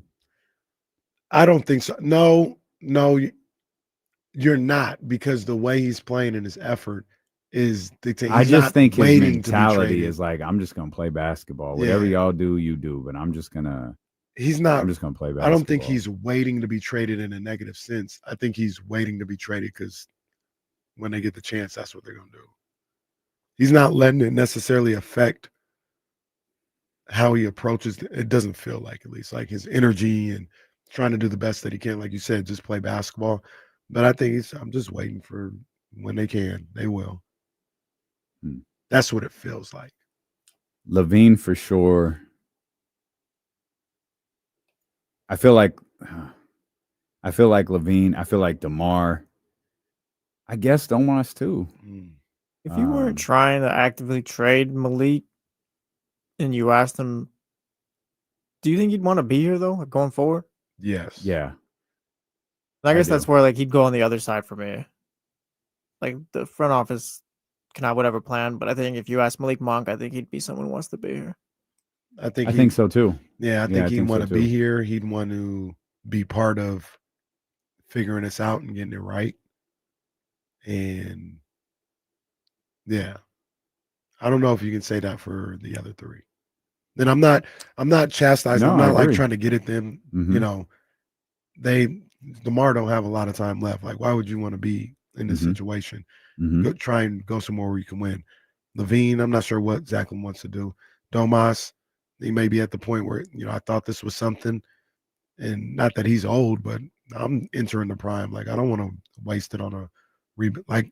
They all have their reasons. I'm not saying they're wrong. I'm just saying I think those other three, they'd want to get out of here. Yeah, I think you're right. I don't know that any of them are going to get out of here, though. Again, it is not easy to just move a $40 million plus contract. It sure as hell isn't easy to move two of them. DeMar, I feel like, will be easier should that be the route that they go to. Probably be easier in about a month or so. But the other two, I just don't know how you do that. Let me ask you a question. Jesse, you as well. Take your pick. It could be LaVine or Domas. I'm not really tripping. Would you attach a pick to move them? No. It doesn't have to be. No, it doesn't have to be 2026 Kings. It could be 27 Spurs, 28 Spurs, whenever that is. Would you and say you were doing that and you got an expiring back, like Kristaps Porzingis or something like that? I think I'm with you guys. I wouldn't do it. I think so. But part of the problem is I got these contracts that I'm drowning in right now. I don't think you need to attach a pick to Zach because he's got an expiring next year. He's got his player option next season, so I think that's tradable. Domas, as much as untradeable as we might think he is, I would still attach a pick to him. I don't think so. I wouldn't do it either, but What if you couldn't trade him without that? What if the Zach I'm LaVine thing is sure true? there's more than one general manager around the league that's going to tell you that. So and the reason why I bring we would just sit with Zach for another 2 years and Sabonis for another 3. Well, it'd be another year. Sabonis. I mean, because Zach's next year. True. Domas. Like, you in the chatty house and everybody, you can all answer this honestly. Is having Domas on this team the worst thing? I don't think so. Like like if you It's tough for roster building, I think. But if you're able to, Zach's contract is going to, regardless of what this year looks like, and spoiler alert, it looks bad. Zach's contract is going to be significantly more appealing for somebody next year, because then you get we'll take a chance on this. Like, he could be an elite scorer, and we're a good basketball team, so we'll know he'll be locked in. And if it doesn't work, fine, because we have $40 million, and we're going to dump this contract that we don't like, and we're going to get rid of this player that we don't like. So we're in a win-win situation here, because we're going to shed salary that we don't want. They're only taking in an extra, we'll say, $10 million, because there's an extra year on whatever player. So Sacramento's happy, and in prospective team A, that 40, it'll be $50 million, just falls off the books. So that's next year, though. Like that, whether it's the off season or February, that contract becomes significantly more appealing next year. But when you get to De'Aaron, when you get to Domas, I just don't think it's a lost cause with Domas. There's more that has to be done. To Jesse's point, there's more that has to be done. There's a lot that has to be done, but I don't think this team is stuck if you have Domantas Sabonis on it. I think the team is stuck if you have Domantas Sabonis and Zach LaVine on it. The mindset matters to me. If either one or both of those guys aren't invested in what we're trying to do moving forward, that does feel like a problem to me. And what I mean by that is, like, hey, of those two, I hear you. Do you think you can get one of them invested? Yeah. I don't know. What is getting Domantas Sabonis invested, though? Because you just run back into the same problem you were in before, where you got a guy you're building around that's not a guy you should be building around. Like, you can get him invested, but he's still a $45 million player, and it's not like you can get 3 of those guys here. Like, he's just one of your top 2 guys now. Are you sure you're building around him, though? Because the contract says you are.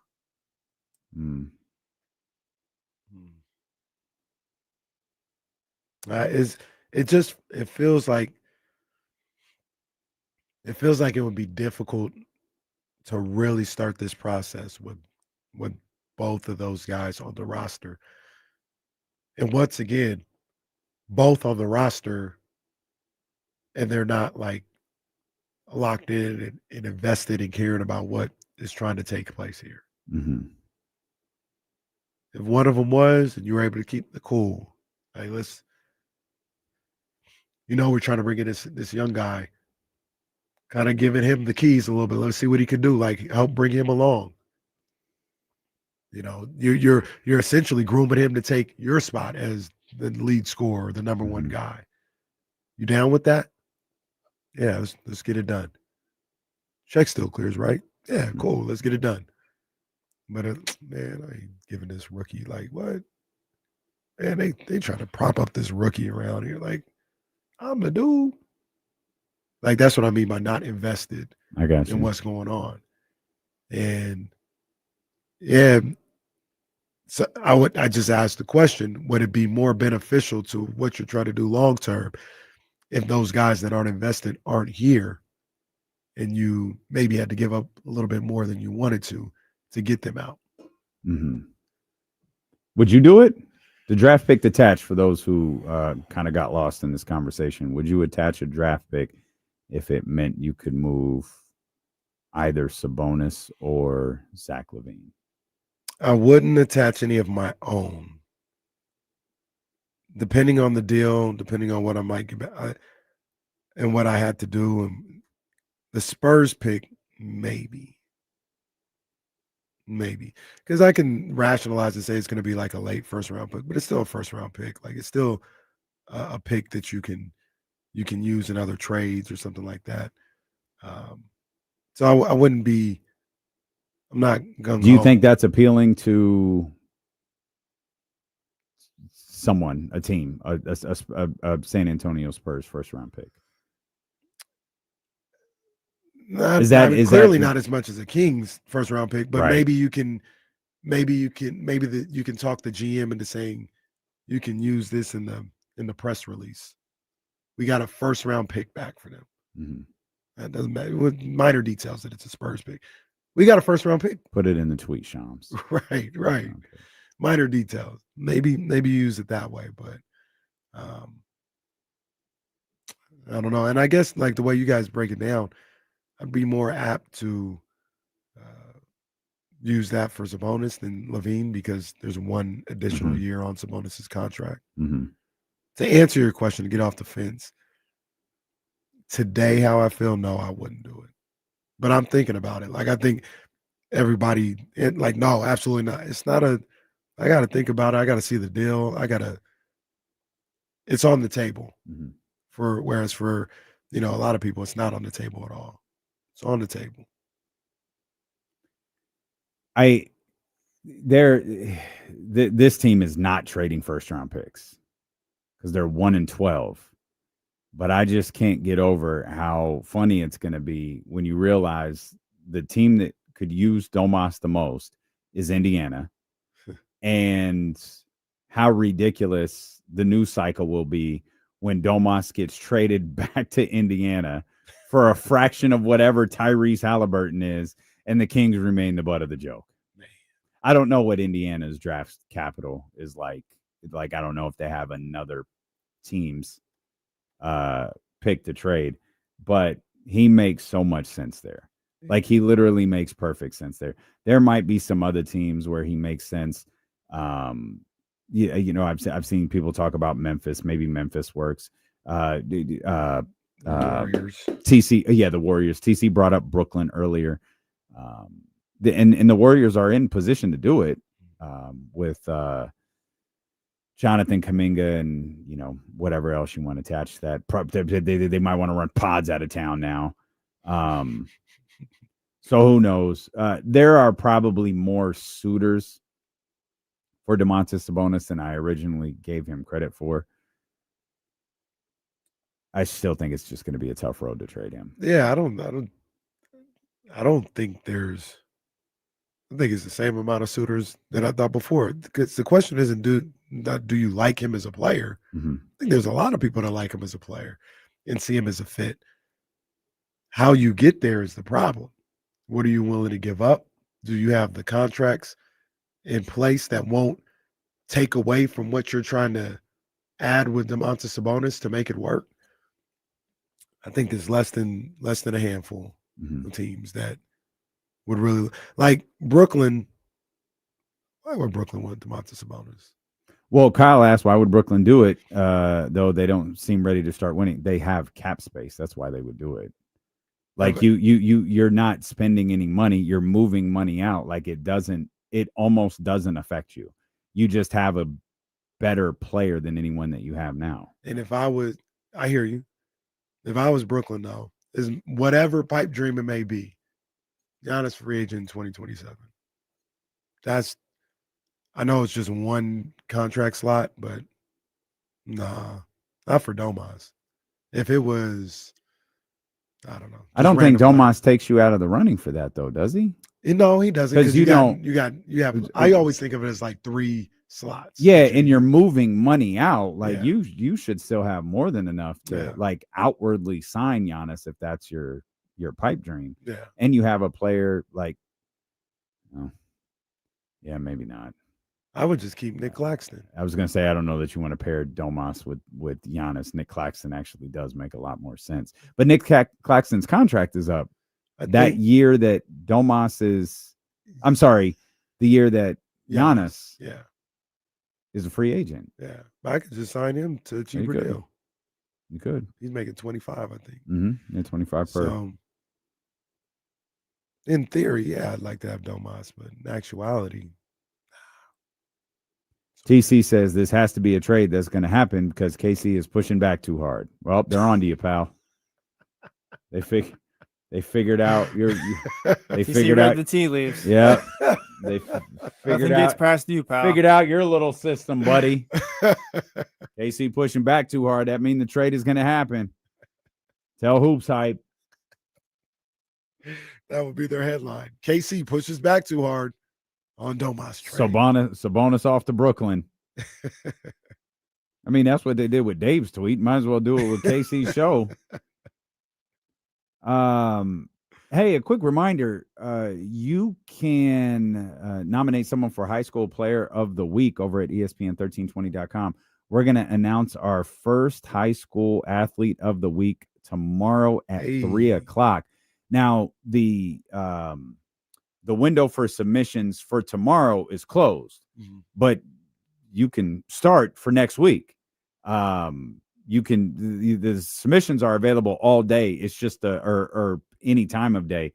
It's just the window in which you send them. So if you send them like today and tomorrow, that'll go into next week's, potential athlete of the week. But we're going to name our first high school player of the week tomorrow at 3 o'clock. So get your submissions in. Yeah, that's going to be pretty exciting.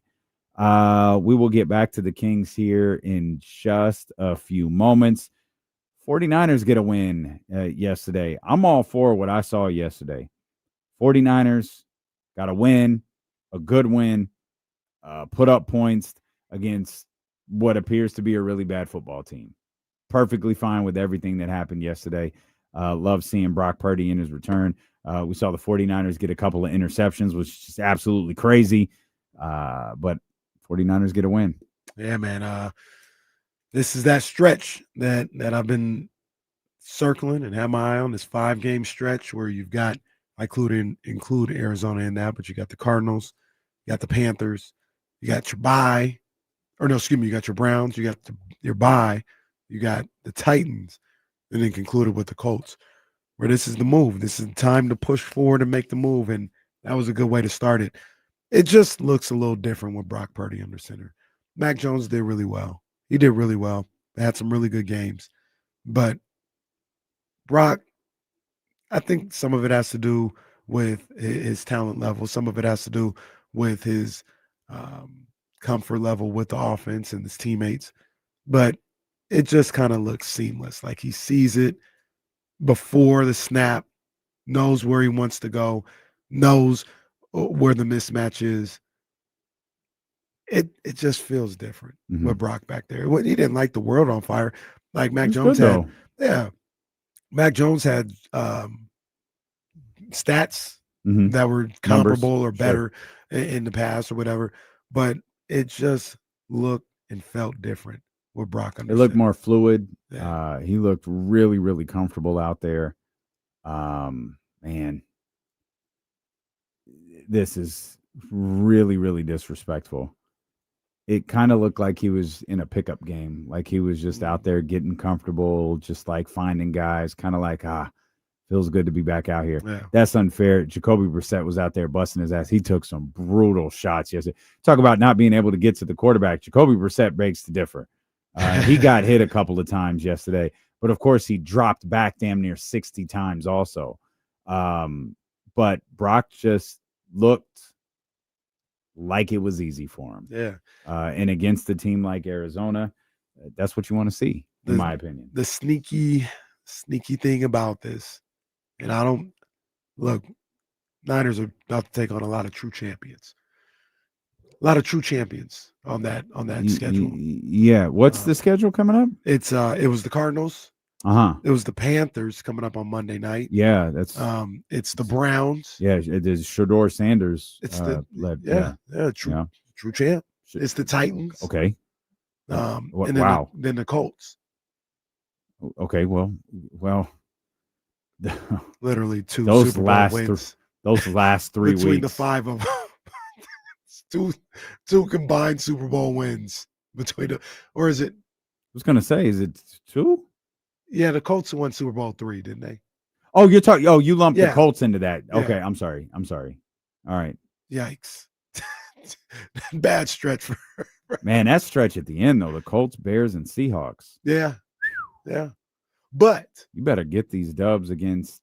well, no, like I said, These true champions. there's that true you're champions talking about. that they've got to deal with right now. These are franchises that know about winning. With that being said, this is kind of sneaky, like a preseason. Like, hey, get a feel back for the game. Mm. We're not throwing you in there against the Rams and the Seahawks. Just, hey, go out there, man. Good little soft landing for you to work all the kinks out. Feel good. Panthers have a okay defense. Browns have a really good defense. Titans don't have a good anything. Well, they have Myles Garrett, Oh, which is terrifying. that is. Having Myles Garrett across from you is terrifying. Yeah. But Yeah, this, Brock, you talking about looking like a scrimmage. Like that's how it did. Like that's he how I just expect most of these next 4 games to go. they didn't rush him a lot. Like they couldn't. He just looked like he had the chance to drop back and it's just kind of take it all in, see the field, find guys, and get comfortable. Like he looked very, very comfortable yesterday. And it's not like he hasn't played in a year. Like he's played this season. Right. But he hasn't played obviously a lot of football this season. So getting him back out there and getting comfortable, it worked. And they got up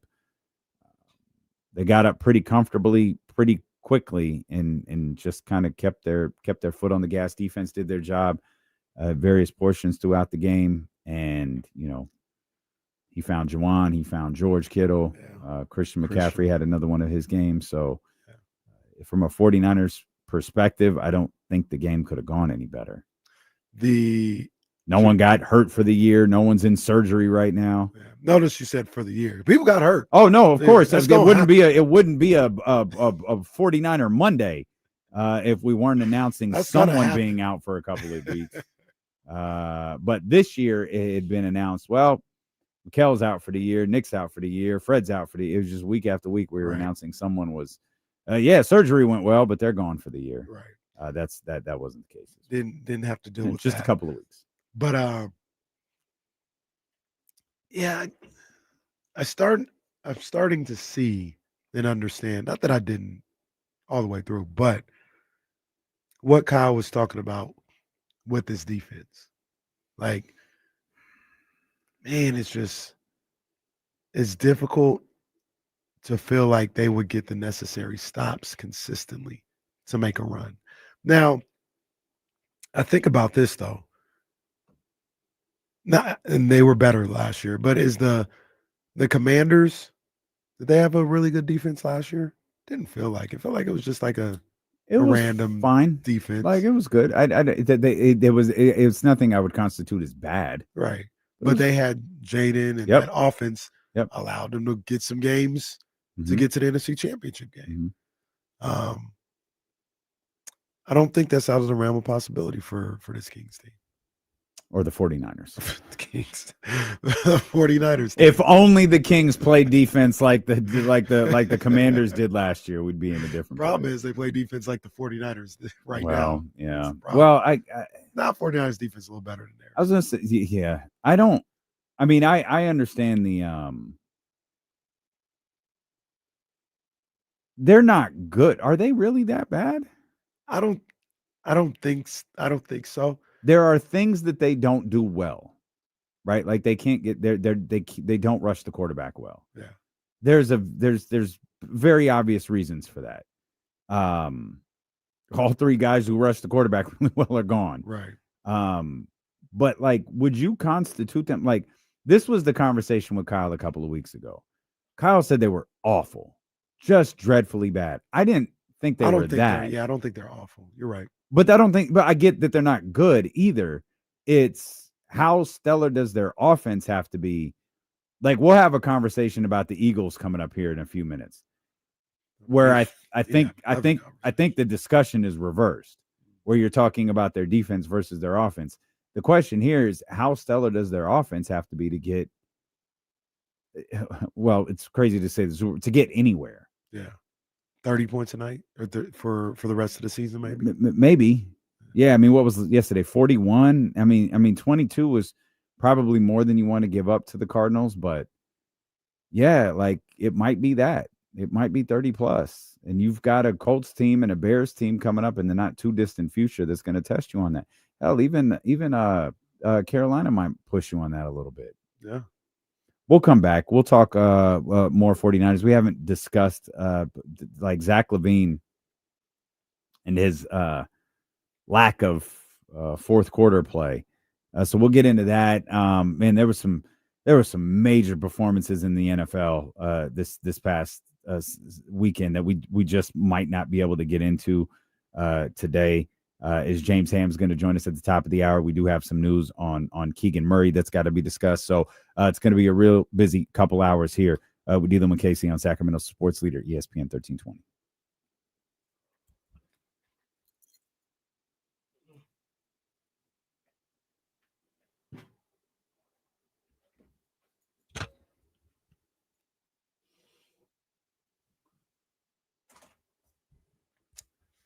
Man, I didn't get my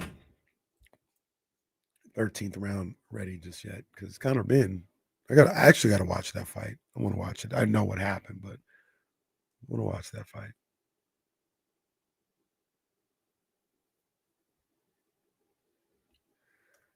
Damn, Stephen Brown, who got you upset?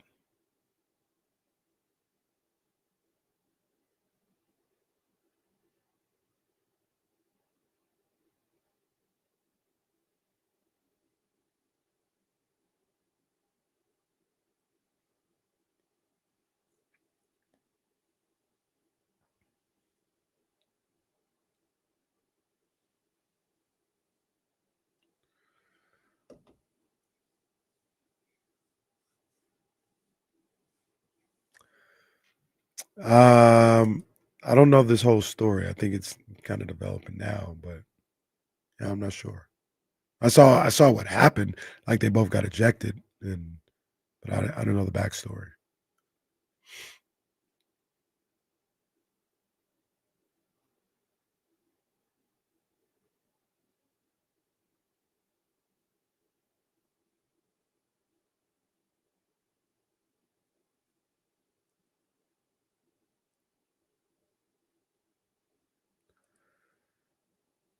As a Niner fan, does it make me feel kind of funny rooting for the same squad as the Warriors, especially with the back and forth we like to do among their fans? Nah. Because to be honest with you, I mean, I'm more in lockstep with them between the Niners and the Giants than not. You know, we just part ways for basketball, but nah. Niners and Dodger fans are really, that's a conundrum sometimes. Is this, we're already towards the end? I thought it was like December something. It's December something in 3 weeks. It's his last match, I think. Yeah, so you should have a couple more Monday Night Raws, huh? But I guess not. I don't know. Damien said that we get access to the WWE stuff now, but I told him I'm not going back. Because of what? Because of YouTube TV, now that they got their deal. It's like you can use the YouTube TV activation or whatever. Oh, really? Yeah. Bastards. I'm canceling my Hulu. My little You got Hulu? package. Well, I got the little bundle pack. Well, I do have Hulu because. Oh, but now you didn't get the one I from didn't get the UTI, TV. actually. Yeah.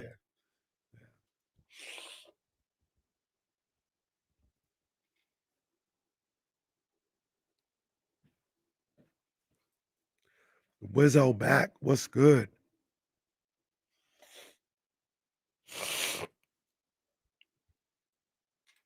You sound like hell, man. Yeah, it's going around. I'm not even sick. It's just the congestion. Yeah.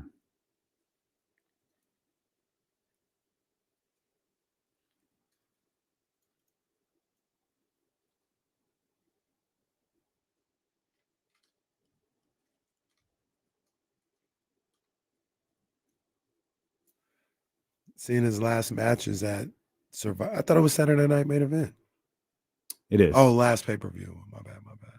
He's the GOAT.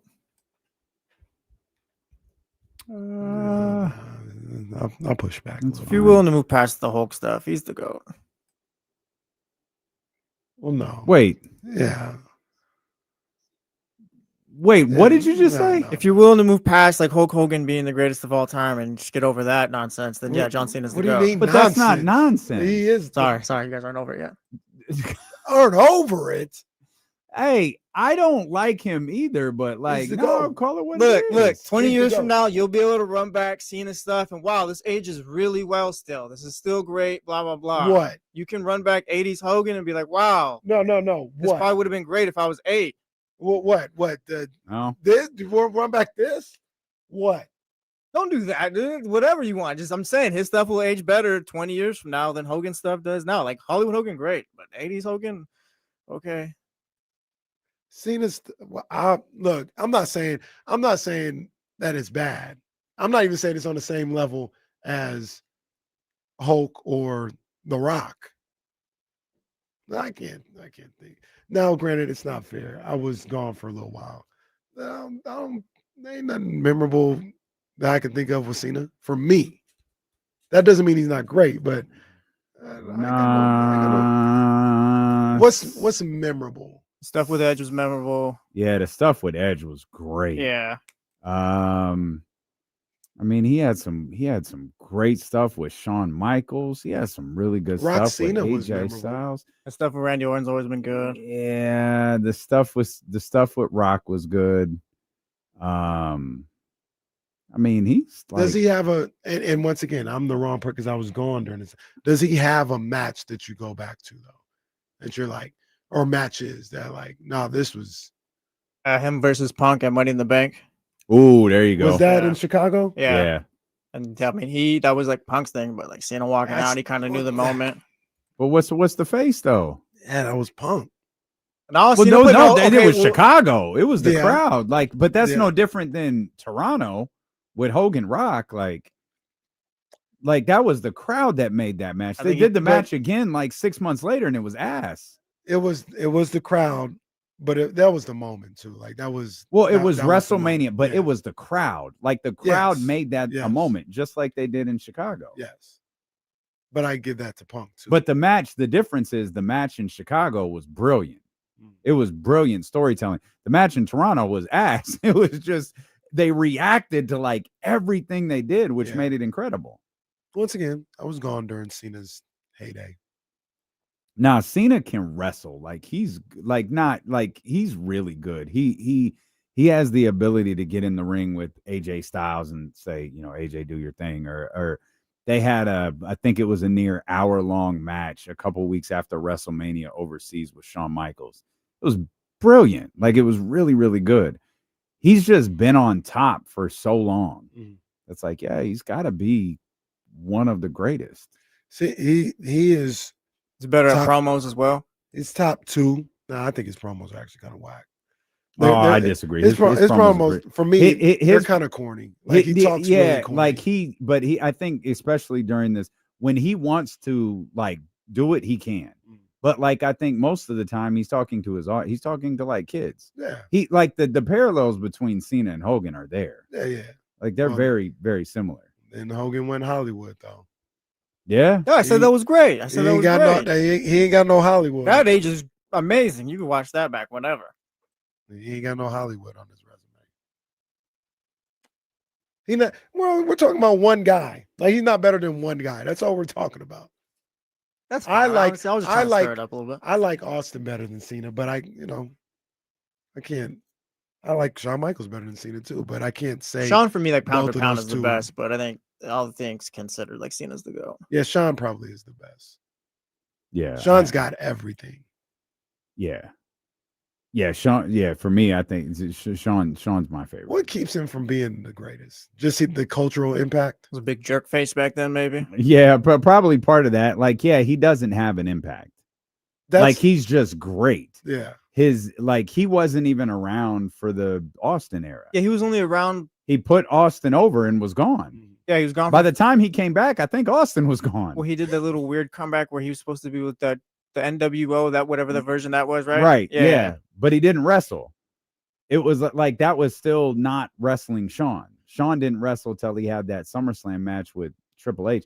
And I think the night Austin wrestled his last match, Sean did the match with Jericho at WrestleMania, that one in Seattle. I think that was the Jericho match, but they never, those two, like Sean was gone for all of that stuff.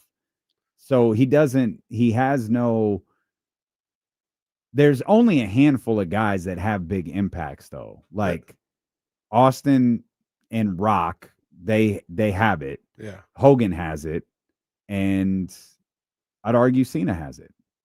But that's it. But I'd ask you guys, is that the only reason why we're not saying Sean? Probably because he's better. He's better at everything else. Than everybody else. Yeah. He also took, unlike he also took a 5-year break. Like he came back with, Jordan's 96, 97, 98 when he came back, because he had one of the greatest runs ever after he came back. But he had that 5-year break where he missed the whole Attitude Era. Think about what happened during the Attitude Era. He started Austin. Help start. Sure. Yeah. Sure. He absolutely did help start it. Matt George, a big Cena guy, said his feud with Orton was amazing. Liked the stuff with Nexus. Called Hogan's promos crap. His stuff with Nexus, he single-handedly murdered that whole entity. Okay, and looking back, who was supposed to be a star from that? Did he do the Wade Barrett? Oh wow, the commentary guy. Wow. I'm afraid I've got some bad news. Once again, I will defer to you guys. I was going. Bad News Barrett is hilarious. I was gone for Cena's prime. I was gone. So I defer to you guys on that one. Nah, Cena's his best there. His best moments to me are for me. Once again, I'm not of that generation. Is his losses. His best moment is the Punk in Chicago. Brock Lesnar beating his ass. You can't think of any from Hulk Hogan because all he uses creative control every time. He never lost. Him losing to the Warrior was a crazy moment. Yeah, that's one thing though. Cena lost with it. Hogan was always using creative control. That's why there's no moments where it's always just him winning. But see, here's the thing with I think you are forgetting the power of nostalgia when you talk about it would be great when it would be real great if I was 8. Yeah, because I was 8. It was great. Sitting at home waiting for my mom to come home from work. My grandma ordering SummerSlam because the earthquake squashed Hulk Hogan on the set of Brother Love. I gotta see this. I don't doubt that. I'm just saying, I don't have those same memories. Well, yeah, you grow up in the era of tables, ladders, and chairs. Braun panties. Jesse became a man quicker. Well, when was our risk. Oh my God, our risky moment was when Liz took her the bottom of her dress off and had a bikini bottom on, and it was oh my God, this is too much. This is too much. Oh, yeah. 8 years later, Jacqueline is just hey. Here they are. Oh man. BS is asking when those Blue Hose matches are. Oh, jeez. What league is Presbyterian in? I gotta figure it out. My guess is the SoCon, since they're in South Carolina. I'll find that and get back to you guys. Polo Oil says we had Katie Vick and Viscera on TV. Do you know who Katie Vick is? Yeah, that's Kane's. Yeah. I don't even remember Katie Vick. That's okay. Okay, don't do it. Don't do it during the show. Oh, because we'll lose you for the next 90 minutes. No, do it. Come on, bro. We hit Katie Vick at certain points of this show periodically. It's now we've hit another point. Go ahead and look it up. All right, here we go. Look up Katie Vick. Just read to us what you find. Wait. We were talking about Mae Young's hand last week. All right, Katie Vick's. I'm trying to find a quick synopsis, but Katie Vick's WWE's controversial Attitude Era angle. In 2002, WWE introduced the shameful Katie Vick storyline as part of the Attitude Era. We examined the segment's historical context, yada, yada, yada. Oh, is this a stuffed animal or a It's worse. Yeah. all right, what's going? This is a long story that I clicked on. What Damn, go ahead. a Give me blow the up cliff dog? notes. What is this? No, it's necrophilia. Oh That's my what it is. Gosh, wait, what?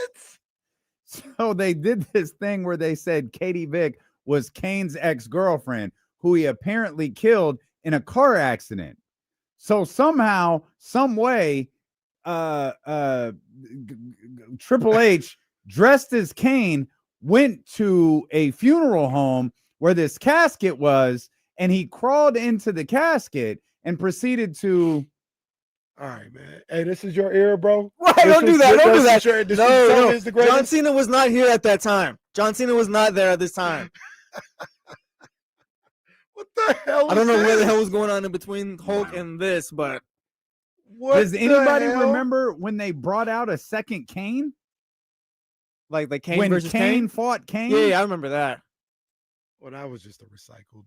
Yeah, it was, story, yeah, man. yeah, It was a little yeah. I don't even think that was ever a payoff with that either.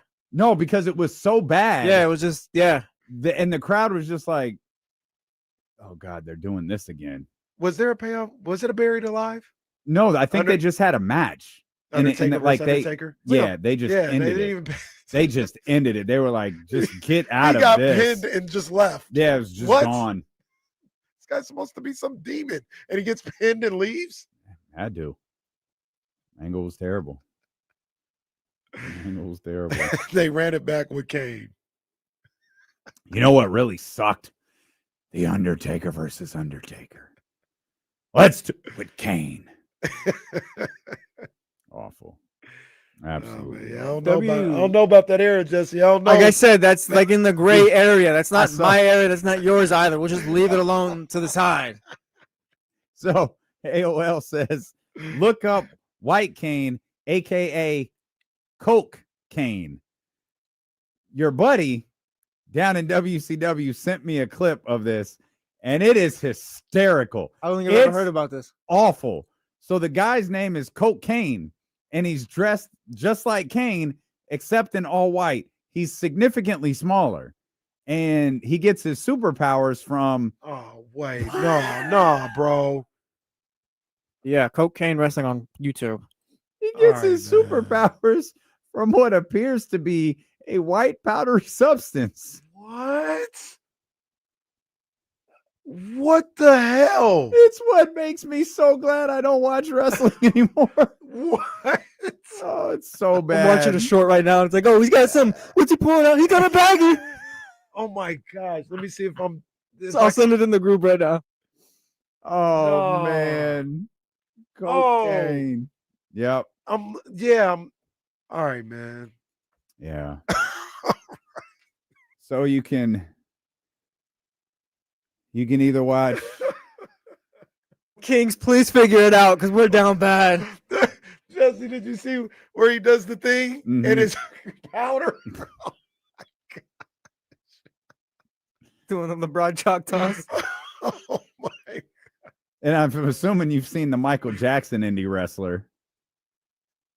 Look it No, up. I haven't. Well- Look up the Michael Jackson indie wrestler. Oh well, it's all Jesus. I'd miss that one. This is recent. Did you see that, Jesse? No, I think I missed that too. Jesus Was this an AI one? Jesus is No. wrestling on the indies. Yeah, and he. This is Yeah, no, I'm no. The Michael Jackson I'm talking about isn't AI. I'm There's a guy who wrestles as Michael Jackson. I am a SOG. I am a son of God. That is blasphemous what they're doing on the indie circuit. But I saw it. And you laughed. I said, "Oh man." What did he turn water to wine? No, he would just beat people up without touching them. He choke slammed somebody with across the ring. That's funny.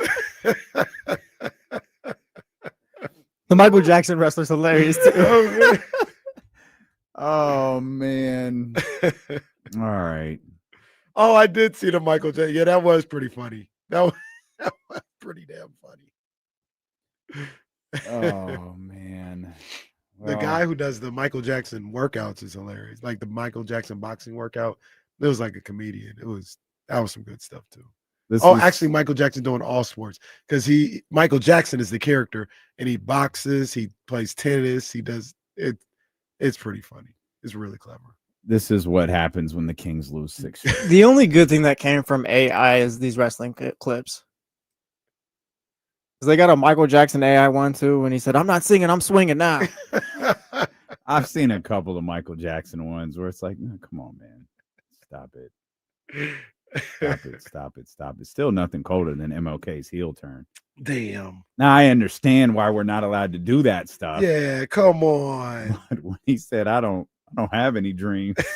Like, oh my God. I think there's gonna be a generation of people who don't know that's not real. Man. There was another problem. Did y'all hear when Dr. King said he didn't have any dreams anymore? It's crazy. He'll be teaching it in school. I don't even want to bring it up. Never mind. Let's just talk Kings or 49ers or something. Uh-oh. No, Jesse, we're there. I'm talking about one of the other AI wrestlers that we sent in the group text. Oh, yeah, nah. Oh, I missed it. Which one? He's carrying drinks to the ring. Oh, I think I miss it? Yeah, nah, I think we're talking about the same. Yeah, one. we are. Like this guy you don't even bring up. Yeah, it's not good. Oh, yeah. You don't even bring him up. No, we just Kings and 49ers. So, hey, well, whose defense is worse? In all seriousness, if you want more of this fun, by the way, join us at Sky River Casino oh tonight. yeah, 32 we'll be Brook Street. talking about everything else. By the time the Cowboys go up 28-0, we're gonna have a good time out we'll there. be talking about The drinks will be everything flowing, else. the apps will be out. We're gonna have a good time. So, I'm going to ask the question in the NFL now. Are we still just like, it's whatever. Detroit's that team. It's the record. It don't matter who they like. So Detroit's still top of the top. If I got to take coming out of yesterday's games, it's that right now, I guess the true contenders that I can see it are the Eagles and the Rams right now. The conference or the league? The conference coming out the NFC. Okay. I think those are the two teams. Like those are the two best teams right now. I still like Detroit. I mean, damn, get one of those fourth downs, good. But how about stop going for the fourth down? The guy almost went out for a 4th and 17 in field goal. But he didn't. Those two coaches last night were trying to outdumb each other. And I just realized I'm more like okay with Dan Campbell doing it because I just don't like Nick Sirianni. Well, fair. Now, the line, and I mean this is no disrespect. You said Eagles and Rams, right? Yeah, Eagles and Rams. The Eagles defense is also it's insane too. Like that, I think a lot of that yesterday was just the lines not being able to work. Was just the Eagles defense is just on fire right now. Big Banjo is just they're just cooking. I mean this is no disrespect whatsoever. We all know what that means. No disrespect. Of course not. And I think they're better than this. I don't want to put this all on them. Sure you do. Detroit looking a little Dolphins-ish. When all that high explosive offense and they can't be stopped, and when you get them in the dome and they're playing. No, they've been to the NFC Championship though. If you want to call a team the Dolphins, it's the Bucks. But I think Detroit. But they were in the dome. They were in the dome when you got them outside. And I remember my man Alan, the Bears fan, continued to say, "When we get golf outside, it's different." I think Carl Mattson's not a golf guy either. Doesn't really believe in him, but I'm gonna say like the two best teams right now. He threw like his third interception yesterday. Like what? Why are we out on golf? It's just I'm not on Detroit like right now, but it's just been golf since. If you're out on Detroit, I think that's okay. But golf has done a hell of a job this year. And he has, but when you play them games, he hadn't been able to come through. I guess. I think that's the knock on him. That's fair. Like when you play those games, out, especially particularly away from Detroit, it seems like in Detroit they can do whatever they want. But if they got to go on the road, and even the one last year was in Detroit when he threw 3 picks against Washington. But when you got to go on the road, get in the elements, play these tough defenses in November and December and January, It's not as free flowing as it is the other times. I think they're still a good team, but I've got my eye on them. I think they're a good team. I do. I think they're one of the contenders in the NFC. I'd feel that way about Detroit. They're the third team in that group if they're part of it. But I got my eye on them. If the season ended today, they would not even be in the playoffs. Yeah, that's the thing too. Mm-hmm. How do we feel about Seattle? Well, I hate not even Seattle. How do we feel about Sam Darnold? These are the things that are talked about, right? That I hate. I hate when people do this. I try not to do this. They're like, well, you know, it's Sam Darnold. He's just going to always say. And I hate when people do that. Mm-hmm. But last year, in the biggest games, they were great. In them games they needed, at the end, he was not good. This was their first really good test in a while. What, 3 picks? 2, 4 picks. 4. This is what scares me about the probably unfair, but what scares me, what keeps me from going all in on the Colts and Daniel Jones, I guess. Wait, what keeps you from going in? Oh, Daniel Jones Sam keeps you Darnold. those type of quarterbacks where it's like they struggled early on in their careers and then they find the right system, but when it's time to be a real quarterback and kind of be that guy, they always turn into a pumpkin, it feels like. I'm not writing off the Seahawks just yet, but I noticed the same thing. I mean, Seattle, the rest of the teams had them in the game still. They had opportunities to win that game, but yeah, it was Sam, 4 picks. In that situation, that's how we're performing, Sam. Some would say it's on brand. Ooh. I don't want to do that to those players, but damn. You gotta work with me, Sam. You gotta do something for me to combat the people who say, he's just gonna be Sam Darnold when it really happened. You really need it. I'm no QB guru or whatever, but you're watching the game yesterday. It's like he's forcing throws, just like he's pressing so badly. Yeah, he absolutely was. That was a fight, though. It was. The Seahawks game was a fight. But I'm with the thought on the Rams. Like that's a good football team, and if I have to lean on one or the other, I'll lean on the guy who won the Super Bowl. Yeah. But I think he's a better quarterback, but I'd lean on the guy that won the Super Bowl. But see, I'm with you. But here's the conundrum when you talk about Sam Darnold and the Seahawks. You're going to have to go through that type of team. No, I hear you. I understand. Can you go through that type of team to get where you want to go? I understand. And I don't know. Let's see what Leezy's talking about here on the Elk Grove Kia Talk Line, 916-909-1320. What's up, Leezy? Leezy Scorsese. Leezy, great work this weekend, big dog. Yep. Hey, I appreciate y'all, man. It's great, man. Hey, I'm living the dream. Hey, some people might even say I am the dream, you know? Okay. All right, man. Leezy even came to the after party. He pulled up. I did. Oh, Leezy I said, put your camera away. Put your camera away and just come chill, big dog. Yeah, Leezy ain't going to miss a party. Yeah, that's the thing, man. I never stop working, man. I always got the camera on me, man. You never know. We got to get photos for Oasis, you, the homies, Coach JT, all our good people out there, you know? Yeah, you got some gems, too. Made us look like stars out there. Hey, yo, I got to step up my game, man. Y'all had the leather jacket and the Michael Jackson. I didn't know leather jacket. What you talking about? That was don't say you guys. It was one person. That was me and Nico.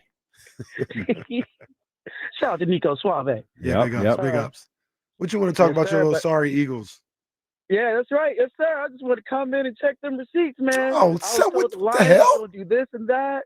Man, I was told Jalen Hurts sucks. Here we are, winning record. All right, get out of here. Bro, what? Yeah, no, bro, what? Yeah, stop. No, we didn't even preview this game. Who said anything about this? Leezy makes up stuff every time from that one time he was on the radio with me and KC. He said Jalen Hurts sucks, and Jesse was like, you got to go. You got to go. Jalen Hurts, I like him. He was missing yesterday. Missing touchdowns left and right. They're not winning because of that offense. I'll tell you that much. AJ Brown ready to crash out every week. Jalen missed, at least off the top of my head, 3 touchdowns yesterday. Just hella Aaron ass throws. They missed Saquon yesterday. That would help my fantasy team. I ain't even looked at my fantasy team this week. Let me see how I did.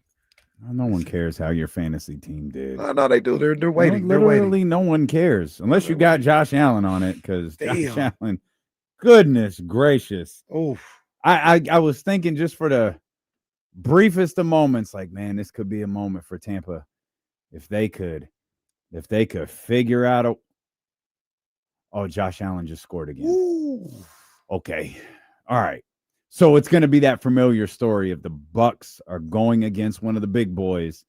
They can't do it, and that sucks. That sucks, man. They have they have their excuses just like every other team does, but man, that was a tough one for Tampa Bay in a big win for the Bills. We'll try to dive in. Yeah, we might put the football talk on hold for a little bit because James Ham's going to join us at the top of the hour.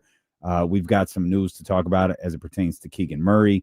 And we haven't even talked about Zach LaVine yet. So we'll do that when Dealing with KC return here on Sacramento Sports Leader, ESPN 1320.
Sorry, guys. I'm dealing with a issue with the high school athlete thing.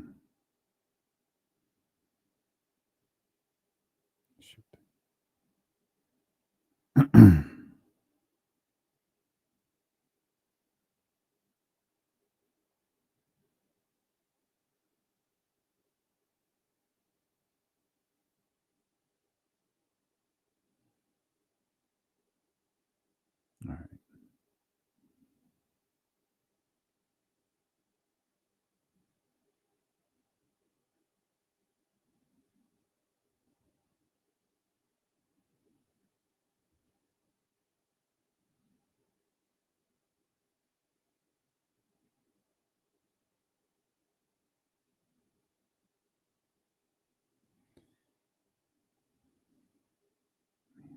Guys, I'm so sorry.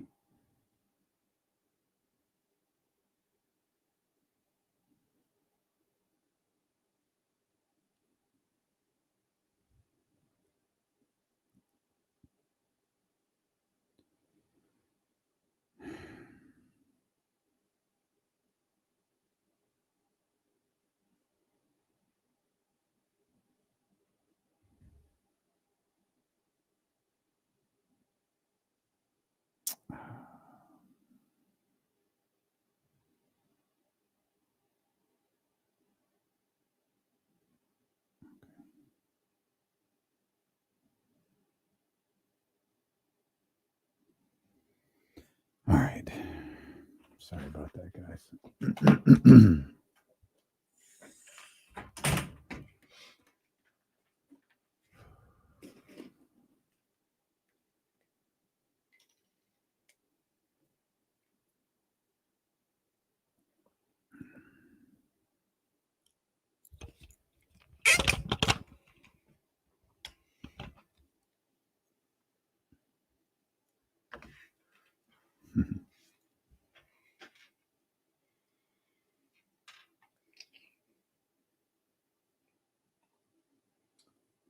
Bigger deal. Ravens winner Shador Shrupp.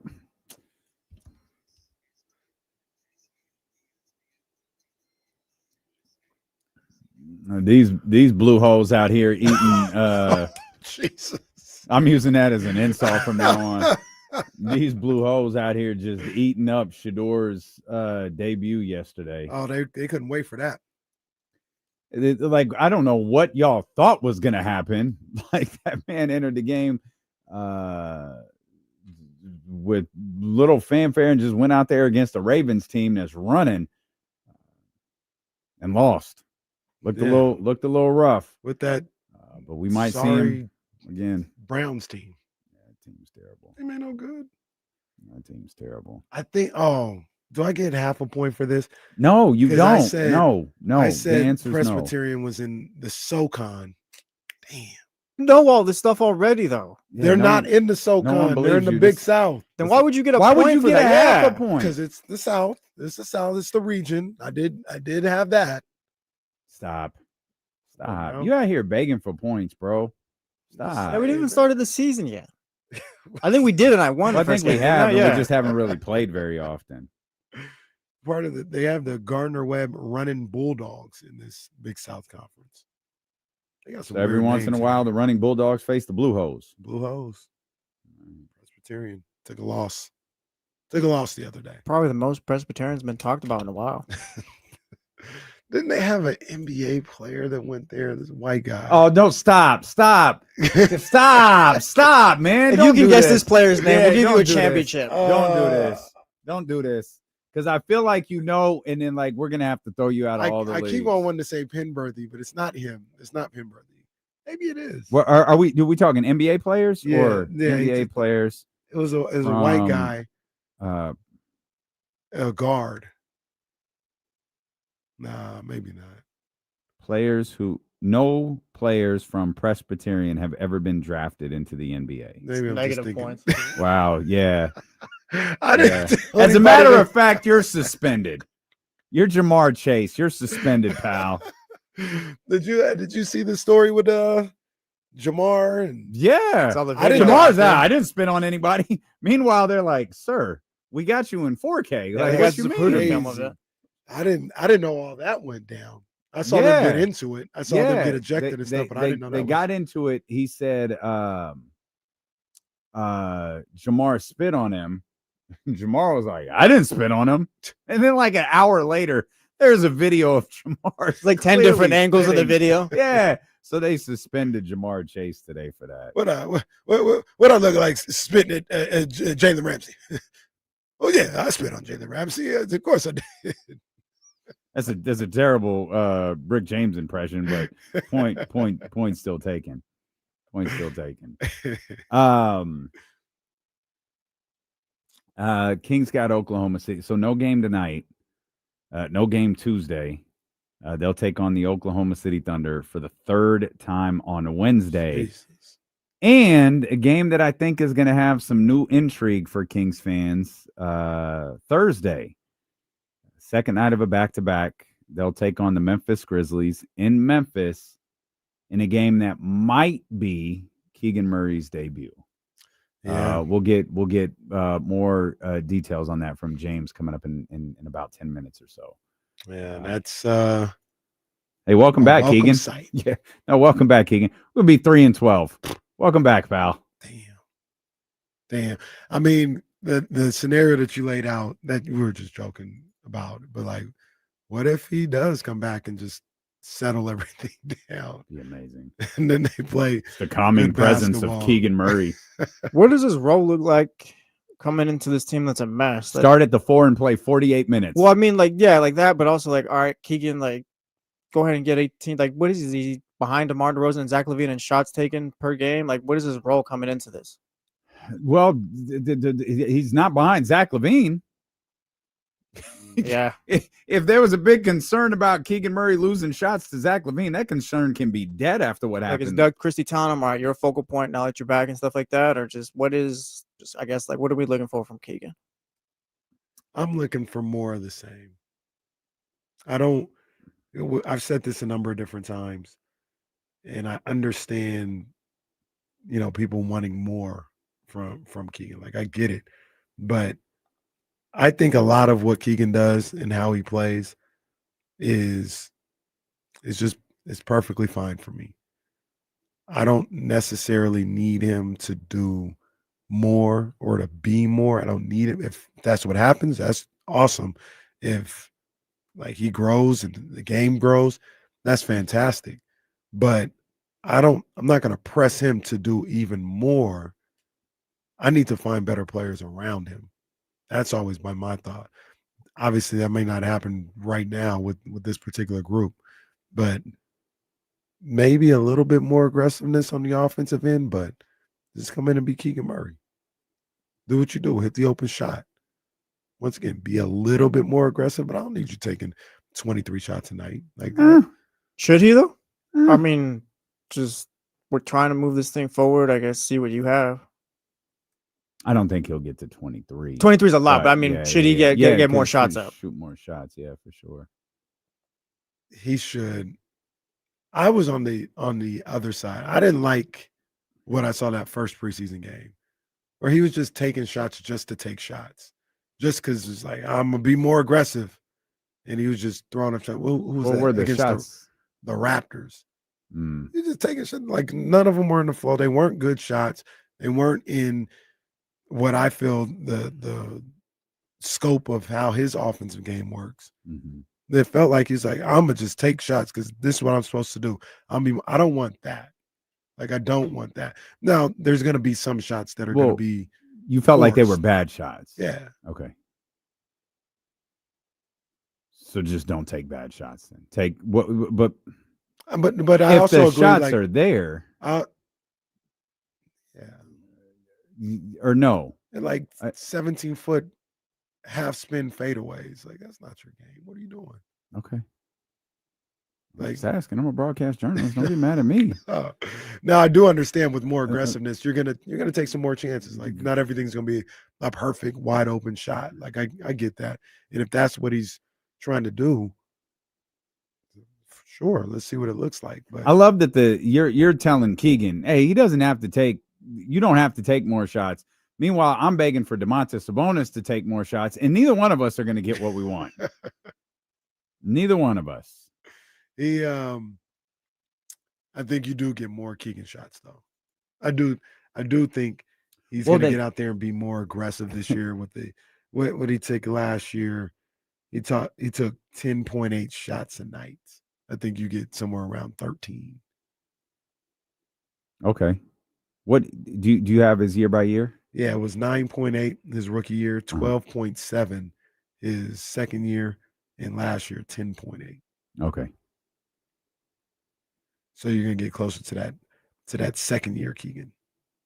Okay. For context, yesterday afternoon, we got 11 from Russell Westbrook. We got some. No. So behind we got young entrepreneur, young potential sports journalist. Just want to see what we're doing. My girl Taylor. Okay, she's just here. She just got here 10 minutes ago. So Taylor, just bear with me for a sec. You'll have to forgive me as I looked over expecting to see Jesse, and I see Taylor. You have to. So Taylor, welcome, Taylor. Don't be nervous. It's fine. It's she just got here 10 minutes ago. Just I'm gonna just see how you guys operate. It's cool. And Jesse's like, "Here, kid. Yeah, run the show." What? That's what we do, Taylor. We just throw people into the deep end. You'll be fine. Trust me. There's only so many things that could go wrong with you sitting right there. You'll be just fine. Oh, man. goodness gracious. For context, Russell Westbrook shot 11 times last night. Dennis shot 13. Domont He's playing well now. Hey, maybe he found his role. Yeah. Maybe this is where he's supposed to be. Mm-hmm. Where was I? 14 for Domas, 15 for DeMar DeRozan. The one that seemed to have gotten everybody's attention was Zach LaVine. Zach LaVine, who took 7 shots, scored 8 points in the 24 minutes he played, which was stunningly low. But when you consider he didn't play the entire fourth quarter, it makes that number make sense. Yeah, that's ridiculous. He shouldn't even have 7 shots through 3 quarters. Like that. That's inexcusable. Like, come on, man.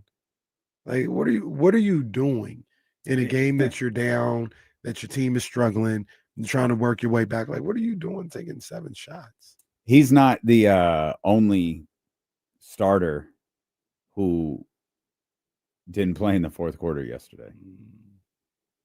I just want to alert everybody, Jesse's back. So there's Jesse. Yeah, so I had to step out for a second. If anyone cusses, hit this red button.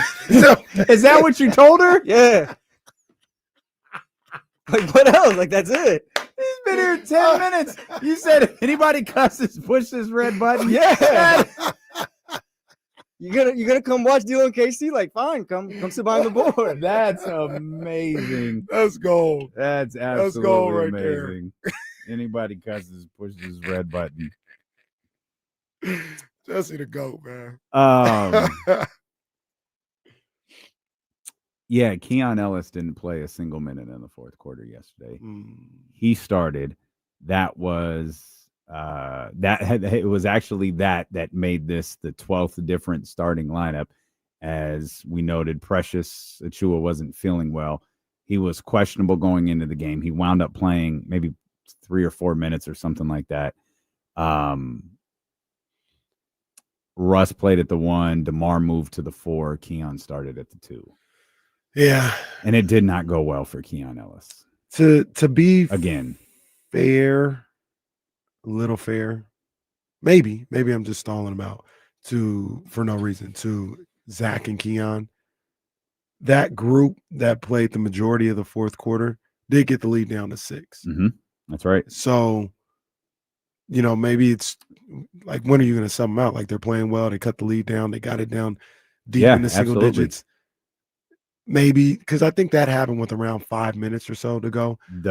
Getting it down deficit, to 6. Yeah. So maybe once it got back up to 9, if you're trying to work the starters back in, maybe that's where you would go back to them. But maybe not. You know what I'm saying? So we look at it as those guys weren't playing well or weren't being aggressive, and that's why they didn't come back in. It could have been the guys that were out there were playing well. And that had more to do with the fact that those guys didn't play. But that's one of the most difficult scenarios I think a coach can be in, is you have players who are playing well and cut a large deficit down to a small deficit, but they exuded a lot of energy doing that. And you run the risk of leaving them out there too long and essentially the game catching back up with them. Mm-hmm. Do you run the risk of making the substitution too quick and putting LaVine or whoever back into the game to try to get that deficit down to a positive for your team? It to me, that is just a brutal scenario for a coach to be in. And Doug seemed to ride with his guys yesterday that got that lead down. Yeah. And those were the guys who were playing the best, not just in that moment. They were the guys who were playing the best in the game. And I think that's part of the story too. Mm-hmm. Mm-hmm. Keon has become a major source of frustration with me. And I don't know if it's because the scrutiny that's on Keon Ellis right now. I think I heard Kyle say something earlier about how Keon it feels like he has to play perfect when he's in. And I don't think he has to play perfect, but I sure would be really, really happy if he stopped committing really stupid fouls. Yeah, that's tough. because it feels like he does that on a very, very regular basis. Yeah. Like multiple times a game, he's in a game. He commits a foul where you just, I think I think it was Russ. It might have been DeMar. Someone even said something to him yesterday on that low post foul where he didn't wrap up and he just committed a foul. It turned into an ad one. Someone said something to him like, hey, cause I'm for some reason DeMar is in my head, but it was probably Russ because Russ is the one who he'll wrap you up. You're not getting an and one if Russell Westbrook is the one fouling you. You might not be shooting your shots. Well, you might not. Let's bring James Ham into the conversation. There's a lot to talk with James about today, but we'll start with Keon Ellis-Hammer. Keon started yesterday. It didn't really go well. I know Kyle had said something earlier about how it feels like Keon has to play perfect when he's out there.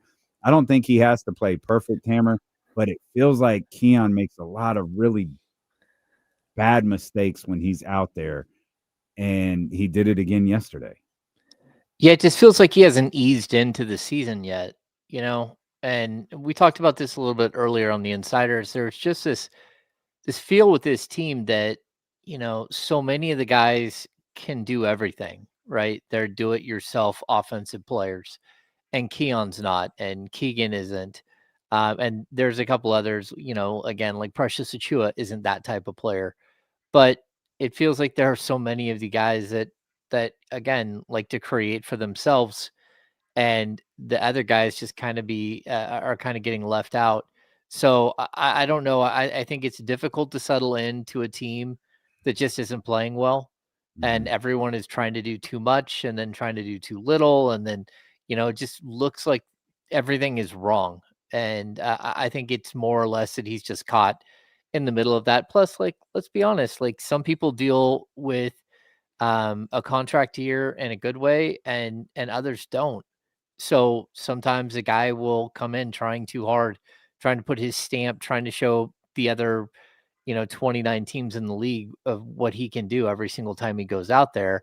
And it kind of does feel like Keon's just not all that comfortable right now. And, hopefully he gets over that. It could also be that we, as a Kings fan base and people that follow the Kings on a hourly basis, and those who were chanting at the Golden One Center, like, y'all could have been just putting too much on Keon. Like, not like pressure, but just like not the savior. Like he's a good basketball player. He's a player that you want on your team, but he's not going to change your fortunes. I don't believe. And the reason, because he is kind of flawed. Like, I don't think Keon is playing that much different than he always has.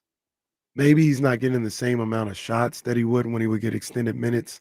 Maybe that's the difference. But he's always been a physical, handsy defender. That's part of the reason why we like him. That also leads to him making fouls and from time to time being in foul trouble. Like, he's doing a lot of the same stuff that he's done that we like about him. But it was just kind of this thought process that, like, why aren't you playing Keon? This is crazy. Like, if you want to win, you play him, and then you play him. And sometimes he gets cooked by Austin Reeves. Sometimes he does a great job at the end of games. Like, it's just, I don't know, Ham. I just don't think he's been that different of a player. And you're seeing some of his highs and his lows as a player. Yeah, and I would say the same thing about Keegan Murray. Like, when Keegan shows up, it's not like Keegan's going to save the day. I mean, you're a horrible defensive team. One player cannot fix a horrible defensive team. It doesn't matter who that is. Victor Wembanyama couldn't make the Sacramento Kings a great defensive team. But there is something that I would point out. Doug Christie talked about this in post game a couple of games ago when they were at home. He said, like, the other team is just playing physical, and when you play physical, it sets the standard for play that's going to go on during a game, right? And so the officials eventually accept that standard of play. They are okay with that standard of play because that's what you're doing every single time down the court, and it's just they understand it to be your style, right? And he's like, so when one team plays that way and the other doesn't, And the one team that's playing that way keeps getting away with a bunch of stuff, and the other team, makes like a weird grab foul and gets called for touch fouls. It's because the team that's not playing physical, it stands out when they do something that's physical. And I was listening to Doug say this, and it does describe exactly what's happening to Keon Ellis. Like, he's going out there and trying to play the physical style that they did. You remember the back half of the season 2 years ago where the refs just let everybody play? Well, it's like Keon is trying to go out there and play that style, but the rest of his team isn't. And so it stands out, and he's getting foul calls because he's playing too physical or too loose of defense, and the rest of his team isn't. And so again, it's almost like the balls and strikes things that we talk about all the time. It's all right if the ump is calling a high strike, as long as he's calling the high strike and he doesn't do other things. Well, the Kings, like nobody's playing a hard physical style of basketball. So when Keon starts doing it, it's like, what are you doing? And he keeps getting foul calls. So I just think like everything seems to be wrong right now with this team. Nothing seems to be flowing. Nothing seems to be going well. And when it does, it means that 2 or 3 other people that were having a good season so far aren't going to have a good time for that game. And so this team, they all just take turns, either being really good or really bad, but never really good as a team together. Hammer, you brought up Keegan Murray, and you broke some news on him earlier. What's it look like for Keegan Murray this week? Yeah, it's all good news. It sounds like he's going to, go practice with the G League team for a second, but then he's going to join the team in Oklahoma City on Wednesday. Whether he plays on Wednesday or not is probably still being debated. But he's been cleared for 5-on-5. He's been cleared for contact, which is why he's going to the G League. There just aren't a bunch of days of practice. Plus, they could throw Keon on a flight. He could get to whatever city they're in and miss the practice already. And they want him to go through a practice or two, make sure he's feeling contact, that he knows exactly what's coming, once he steps onto an NBA court, which is people target a bad hand and they're going to go at him. But he's getting close. There's a hope that he will play on the back end of this road trip before they head home. Why wouldn't guys like Keegan Murray, and even to a certain degree, like I understand why this guy wouldn't, but like LeBron, why wouldn't they play a game or two in the G League like they do in baseball or something like that, rehab assignment? Yeah, I mean, because I think when you go play like at AAA, you're just looking at players that are just such a small margin off of what a Major League Baseball player is. And so, yeah, a guy could lose control of a 100-mile-an-hour fastball, but like the opportunity to get injured isn't really there. You go to the G League, and especially early in the season in the G League, there are a bunch of players that they're NBA hopefuls, but they're guys that are never going to make it to the NBA. And you're worried about guys trying too hard, especially against NBA players. But I'm with you, Kenny. Like, not having a true minor league system is a flaw to the NBA. It's a huge flaw to the NFL. Like, the NFL, they go out and they literally sign guys that have been sitting at home for 6 weeks because there isn't a minor league system where they can sit there and stay fresh and keep playing. I would just say that, it's kind of like a summer league game or even like a preseason game where late in the game, those last 5 guys on the roster are just trying too hard. And sometimes that leads them to injuring somebody. And so that's why I think a lot of teams don't send their star level players down to the G League to go get like a rehab assignment or two, just because you're worried about injuries and stuff. Hammer, what do you think Doug is going to ask of Keegan Murray when he returns? Well, I mean, save us? Yeah, I mean, that's the bajillion-dollar question, right? Like, I don't know. I think initially it's just going to be to space the floor and to play defense and to go get rebounds and to try to help out wherever this team needs help. But eventually, you would hope that it's like, hey, you got to give this kid an opportunity to try to become the player that a lot of people think he can be.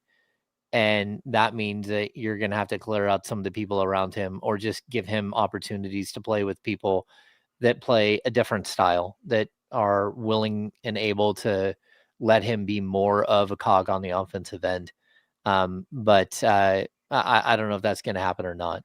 We're going to have to wait and see, especially, like his, he broke, well, he tore the ligament in his left thumb, and he's left-handed, but he shoots with his right. So it's his non-dominant hand, but it is his dominant hand, if that makes sense. It's not his shooting hand, but it is his dominant hand. So I'm intrigued to see how he moves, how he goes up for a rebound, and whether he can hold on to the ball, because I do think he's going to be wearing something on his hand for a lot of the season remaining, whether it's like a full-fledged brace, or it's tape or whatever. He will have something on that left hand, and you're going to have to be cautious with it. So I don't know. We're going to have to wait and see what he looks like. I mean, it is a long time to be away from the game and not be able to play at all. You think he's going to be on minutes restriction for the first week or so? Watch his minutes, make sure they're not doing too much, or is it typically in the NBA when you're good to go, there ain't no minutes restriction? It depends on the injury and the player, and also I would say the franchise, right? I don't think he'll be on a minutes restriction at all, because, like, look, he's had a bum hand, but he's been able to practice. He's been able to shoot. He's been able to run. He's been able to lift. He's been doing everything a normal player would do, except for play 5-on-5 or 3-on-3. He's not going up against people and risking getting that hand hit again.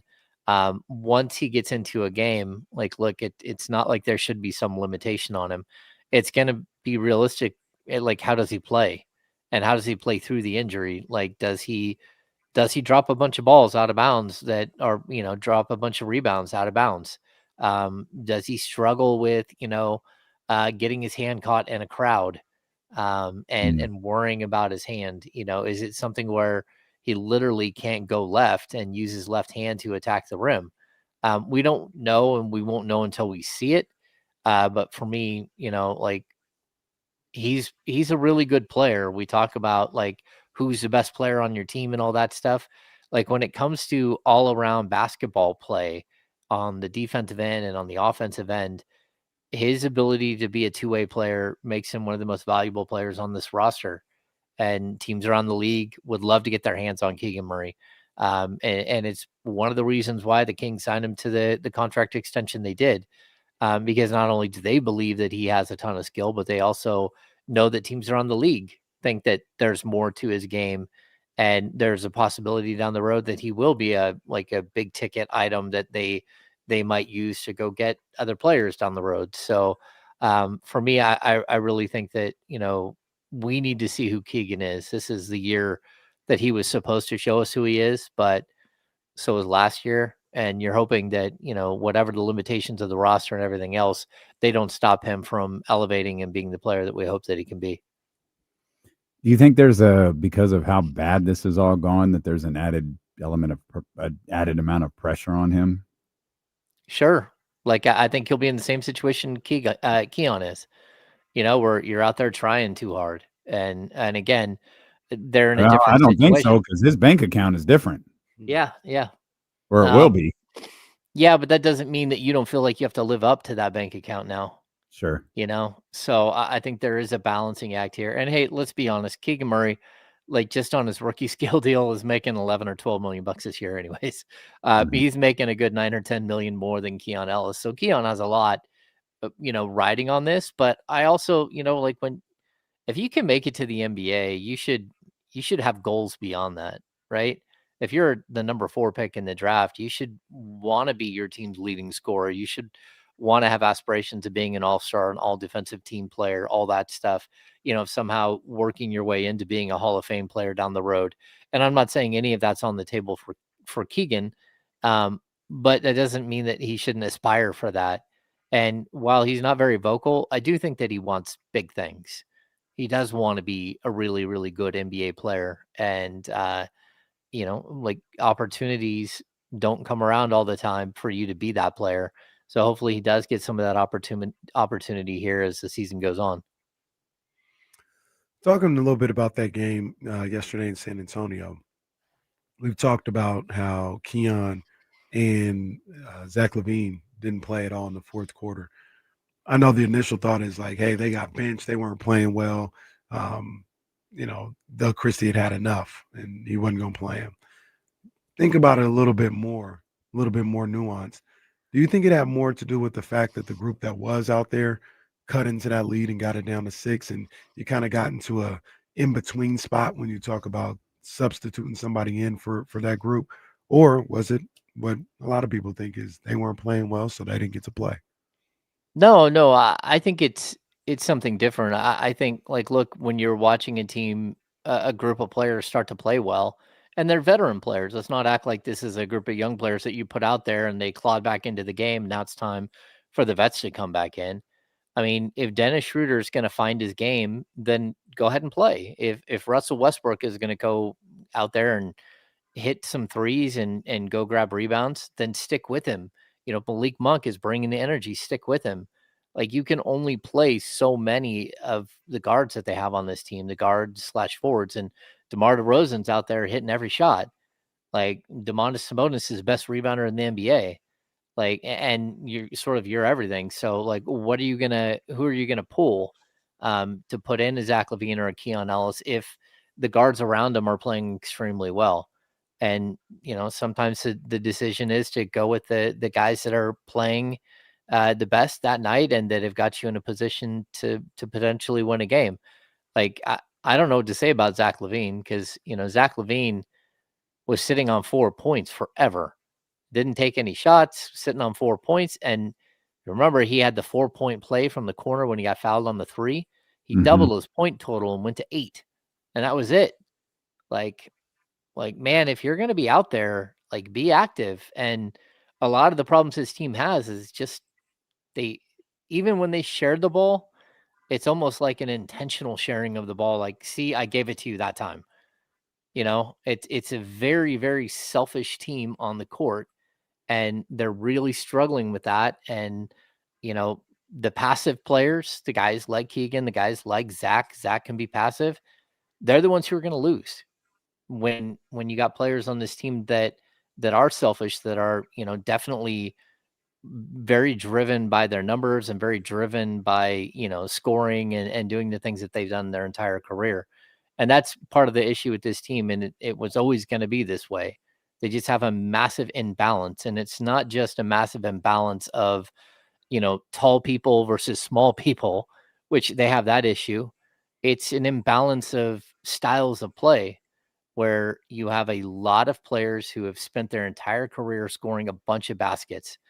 And they, sure, they do other things sometimes, but really it's who they are. And we saw it last night where Russell Westbrook started passing guys on the all-time list, the all-time scoring list. He gets up to like number 17 or 18 last night. DeMar DeRozan, same thing. He's trying to get into the top 20 here before his career is over. And you're watching these things play out, but what it looks like is guys who want to get their points and their rebounds and their buckets. And it's not really conducive to winning. And that's why we see the Kings struggling so much. They're still just a collection of scorers. They are not a team, a basketball team at all at this point. I don't disagree with they're not a team. I don't know. I remember that 3-pointer from Zach LaVine, though, the 4-point play, because my stupid ass thought, okay, all right, this was a, there you go. Let's get something here. Nothing happened. For those that didn't see the game, absolutely nothing happened. They scored 4 points and then gave up 8. It's just that was the flow of the game. Yeah, very, very quick. Malik's playing. Malik got back to scoring. It's hard to say he played great yesterday, but one thing we've seen over the last couple of games, Hammer, is Dennis Schroeder. Doug Christie made that switch on going into Friday's game, I think it was, putting Russell Westbrook into the starting lineup as the Sacramento Kings starting point guard. We've seen Dennis Schroeder go to the bench, and we've seen him have 2 good games since that move. What do you attribute that to, or what can we attribute that to? You know, I think it's probably a combination of things. Number one, the whole 1 for 19 stretch over the 3 games before this 2-game stretch, he just looked lost. He doesn't know, where to go.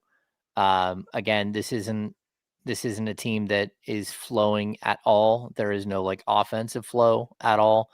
And whatever defensive flow, it's like, hey, Dennis, pick that guy up, and we're just gonna hang out back here.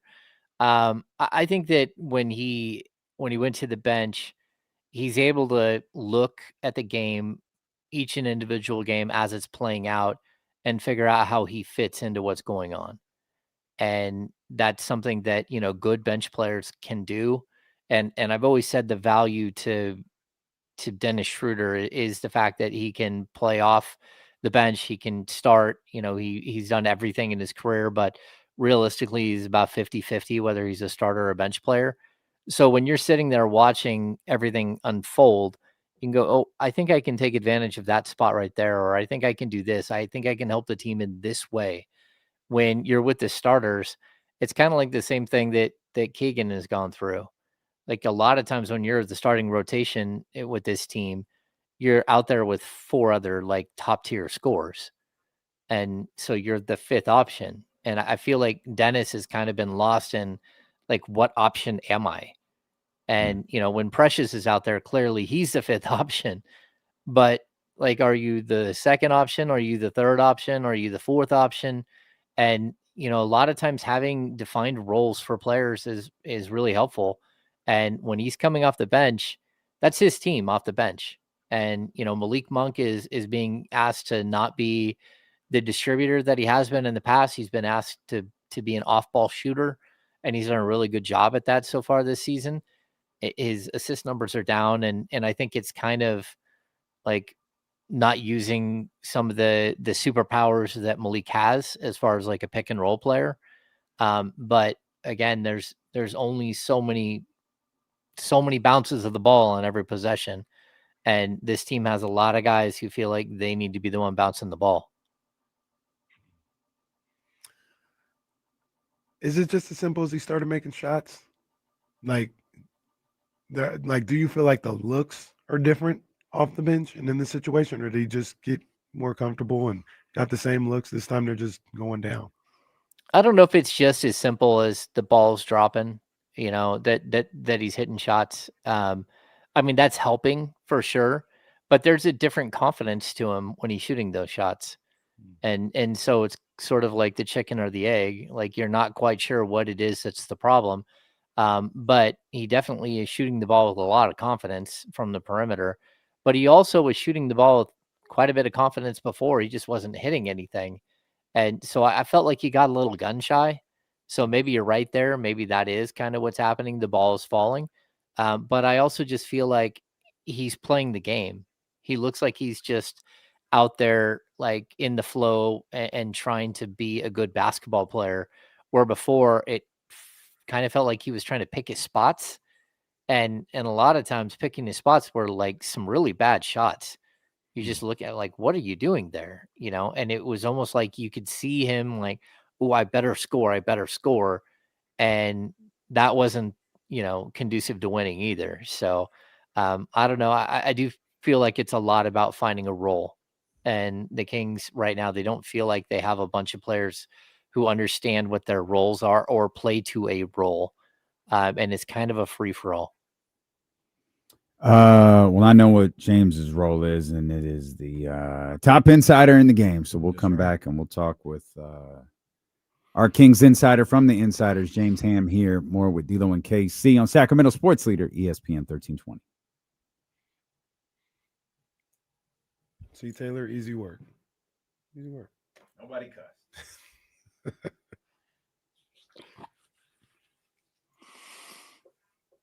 Is someone else there?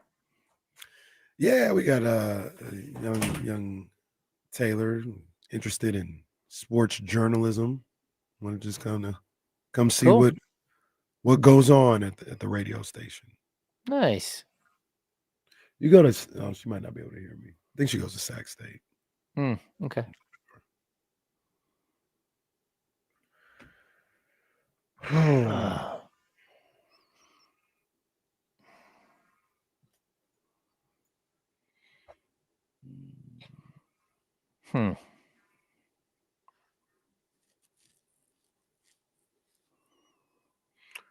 John Bull, I would say I feel like Malik Monk is more of a finisher than a facilitator. Not that he can't do it, but I'd rather have guys setting him up to finish as opposed to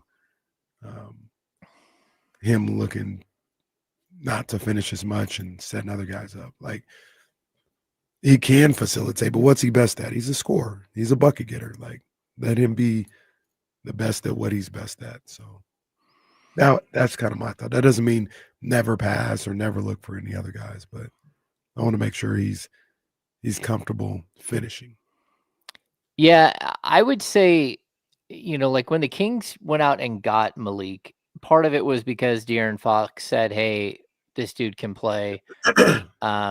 But part of it was because the advanced statistics said he's the best pick and roll ball handler in the game. And like he is an elite setup man in the pick and roll.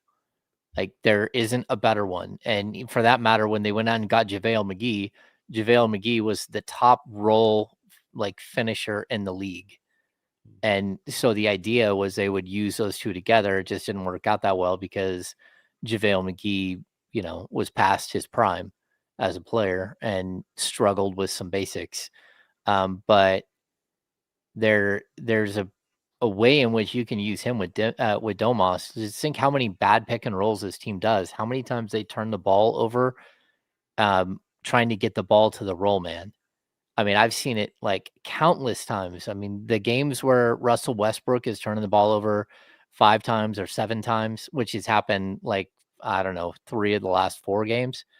It's not that he had the one where he just, gave the ball away, which was bad when they had that stretch of 3 straight turnovers, but it's on the roll. It's when he's trying to get the ball to Drew Eubanks or Precious Achiuwa or even Domas, he just makes some really egregious errors. And Malik, for whatever reason, doesn't do that. Like Malik has a very, very good feel for the pocket pass as the ball handler in a pick and roll situation. So, yeah, I would like to see, to be honest, I'd like to see more of Malik doing it because the other guys aren't showing me that they can actually do it. So it's tough because that's why, you have a guy like Domas who's like inconsistent with how many shots he's taken completely, especially like this season. Like overall, there are nights where he's too passive, but this season, like you don't know how many shots you're going to get. And a lot of his shots are coming off of putbacks. I've even seen him create a little bit more.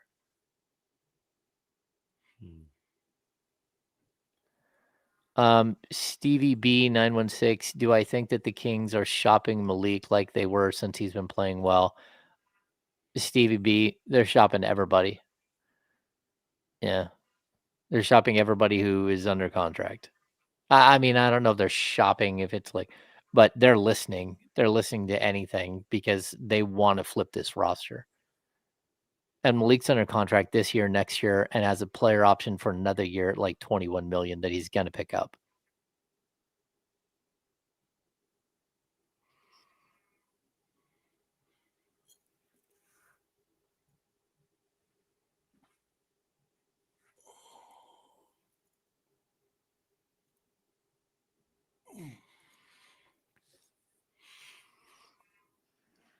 It's funny. They went through this stretch where they couldn't find enough playmakers. And now it's like they have too many. All right.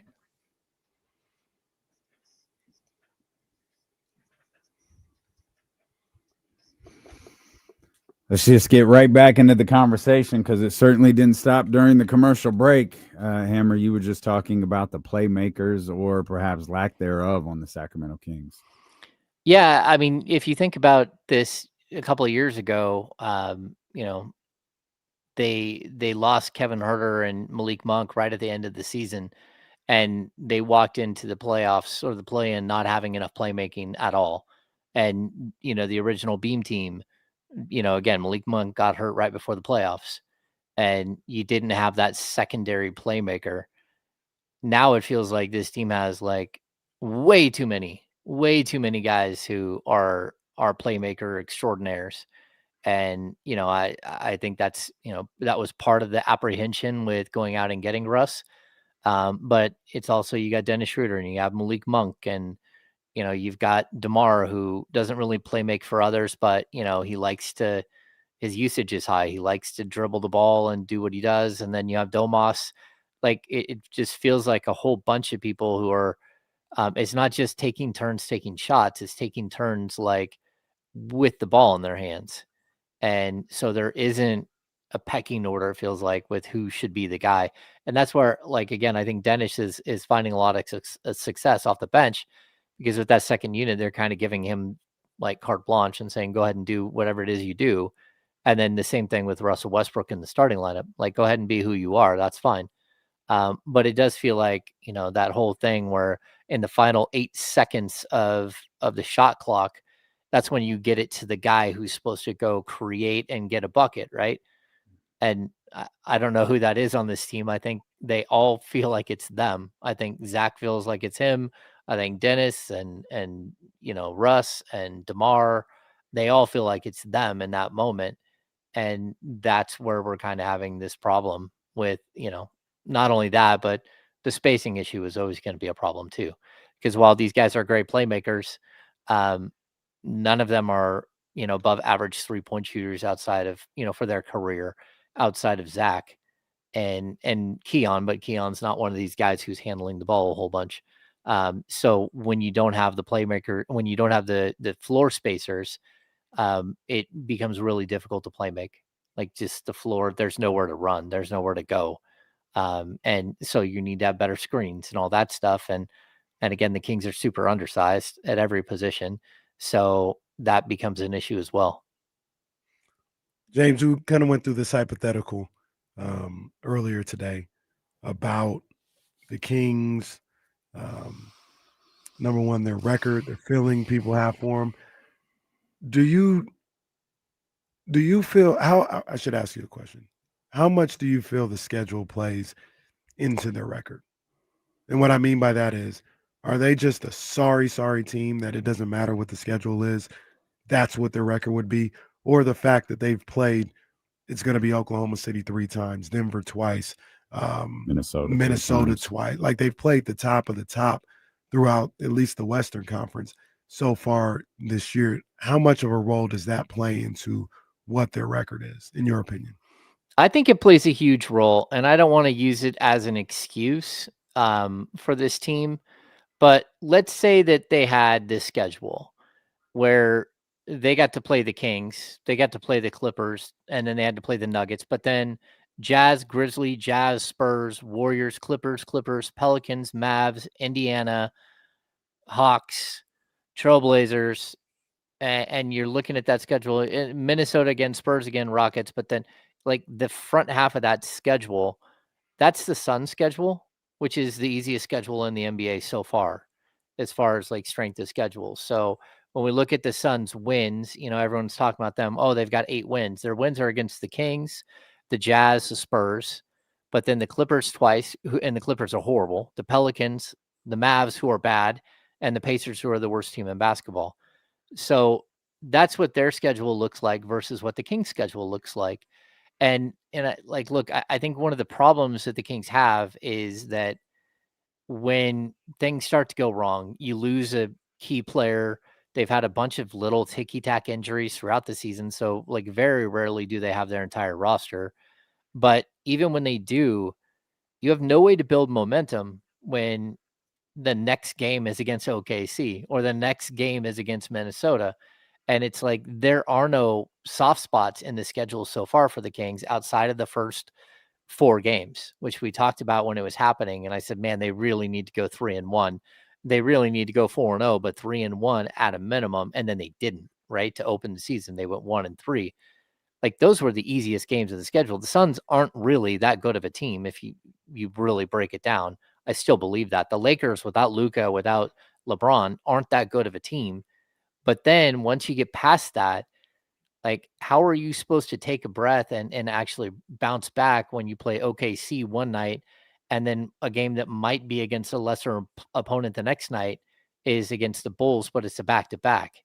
And then one night against Minnesota, the next night against Atlanta. So even the two teams that you can look at and go, okay, they're not great teams, they're solid teams, but they're not great teams. Like, it's always on the second night of a back-to-back. So I don't know when you're supposed to, like, if things were going well, they probably could have, got the ball rolling and picked up a couple more wins here.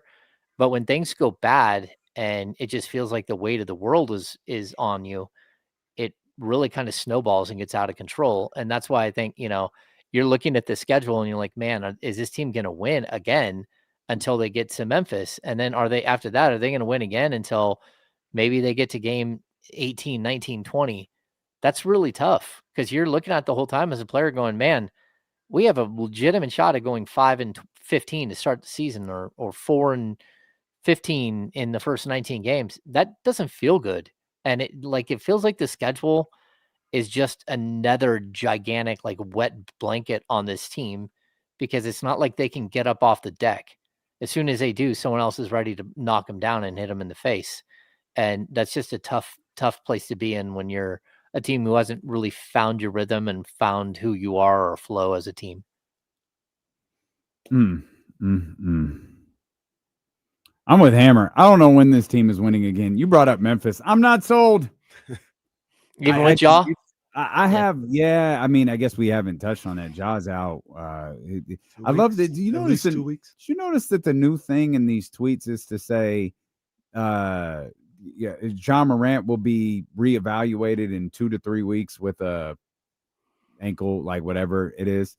They're not saying they're out. They'll just say that they're reevaluating in 2 to 3 weeks. I've noticed that in some of Sham's recent tweets, and I don't know what the catalyst to that is. But being more accurate. Point being, you say somebody will be back in 4 weeks, and then they're not. Yeah. Point being, I have no clue when this team's going to win another basketball game. I'm not sold on Memphis. I mean, certainly, Wednesday, Oklahoma City, that's the second night of a back-to-back against Memphis. I know that they've got their own issues going on. I don't know, man. I don't know that they can kick out of this. Just to keep a pulse. I'm ready to call Dexter, man. Just end this thing. Oh, goodness. Oh, yeah, because even when they do get to a lighter spot in the schedule, by that point, are they just too beaten down? And have they not gone through the process of learning how to win and learning who's doing what? Because this whole entire front half of the schedule just feels like desperation is set in. And in every game, it doesn't matter what, the final score is, you feel that desperation sink in, like in the third quarter or in the early fourth quarter of every game. You're like, uh-oh, there it is. I see it. Oh, they feel like things are going wrong, and now they're pressing, and then that's how things get even worse.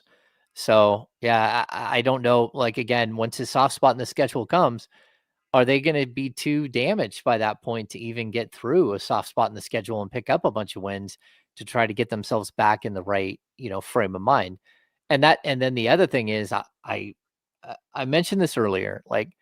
If you notice, Kings fans want to talk about playoffs. They want it, or the play-in, and we've heard it for so many years here. Oh, that's the goal. Last year, DeMar DeRozan joins the team, and he thought that they could make the Western Conference Finals, right?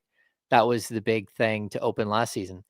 They're not talking about playoffs, and they have not talked about playoffs. And to be honest with you, Scott Perry has not set the bar at, this is about playoffs. This is about building a culture. It's about finding the right people. It's about cleaning up whatever was going on that was wrong here, about filtering out a bunch of the nonsense and setting a new standard for this franchise moving forward. And the words playoffs have not been a big part of any discussion, even coming into the season before they got off to this bad start. I do think that the focus here from Kings fans is because you get a little taste of the good life with the original Bean team, and you're like, okay, we're ready. We're finally going to get back into the playoffs and be part of this thing and have a good time for 6 or 7 years. And that just ended. It's over. That the vibes of that season, they're gone. And so now it's about trying to figure out a way out of the mess you're in. And, again, people in the chat, like throwing blame at Monty McNair, or, you want to throw blame at Mike Brown, or you want to throw blame at Vivek, or you want to throw blame at Scott Perry for not adjusting the roster, Doug Christie for not making enough adjustments. This thing is well beyond just one person and where you can place blame. There's certainly a pathway where we can see that unwound, but that's because we have hindsight. Like hindsight is always 2020. We can look back and say, yeah, probably one of the biggest mistakes they made was signing DeMar DeRozan and not bringing in more of a shooter, more of a defensive player at that position. And then, that started to lead to the team not playing well, not because DeMar's a bad player, but because the fit was bad. And then all of a sudden you have the Mike Brown situation, you have the De'Aaron Fox situation. This thing spins out of control so quickly. But that's where I'm kind of at. Like, I don't think that like any one person is to blame outside of the fact that the same owner has been in place for like 12 or 13 years now. And it feels like we get to this point every like 3 years where you have to scrap everything and start over. James, do you think that, just your opinion, once again, you think this team is tough enough to kick out of what they've had to deal with so far this year and like get to respectability? Not, once again, not be top 6 and all this other stuff. Get your head back above water. Can you get a little close? You can get 2-3 games under 500 and, and talk about playing. Do you think they've got it in them to do that from what you've seen from them so far? I'm going to say no, and it's for a specific reason.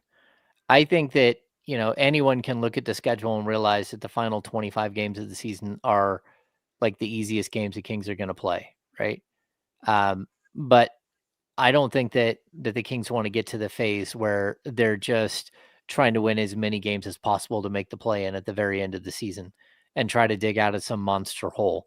I think that this is an opportunity for Scott Perry to push the button and say, we have to rebuild now. We have got to flush whatever we can of our monstrous contracts out of the way and start anew. And that's where I'm kind of looking at this as, like if you're winning, or let's say you're floating, maybe 5 games under 500 at the All-Star break, this franchise could easily talk themselves into the final 25 games as like a ramp up to the playoffs, where at this point, I don't think you can. I mean, you're 3-11. Is that what they are now? Yeah, but the top half of the Western Conference is really good. That bottom half, though, No suspect.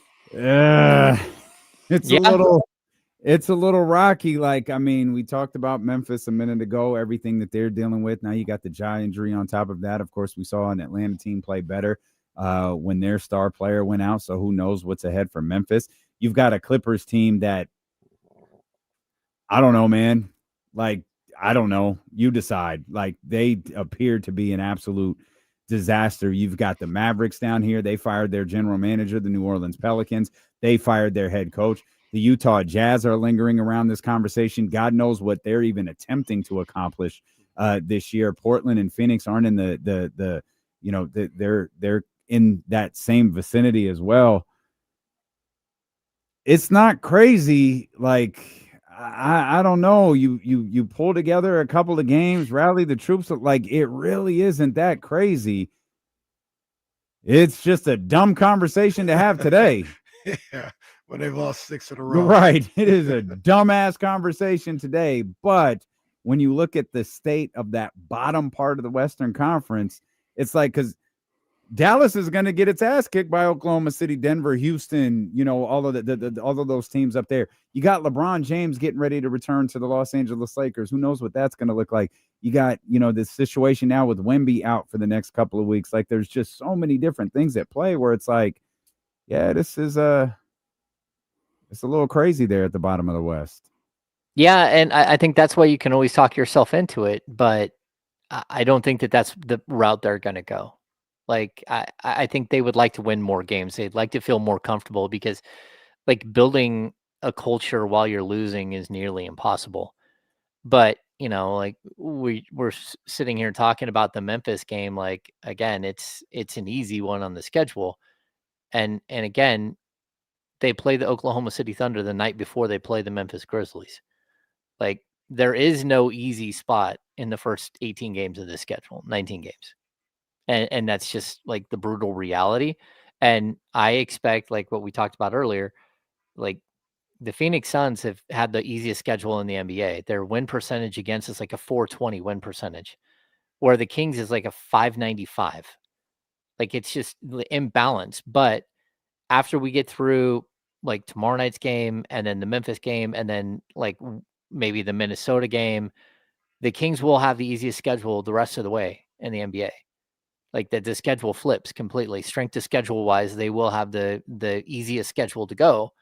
And that's where you can talk yourself into, okay, well, maybe we can make a run, because it's not the final 25 games.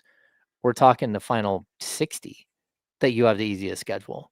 And so maybe they do have that idea that they can make a run. And, maybe if Keegan can be that guy that can really help us, maybe it can change some things. But I think they're pretty committed to moving players. And, again, I don't know if it's going to happen after December 15th. I don't know if it's going to happen in January. If there were a deal to be had today that what they think would make them better, they would absolutely make that deal. And making them better might not mean winning more games today. Making them better might mean that they get a draft pick that can help them down the road. It could mean that they free themselves of the final year or two of somebody's contract. Like, there are a lot of ways to get better, whether it's financially, whether it's, draft capital. It's not always going to be, I know this is going to kill Kenny, it's not always going to be about wins on the court, because sometimes that's not the best way to get better for a team like the Kings, who are looking at, purgatory and trying to find a way out of it. Well, no, completely understand that. That leads to another question that I asked these guys earlier as well, James. Would you, and I think we all three of us said no, but I thought about it maybe for the longest. Would you attach a first-round pick to get rid of LaVine or Sabonis' contract? And when I say a first-round pick, it doesn't have to be your own. If they took the San Antonio one in 2 years and accepted that in a deal to move on from Zach LaVine, that's what made me think about it. I don't think I would either. But, man, Zach's not even the worst of it, I don't think, because you got, 3 years left to Sabonis? This year, 2 more. And Keegan's contract, but that's another, your cap is starting to be an issue too. Well, I think the problem is you can't have a couple of those guys, right? And as soon as DeMar falls off the books, Keegan steps right up into DeMar DeRozan range plus. That's kind of the way his contract is built. Yeah, I mean, look, I don't know what the easiest pathway here is forward, but I don't see them attaching a pick, whether it's their own or it's someone else's, because how much we all love Wemby, he once again has a calf injury that's going to sideline him for, I don't know, 2 to 4 weeks. And then, what does that Spurs team look like? We're still waiting for the moment where they look like they can be really good, but they could also hit a hard patch in their schedule and lose a ton of games. And I'm not moving off of a 2027 pick from the Spurs when they truly haven't arrived yet. That could, I think worst case scenario, that's going to be like pick number 18. Best case scenario, that could be a top 10 pick. You were just waiting to see what that Spurs team is. And so I'm not sure that I would give up a pick, because you remember at the beginning of this, while they're dealing with the Kuminga situation, you guys were on board with giving up a potential first round 2026 first round pick. And it was like, no. I would not even remotely close to give up next year's pick, because this could easily be the top pick in the draft. This team is that bad. And if they're going to be, that conversation feels a little different today. I can't lie. It does. As bad as they are, they're good thing they don't listen to us. Like that. Yeah. There's teams that are not catching Brooklyn. Yeah, but if they're the Brooklyn, sixth worst team, Brooklyn, they're not catching Indiana. Yeah. Indiana. They're a whole 2 games better than Indiana. They gonna mess around and get the first pick. Is crazy. Indiana. Well, no, but if you're the sixth pick in the lottery, you easily are in line to win the lottery. And am I crazy to think Indiana's probably ecstatic? They're probably like, this is fine. Well, we got Halliburton coming back. We weren't winning the title this year anyways. Yeah. Who cares about making the playoffs? Culture distracting us anyway. That's right. Well, that and also gives you like time to see if Aaron Nesmith has more, Benedict Mathurin has more. Some of those young players, because they have other young players that are good, and you're trying to see if they can prove up. And then when you get Halliburton back, and he's the orchestrator, like what does that team look like? They still have to find a way to replace Miles Turner, but not bad. Hurt the other night. That was a tough little knee injury.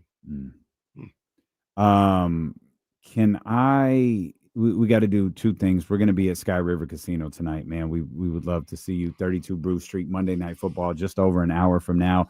Raiders, Cowboys. Stanley's already hit us up. He said he's coming to hang out. We'd love to see you there as well. If you have any non-perishable foods that you could bring for our Thanksgiving food drive, that would be awesome. You'll have no trouble getting into the casino with it. We'll have a donation bin. You could drop everything off right there. You don't have to carry it around with you or anything like that. It's 32 Bruce Street. It's tonight. As a matter of fact, we're wrapping things up right now. We're headed straight out to Elk Grove to our favorite spot, man, 32 Bruce Street, Sky River Casino. Also, would you mind if I read TC's message from the Chatty House verbatim? Yeah. Here is TC's message. Okay. I'm reading this as it is written, so bear with me. Y'all crazy. I'm attaching go first round pick to Zach isn't the point of it all to move off the money and get the guys out of the building so we can move on with the bigger picture. That's our man TC right there. He cooking in the Chatty House. You could be a part of the Chatty House too over on youtube.com/ESPN1320 or twitch.tv/ESPN1320. Just a quick check-in. Yep, there's Jesse right there. Just wanted to make sure Jesse was there. And remember, if anything happens, if anyone cusses, just press the red button. Hit the red button. All right, man. We'll be back here tomorrow at 10 a.m., beginning with the Insiders. Hope to see you tonight. Monday Night Football, Raiders, Cowboys, 32 Bruce Street, inside Sky River Casino with D'Lo and KC on Sacramento Sports Leader, ESPN 1320. Vamos, red button. Excellent stuff. Guys, we got to run. I have to record a bunch of stuff before taking the 4-hour drive out to Elk Grove. We'll see you guys back to Roseville. Hopefully we'll see you guys in an hour. You're driving back out here? Well, hold on. Tell us in a second. We'll see you guys later. All right.